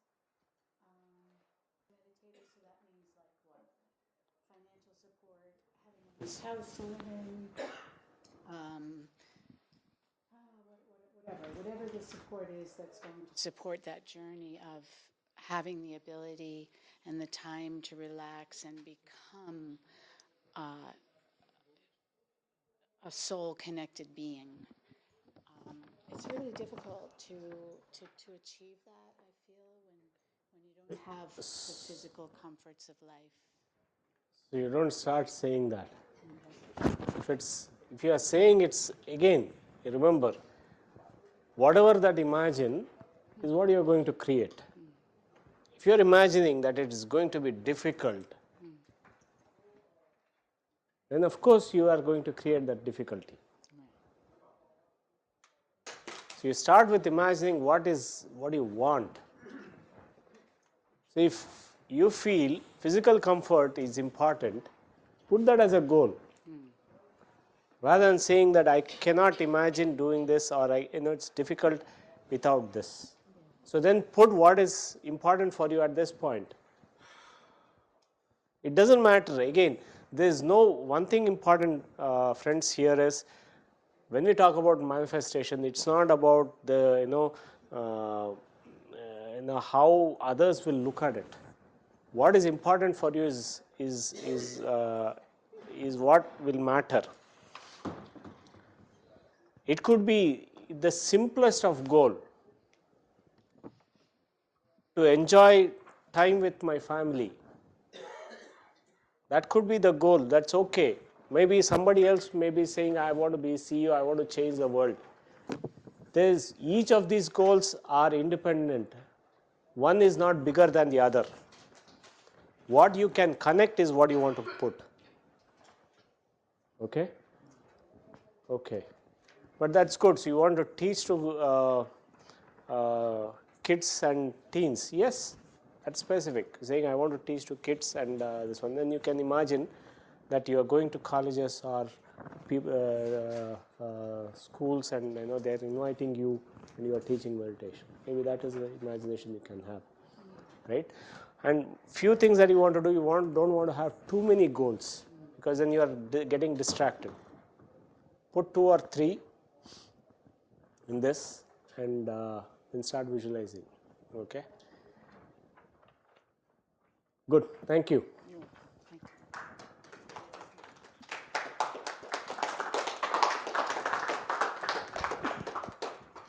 Okay. So we'll have some more sharing maybe after the break. So let's have a break now. We'll have about 15 minutes. 15 minutes break. There's a tea outside. And then we'll come back and then we'll do a meditation where we'll actually go through this process of visualizing. Okay? All right. Thank you.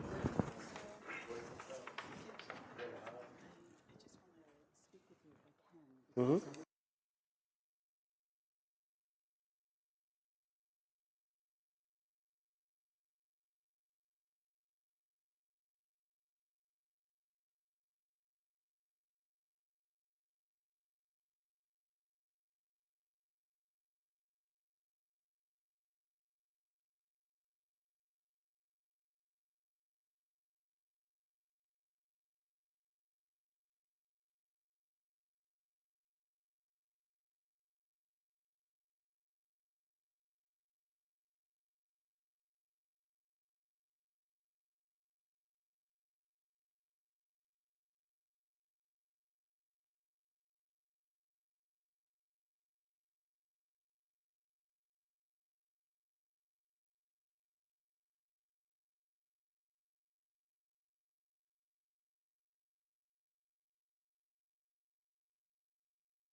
So, okay, friends. So all of us have created a vision board. So now we'll do a meditation where we'll visualize or create that mind movie. We'll go through that experience, right? The key is, as I spoke about from the neuroscience principles, we have to embed that into our subconscious, saying this is happening, this already happened, right? So the process is we do anapanasati, the breath mindfulness meditation, for a significant period of time, where we empty our mind, we make it clear. End of this anapanasati meditation, we go through the guidance, the music will change, the guidance will change, where you'll be asked to uh, uh, share your goals. You express your goals, what you want. You may have put like 10 different goals. Pick one or two to start with, or which you can actually put together in a combination, right? That is all related. And be specific. Then you start visualizing. So you experience in your mind everything that you want to have as if it's already happening.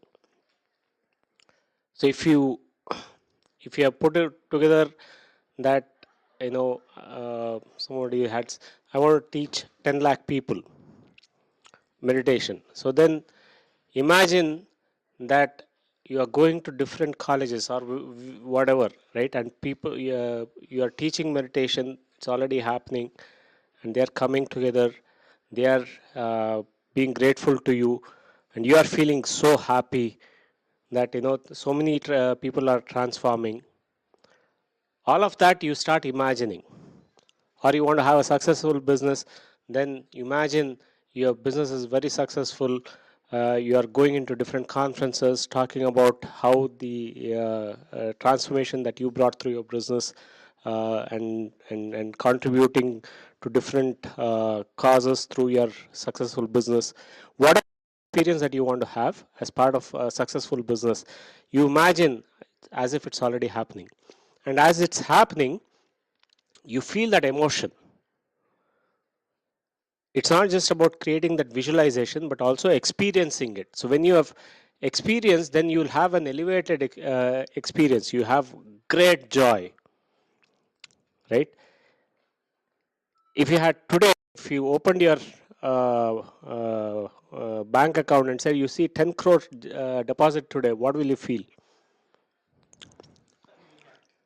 Something big, right? So that joy, that experience that you want to have, you want to experience as part of this mind movie, right?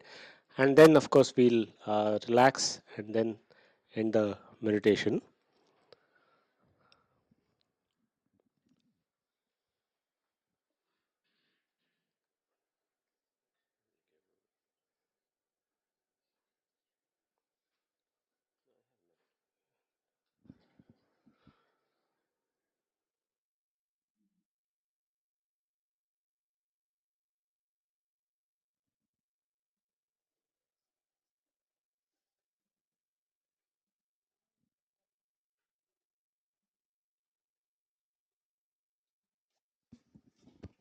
Okay, thank you, Rakesh. So Virat Kohli, he was doing this visualization all the time. And most of the sports people are doing this always. Feeling sleepy? Feeling sleepy? Okay. So let's listen to what he does.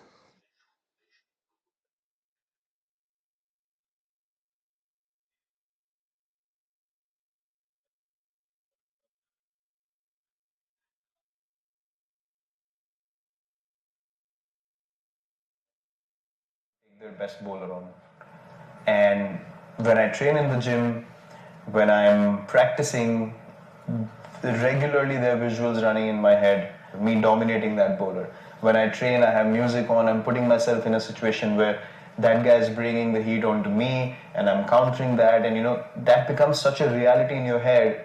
And invariably, when I went into that situation, I ended up dominating that guy in their own home conditions. And what specifically are you seeing when you're visualizing?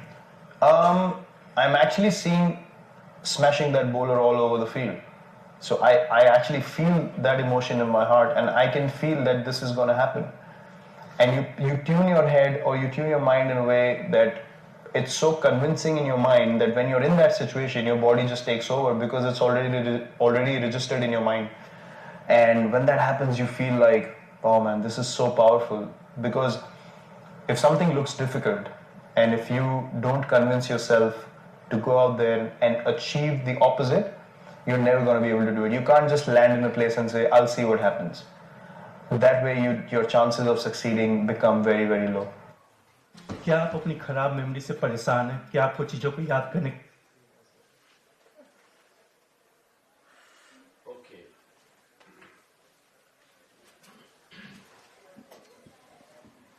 So the important point here, if you understand visualization, is to feel that it is possible, right? Feel that it is possible. So he was saying that I prepare myself that I am actually doing it fully, so because then he was visualizing and then convincing himself.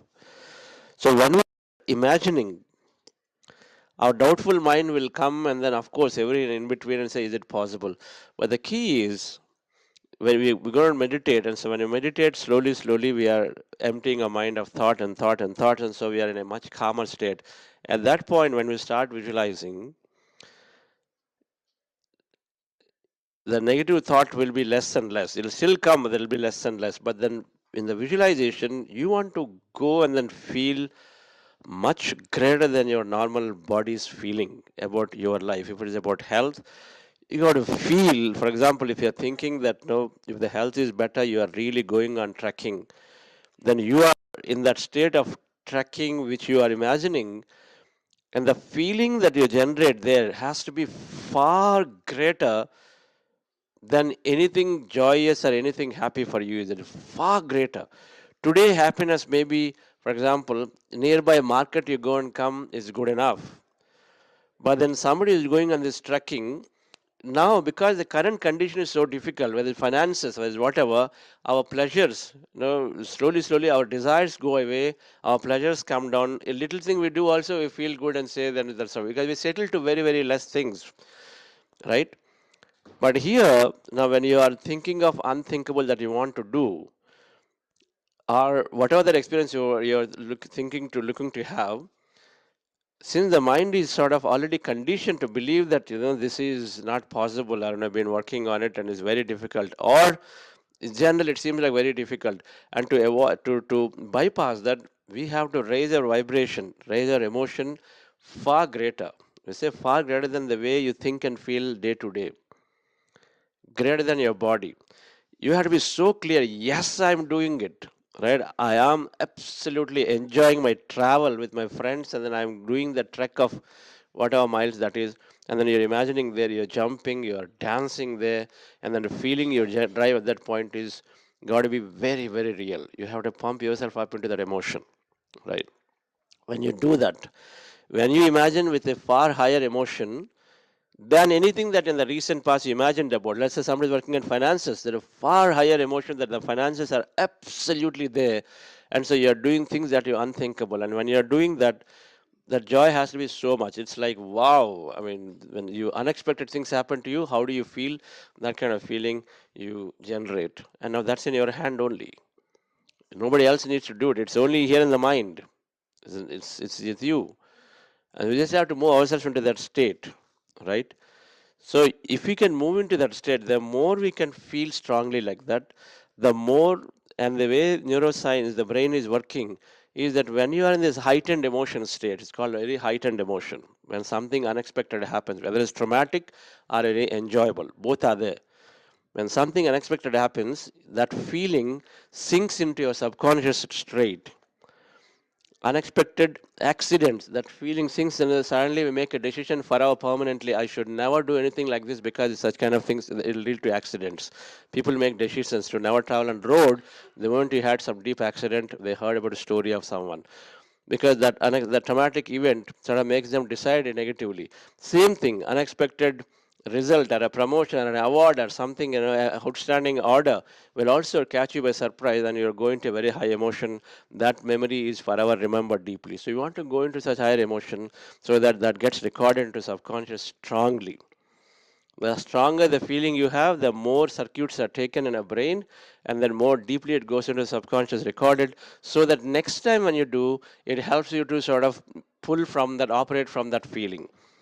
You do this a few times over and over, you get it recorded strongly in subconscious. So anytime you are challenged with the same health issue or challenged with a financial issue, rather than going back and thinking about, oh, this is not working, it's going to be difficult like this again, are just not happening to me. Watch this now, because you had been implanting this strong feeling and imagination, then it will start working for you, where you suddenly are operating from a new way. No, I know this happened, but doesn't matter. I'm going to be going forward in what I'm wishing to have, because that's what has to come out. That means if it is not coming out, instead of thinking in the old way, that means then it is not gone in deeply into it. You're not imagining deeply into it, right? So try out. Imagine visualization is a great segment, and so we will go into the meditation. Now, how many of you know this process called heart elevation? Heart elevation process. So we will do a small technique before we do the meditation. The human heart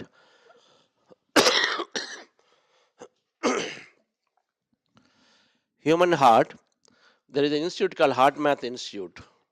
This is in California. What they discovered is that the heart and brain are quite a bit connected to each other. Meaning every organ is connected to the head brain anyway, that we know, but heart and brain are connected in the sense that heart, it seems to be sending lot many signals to the brain than the other way. This is the only organ that they find it that way. Every other organ where head brain sends signal to the heart, sends signal to the gut, sends signal to the hands, everywhere. But in case of heart is sending lot more signal to the brain. Okay. Now, from a spirituality perspective, we generally understand, yes, heart knows, mind is, this and that. But then scientific research also now shows that heart is guiding the brain. Now, which way it is guiding? Every time heart goes into a higher emotion, joy, appreciation, compassion, love, gratitude, adventure, oneness, wholeness, all these emotions, every time heart goes into it, then suddenly heart is sending a coherent signal. A signal that is sending in a way that brain, all areas of the brain come together into a very coherent, beautiful state. They work together. They're not working in silos. Okay. And again, an example is a team of football players. If they're working for themselves, and cricket players, they're working for themselves versus working together coherently. You know the difference, right? And so the coherency happens where the brain, of course, is always working in silos when you have stressful things. When our stressful thoughts, for example, our auditory function is not necessarily working well compared to vision function. They're not working together. So you're only seeing, but you're not listening. You're seeing, but not listening. So then what does it mean? You're not capturing the experience, right? It's called incoherent systems that our brain is working. And so many times we don't have the right experience, Now, when heart is joyful, and then the joyful means any other higher emotion, suddenly brain becomes coherent. When brain becomes coherent, the entire body becomes coherent. It's a great state to be in, to dream and imagine. So now heart coherence is a great state first for health. Right? What they discovered is, so if that's all it is, if heart can go into coherent state, then brain is coherent and the body is coherent. It's a great state. And so then they discovered that let's do a process to go into a high emotion state. That's all. By just going into a higher emotion state, and meditation takes us into a good emotional state, but this heart coherence technique is a great way to go into and be in a high emotion state for some time, which will take us into an alpha state of meditation. Now, the logic and science behind this is that one slide is that if you see the heart rate variability, HRV it's called, heart rate variability, phones have it, all phones. So when you are frustrated, anxious, and then stressful, then the variability of the heart rate is erratic. It's just see it. It goes up, then comes down, but erratically. That means it is up for a long time, down for a little time, again up and then down, very erratic. Down for a long time, up for a little time, like that. Whereas when you're in a good emotion, it's very, very uniform. Heart rate is variable in a very uniformly. So this is what the discord. This is called a coherent rhythm pattern. This is called incoherent. So when the heart is coherent, that means it is in this good emotion. Then at this phase, it is sending a very, very coherent signal. So brain again suddenly slows down. Any stress goes away, and then body, sympathetic, parasympathetic nervous systems act uniformly, and that means then everything in the body works great. Just by doing this heart coherence technique, which is nothing but elevating ourselves into good emotion. We elevate ourselves into good emotion. How do you go into a good emotion? Can anybody tell how do you go into good emotion? Higher emotion. If you morning tennis and every day you go there where you feel happy about it, just think of that event, right? If you're doing gardening and that's a place where you always feel great, and just think as if you are just going into the gardening, right? You got some nice lily flowers, every day you walk down there to just smell them and you feel so good, and so just think about it. Can you close your eyes and imagine you're just smelling some of these flowers which have a great fragrance, and then how do you feel? I want you to imagine right now. Close your eyes. Close your eyes and just smell. You're gently walking in towards the flowers, you're touching them, holding them, and then go close to them. Just smell. And a great fragrance. And you have great appreciation for it. You feel great. The petals are soft.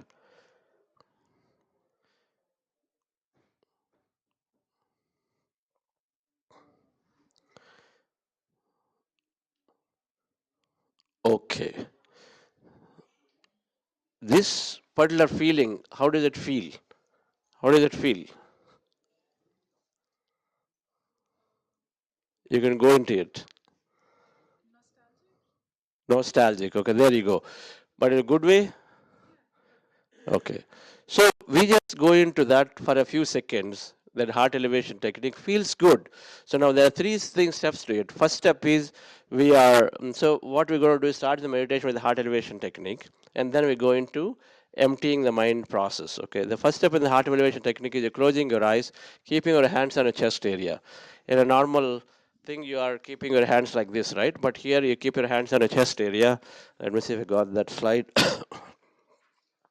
Yeah. So keep your chest area and cross your feet at ankles the way you are doing. Second thing is you rest your attention on your heart, and then you take a slow, long, relaxing breath.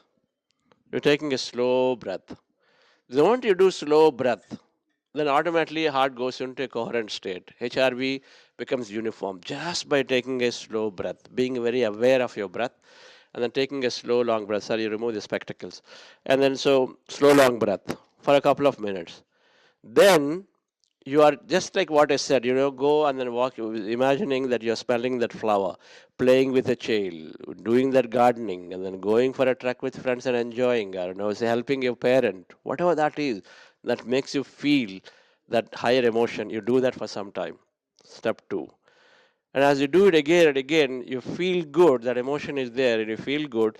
Then you say that I'm spreading this emotion, this energy to people who really need that help. We are designed in such a way, every time we share our energy to somebody, we are becoming a lot more coherent. That's our natural state. Every time you say, I'm sending this energy to people who really need that help, maybe those in the conflict zones and war zones, maybe those who do not have food and they're just struggling for survival.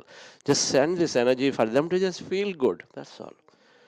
Right? So when you make that intention and say this energy is going to them, that makes the heart become a lot more coherent even more. So there are three things we do, and the whole process lasts for about 5 minutes. I'll play some music which will support it, and then after that we go into automatically Anapanasati meditation for a long time. After that, music will change. We do visualization intensely and actively and nicely about our future.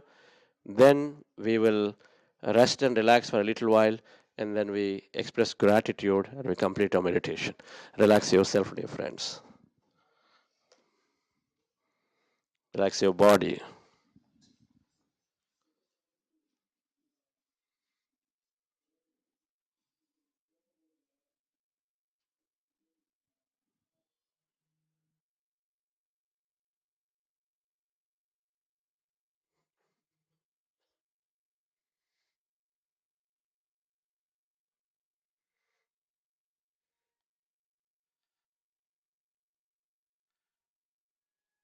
Dear friends, dear masters, with your specs removed, eyes closed, with your hands on your chest area, resting your attention on your sacred heart,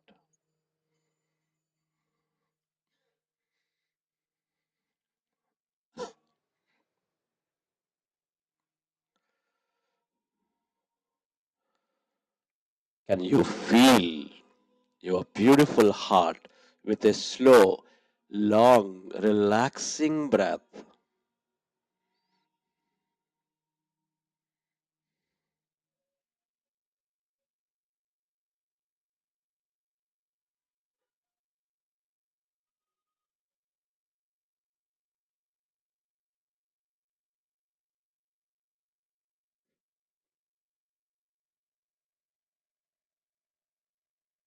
Feel this center of all emotions, nurturing all life with its energies of love, compassion.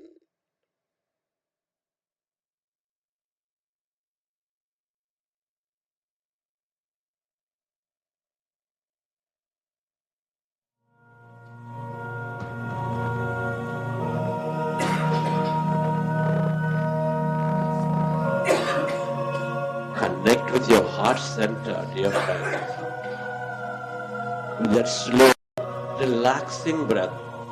Feel the beat, the rhythm of your heart. Notice it.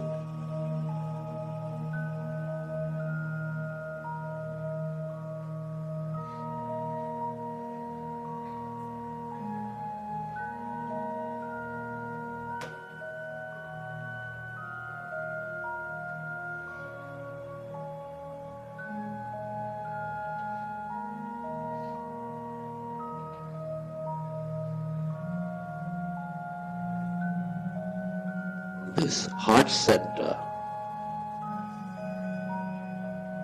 which is helping your life thrive, which is helping you experience life greatly with its emotions of love, compassion, kindness, gratitude.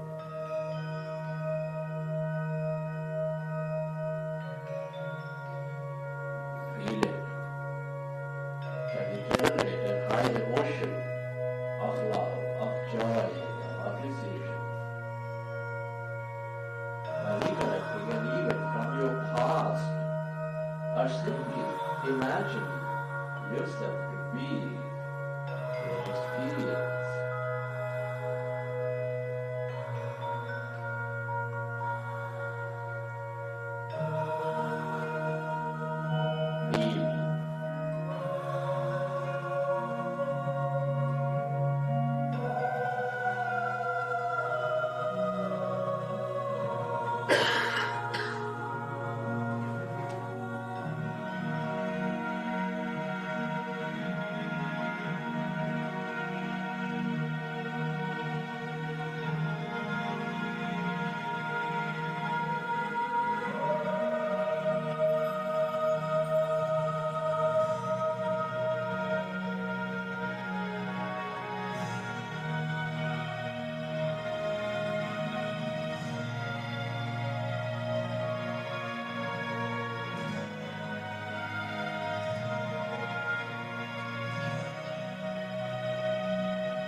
Relive that moment and feel that energy.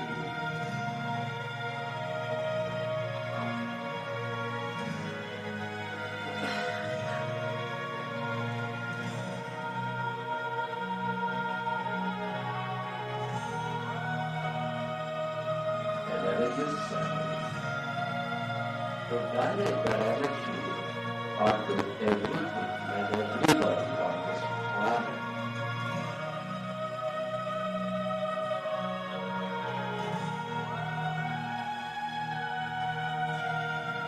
Where your attention goes, there the energy flows.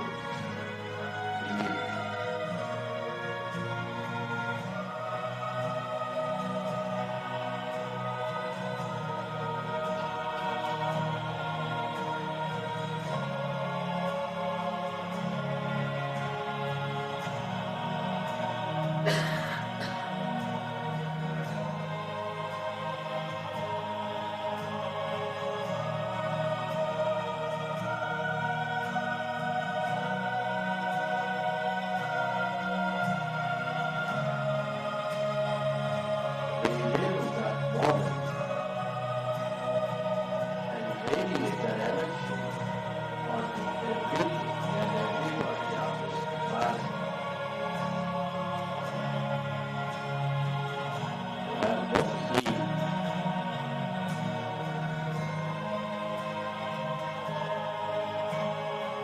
All deeply interconnected deep inside the aspects of energy, intricately connected with each other.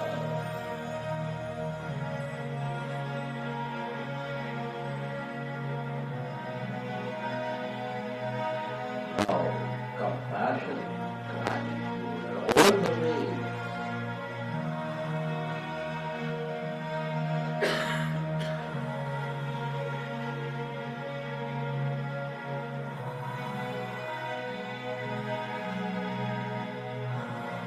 To become one with it, to become coherent with each other, to multiply our experiences of life.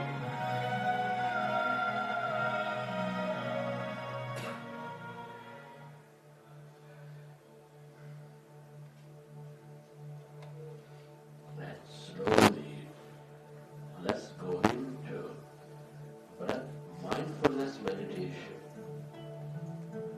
With your fingers, hands comfortably rested in your lap. Observe your normal, natural in-breath and the out-breath.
experience greater emptiness.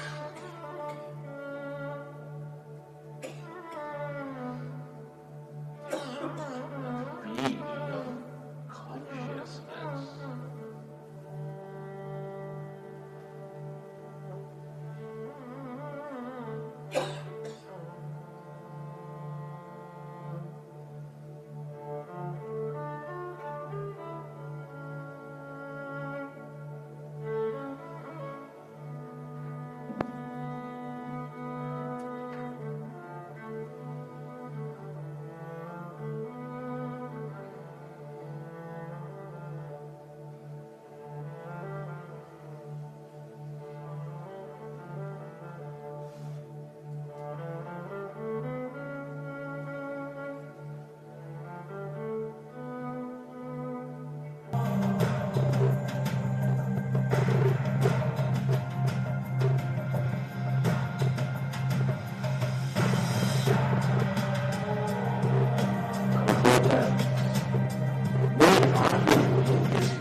This new future.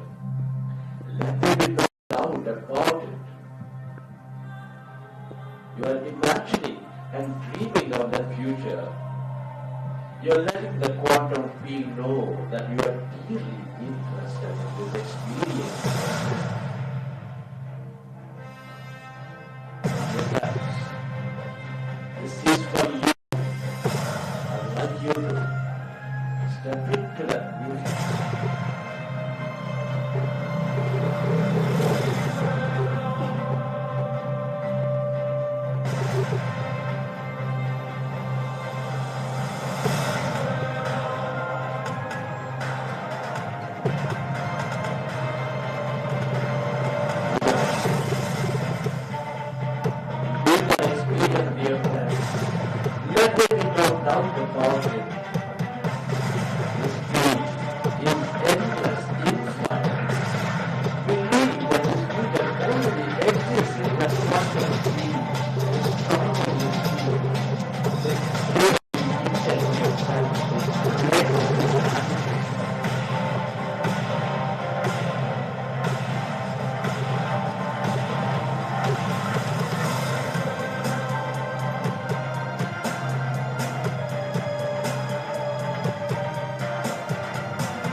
emotion is stronger, you sense the signal. The quantum is stronger, you sense the signal to your genes to regulate.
Relax, dear friends, relax. Every intention, every feeling is energy. Let your body absorb these energies. Let this quantum field organize this future for you at the right time and place.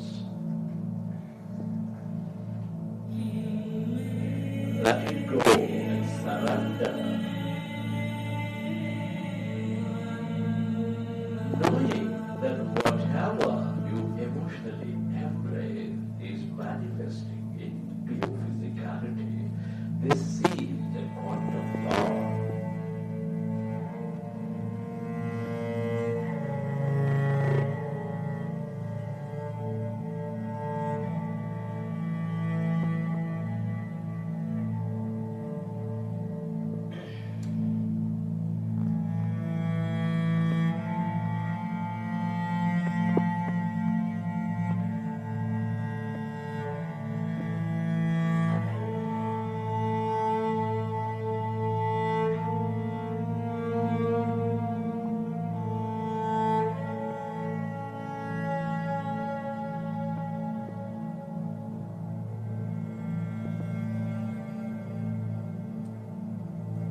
mind that came out of meditation is always reprogrammed with your higher will and imagination.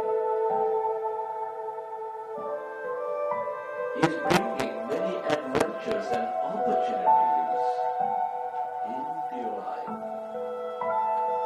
Embrace them and let your past turn into wisdom and no longer limit you. Recognize that all challenges are there to initiate you into your greatness. And your gratitude, your parents, teachers, mentors, family, friends, colleagues, to this grand nature, the bird, the fish and the animals, to everything you use, the technology, the system, the companies, the government, to yourself and to this intelligent universe.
Recollect your experiences from the session, feeling with certainty that a new future is unfolding for you from this very moment, in a way that you least expect and imagine. Whenever you're ready, you may open your eyes.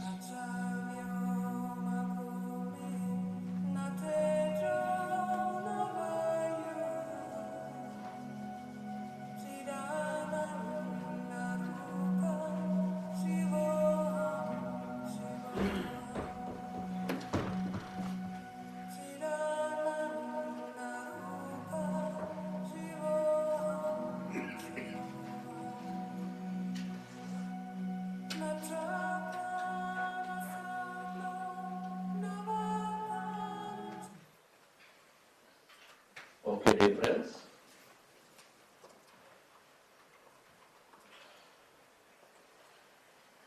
A little over an hour of meditation. Please pat on your back.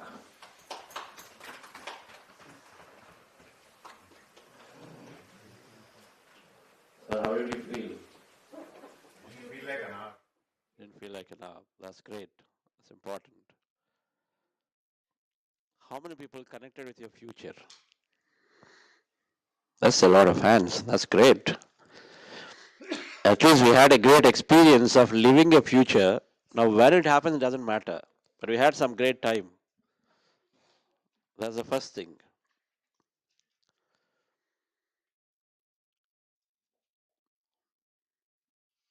Time and space are not ours in the quantum field. So we imagine and then leave. In the end, I said surrender to the surrender the future.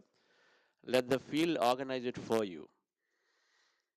Means whatever that is you're imagining and dreaming about, now towards making that possible, you will have many synchronicities, many messages that will come in your way. Tomorrow suddenly somebody may say, hey, you know what, let's go for this movie. And when you especially see or hear things that are very, very unexpected, then usually they are messages, you take them and then consider them rather than brushing them off. It comes with a lot of awareness, and meditation what builds that awareness. Otherwise, we will visualize when you go about doing a work, something very important comes in your workplace, suddenly some colleague comes and tells you to do this, you're so busy that you say, man, not now, and then you just go push it away. A course comes and says, okay, you have to learn this course. You say, me, no, I'm not there for learning another course, and push it away. But then this is where, if you are aware, with regular meditation, you are catching every final thing and you're able to really connect it towards what you are looking for. Okay. Sometimes you don't connect, but then it is okay. Sometimes you don't connect, but then if it is something unexpected, you take that. When IBM came, it is very unexpected for me. I take that as a message. When that that business head came and then joined, met my company, I take this as a message and say, okay, yes, I'm on a path. Something unexpected happened. I couldn't connect exactly what the outcome is going to be then, but I do know that this is a good sign that somebody very senior is coming and then talking to a very, very tiny, small team. Okay. And so that's a sign that unexpected is happening, means then we are well on the way of manifestation we are going. These signs will be there. But many are not able to catch the signs because they're not in meditation. So manifestation, a lot of books are there. They talk about visualizing. The secret book is there. But meditation, when it's added, it becomes very, very powerful. Right? So, dear friends, this thing that you just did, is it sufficient we just do it once? Today you've done once. And then maybe you're trying to figure it out. Maybe there is a lot of doubt and a lot of, you're trying to figure out what exactly is the emotion. What is that experience you want? Because as you're rehearsing, of course, then that thing is coming to you and say, how exactly what is that real experience I want? And so then, of course, you got to, just like you're a director of your own movie, you created a movie first version today. And then in your rehearsals, no, this part is not giving me real kick. So I need to change it to something else, which gives you a real emotion there. So maybe some other experience is more important than that one. You change that tomorrow.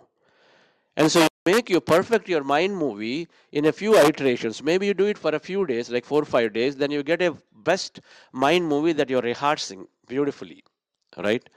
That mind movie that perfected, then thereafter you go and then keep doing it. When I started this morning, I said for 12 to 14 months, I was doing that process of 51 minutes meditation every day. Many days I skipped my breakfast, but I did not skip my meditation. I did not skip my imagination.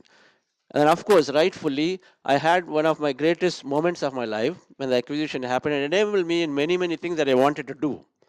Many things in my life I wanted to do, including Buddhasya Quantum Foundation, because it's all linked up. But then I had to do my work and I did. I was not sitting idle.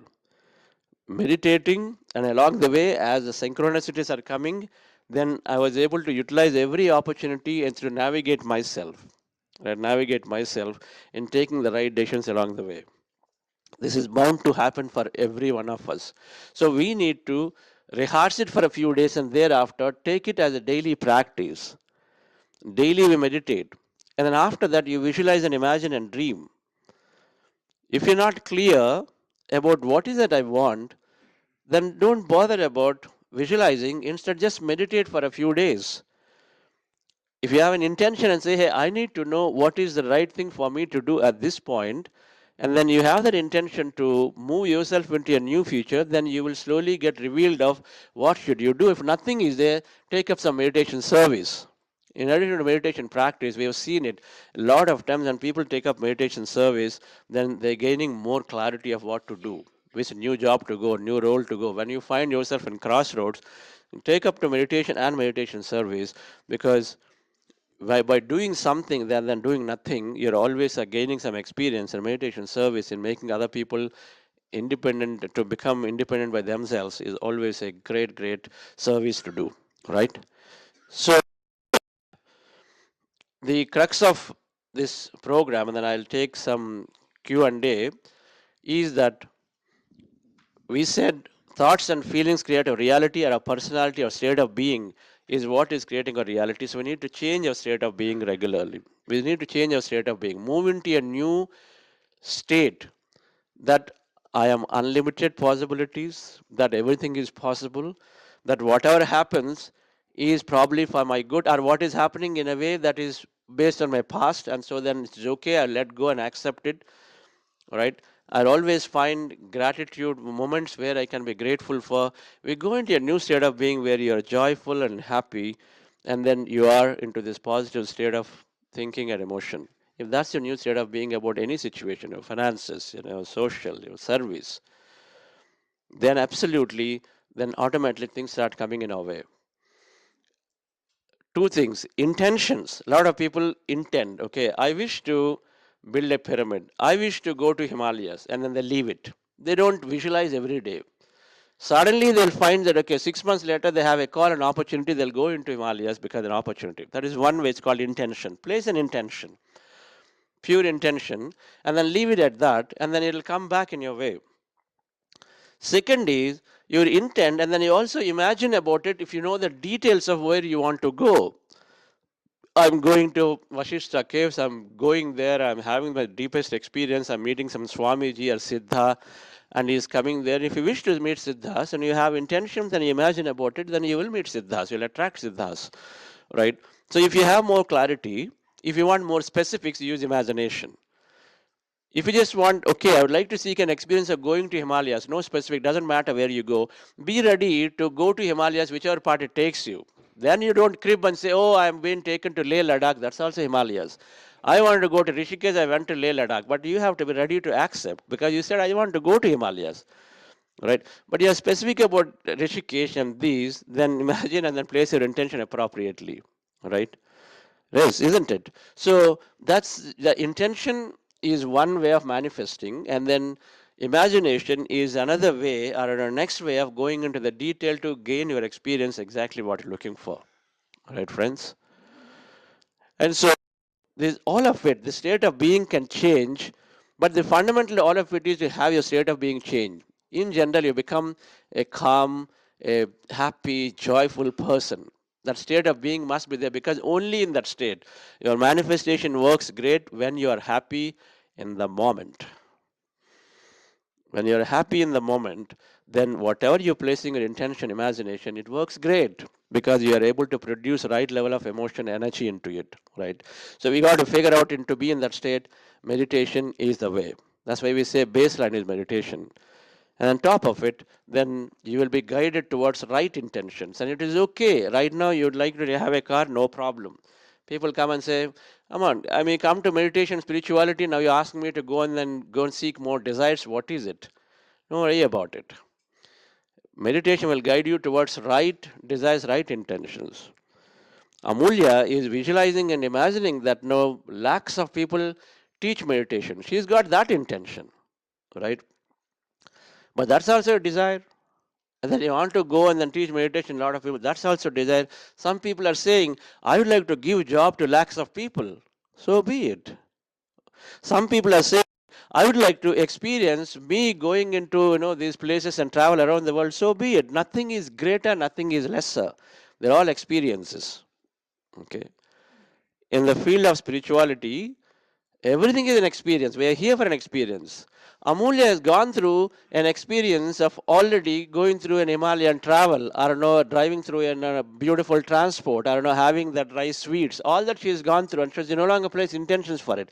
Instead, now she is placing intentions for the next thing in her life, which is to go and then serve many people. So that's all it is. We all are at a different stage of our life, seeking certain experiences. When we finish an experience very profoundly, then we don't seek that anymore. When we do an experience without being mindful, then we have to go back and do it again and again and again. We get stuck there, right? But you seek an experience, you're very mindful, and then do it. And you go to Himalayas once, or you go to that place once, it is sufficient. You don't have to go back again. A lot of times we get stuck into going to the same restaurant, same this, same that, because our experience was never complete.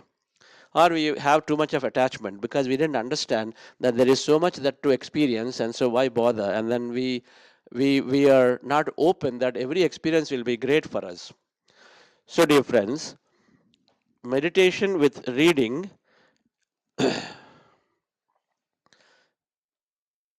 meditation with reading is reading a lot of books about this process of manifestation is important. And to come back and recap the 5 sutras again, being focused, being open, visualizing the future, reprogramming limiting beliefs, and then expressing gratitude and going to acceptance are the 5 fundamental tools of manifestation that we develop ourselves over a period of time. Everything will come through, right? Everything will come through as you meditate, as you read, as you discuss others' experiences, listen to others' experiences. People come to a program and 40-day program, so then there, of course, are listening to many, many experiences. In 40 days, you're learning a lot of new subject. And you are, of course, listening to many experiences of how people are actually living that subject. And so then it becomes real. It's not become theory. And that's why we encourage you take up a program like that, and then our programs are free online, right? And so one can do it. Now, specific to manifestation, one thing that, meditation experience of manifestation, we have, you write down what happens for you every day. There could be an experience or the other. We call it manifestation journal, where you jot down your experiences, right? Jot down your experiences. Maybe some synchronicities come. You don't know what to do. You write it down, all right? And so here is a request Alekia to come and then talk about a potential manifestation journal that is available, how this can be of use. Now you can simply take a notepad and write those experiences, or you can look at potentially getting a manifested journal of something like that, what she's holding, she's going to show, and then see if that can be of use to you. And then usually they are very, very helpful. Yes. What do you have? I'll put it up. We're going to talk about it.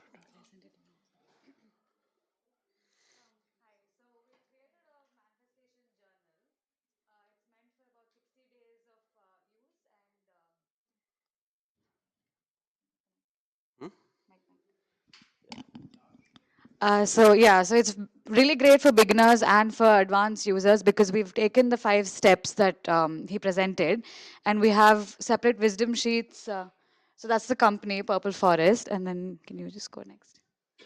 Down, I need to go down. Um,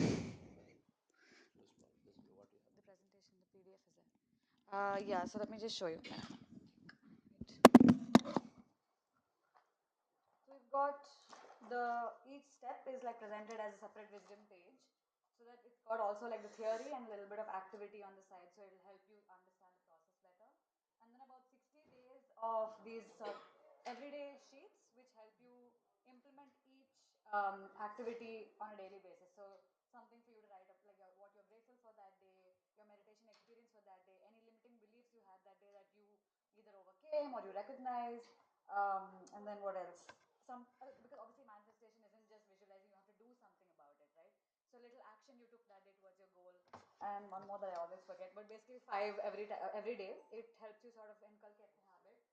And we also have like check-in sheets. So this is one of the wisdom sheets, for example, the gratitude sheet.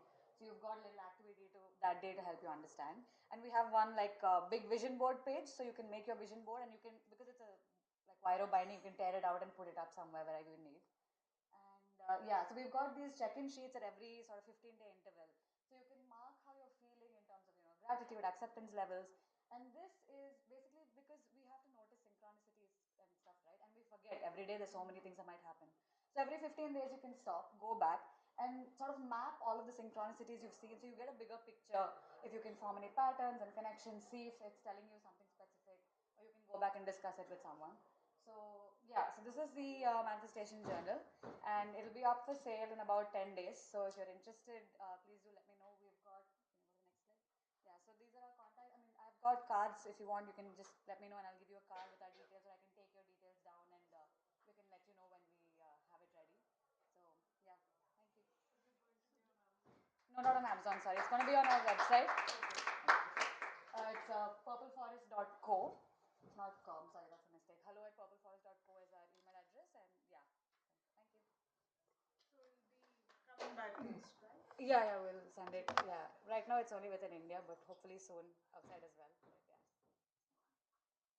So we text with you right now, or we write you an email? Either whichever works for you. Like I can give you a card, take your details down, or you can just email us whenever you remember. Yeah. Thank you. Yep. We realize that many attend the programs, but somewhere we lose our way, or there is writing is always great to recollect and remember, right, friends?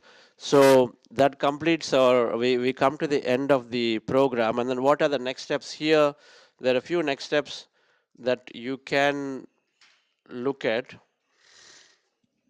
So first thing is that our next 40-day program is called Gratitude, and then it's a free program. You can start that program from March 17th. There may already be in our app a 40-day program that you can enroll and then do self-paced program. If you would like to start immediately, you could do that. But otherwise, you want to do with a large group, and so here is a March 17th, the next program is starting. Second, of course, the local PMC Hindi is, Amulya, is there a Master Bana program is starting anytime soon? 20th March, there is an Hindi Master Bana program, which is similar. A 40-day program in Hindi that you go through from PMC Hindi, and it is on PMC Hindi channel. You search and you will get to know. Is that true? Okay. And so then you can attend that program in Hindi, and of course English, Buddha Siva's 40-day program is there. And the third thing that can be very, very useful is sometime in May first week, and I don't know if it's up on our website, but there will be an advanced meditation retreat, 5-day advanced meditation retreat in Pyramid Valley International, Bangalore. And so that's a natural thing to attend to further your concepts. It's always more beneficial if you attend a 40-day program and then take that AMR, because they just all are part of the whole.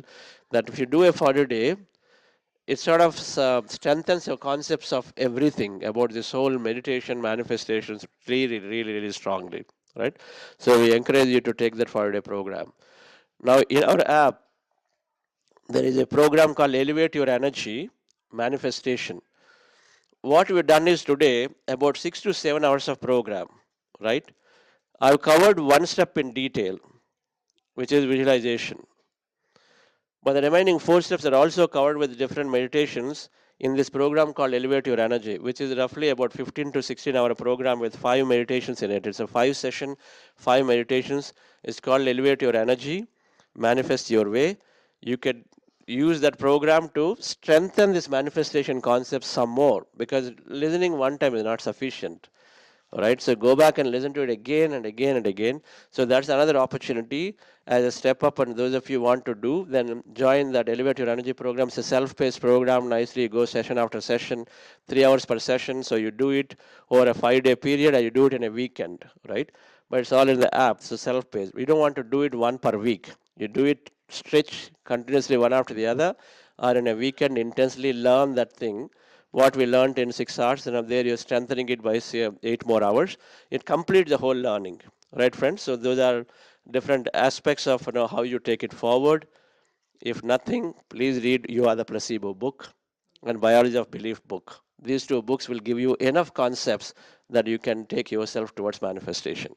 So thank you very much. If anybody has questions, any questions on this?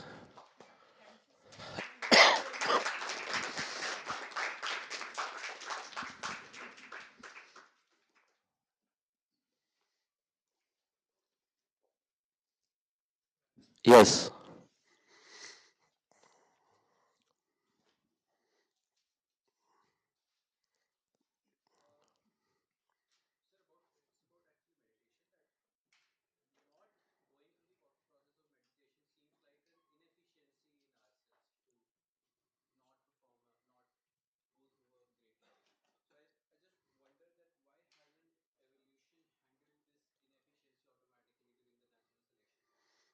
Why hasn't it? Is it's handling now, so it's we are all going through that experience now.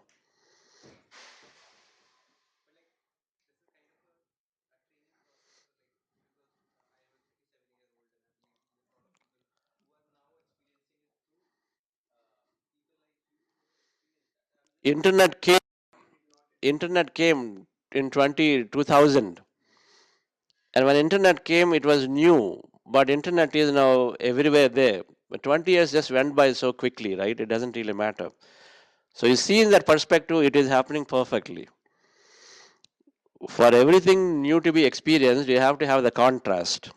and so many aspects are there of the evolution, and so then it is happening appropriately. You just see it in the perspective. Read a book by uh, The Celestian Prophecy by James Redfield. The Celestian Prophecy by James Redfield. It'll give you a perspective of how the life was and how it all changed over a period of time for seeking different experiences and how it's all changing again. Okay. Yes, sir. How are you feeling? Thank you, Chandrasekhar Garu, for giving an opportunity to participate in such a wonderful session. P. Venkatrao from Visakhapatnam. Basically, I'm a lecturer, MA History and Archaeology, MA History, MPhil. I established several colleges. When I was worked as a lecturer, several colleges. And I worked as a lecturer, I dreamed. I worked in junior college for +2 and +3 and post-graduation courses and law college. I established all the law colleges, which college I have worked, I was dreamed to establish that. I had junior college, degree college, PG college, law college, paramedical courses. You see, whenever we are involving the work, that itself is a meditation. You see, our soul choose our parents. That is manifestation of the soul. Our parents have the dream. Our children has to become a doctor, engineer, or whatever it may be. That is a manifestation of the parents. Whenever we have grown, we should have a manifestation for your future. That we are learning here. Thank you. Thank you very much. Thank you, sir. Anybody want to say something before I conclude?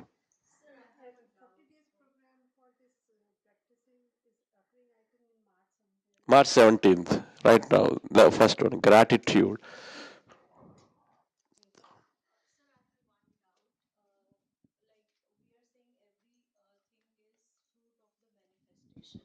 By the way, officially the meditation, this program ended, so whoever want to leave, feel free to leave.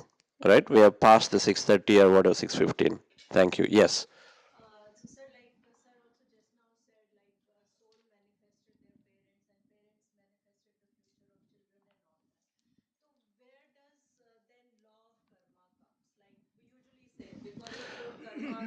So future, but parents don't manifest the future for the children.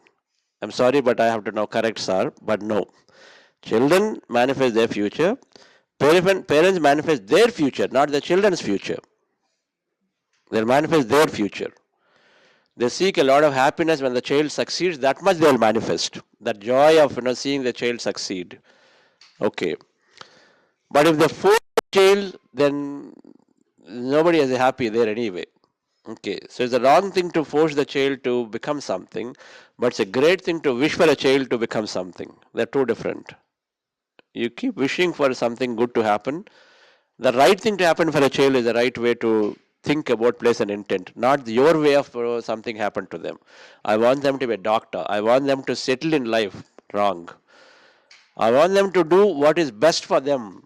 Right thing. Yes. So what is the question then?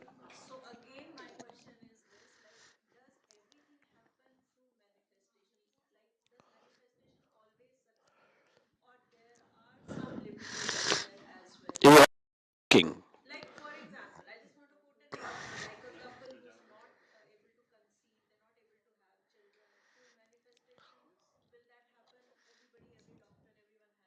Okay. So now you're talking about some aspects. A couple not having children come with a several reasons. One of the main reasons is intense stress. When they lose the stress, automatically, so many people come into meditation over a period of time, lose the stress, lose the belief. In our family, don't conceive for a long time, that beliefs. Any of those beliefs drop and then stress is gone, so many of them automatically conceive. This happens automatically. But still, in some cases, it doesn't happen. It doesn't happen because they come with a notion that they do not have they do not need children in this lifetime. Okay, they come with a plan that they don't need children in this lifetime, so they work with it. Now, people not understanding it, understand and see if I still need to change my plan to have children, you can work for it. Everything is possible. Everything is possible. People come with cancer, which is terminal illness, but then still it is possible that they heal, provided you have adequate clarity of why you want to do it. Because you're changing your movie. After coming here with many characters, you're changing your movie. So you're going to impact a lot of characters in your movie, but still you need to have utmost clarity to change it, and it is always possible. Okay, it's always possible. Is children essential? We need to come to that level of understanding. Is children essential? Without children, then is it not life? And then why is it we are so stuck upon having to have children? Is it because everybody is otherwise looking at me and saying in a party they're asking, okay, when are we going to see 2 becomes 3? Such a silly question they keep asking because they don't know what they say. That's the first thing they say, and 2 couple are coming and then they don't have children. They suddenly say, oh, when will it be 2 become 3? And puts the mother in a lot more pain. And of course, the mother is also ignorant about not knowing, and so then she also feels pain. She can easily say, oh, they're ignorant about this whole thing. My life is about not having children. My life is to go and then experience it independently. My life is to do something else. And so I don't need children. Okay. Once you have this understanding and still you want to have children for any reason, then it is okay. Okay.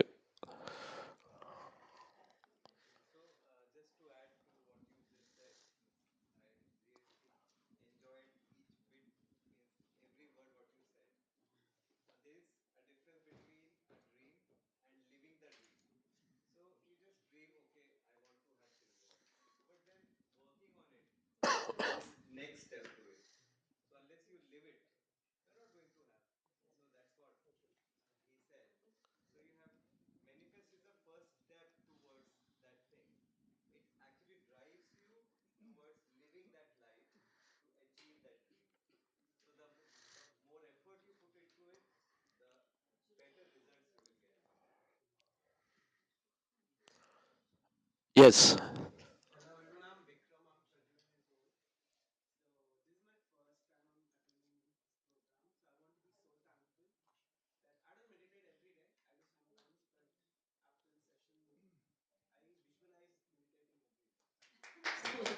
Wow. You are so clear about what to ask for. If you ask for meditation, you get everything. Because you'll go into that state, right state, and so everything must happen. Thank you all, dear friends. It's been wonderful having you all with us. And for the conference, we are ending it. And then how many of you were there in all the 21, 22 also?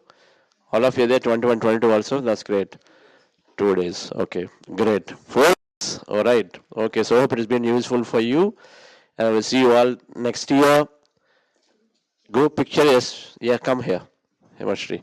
So we'll see you all next year. Very likely the dates are going to be next year, February 20, 21, 22. That's what my team tells me. Again, Friday, Saturday, Sunday next year. So we'll likely be doing those dates as the conference dates. Yes. Next year we're going to decide, madam. Yeah, it'll be in Delhi. It'll be in Delhi. In November, the research conference, researchers. Pure play researchers. Yes, that's the place, that's the thing to watch out for.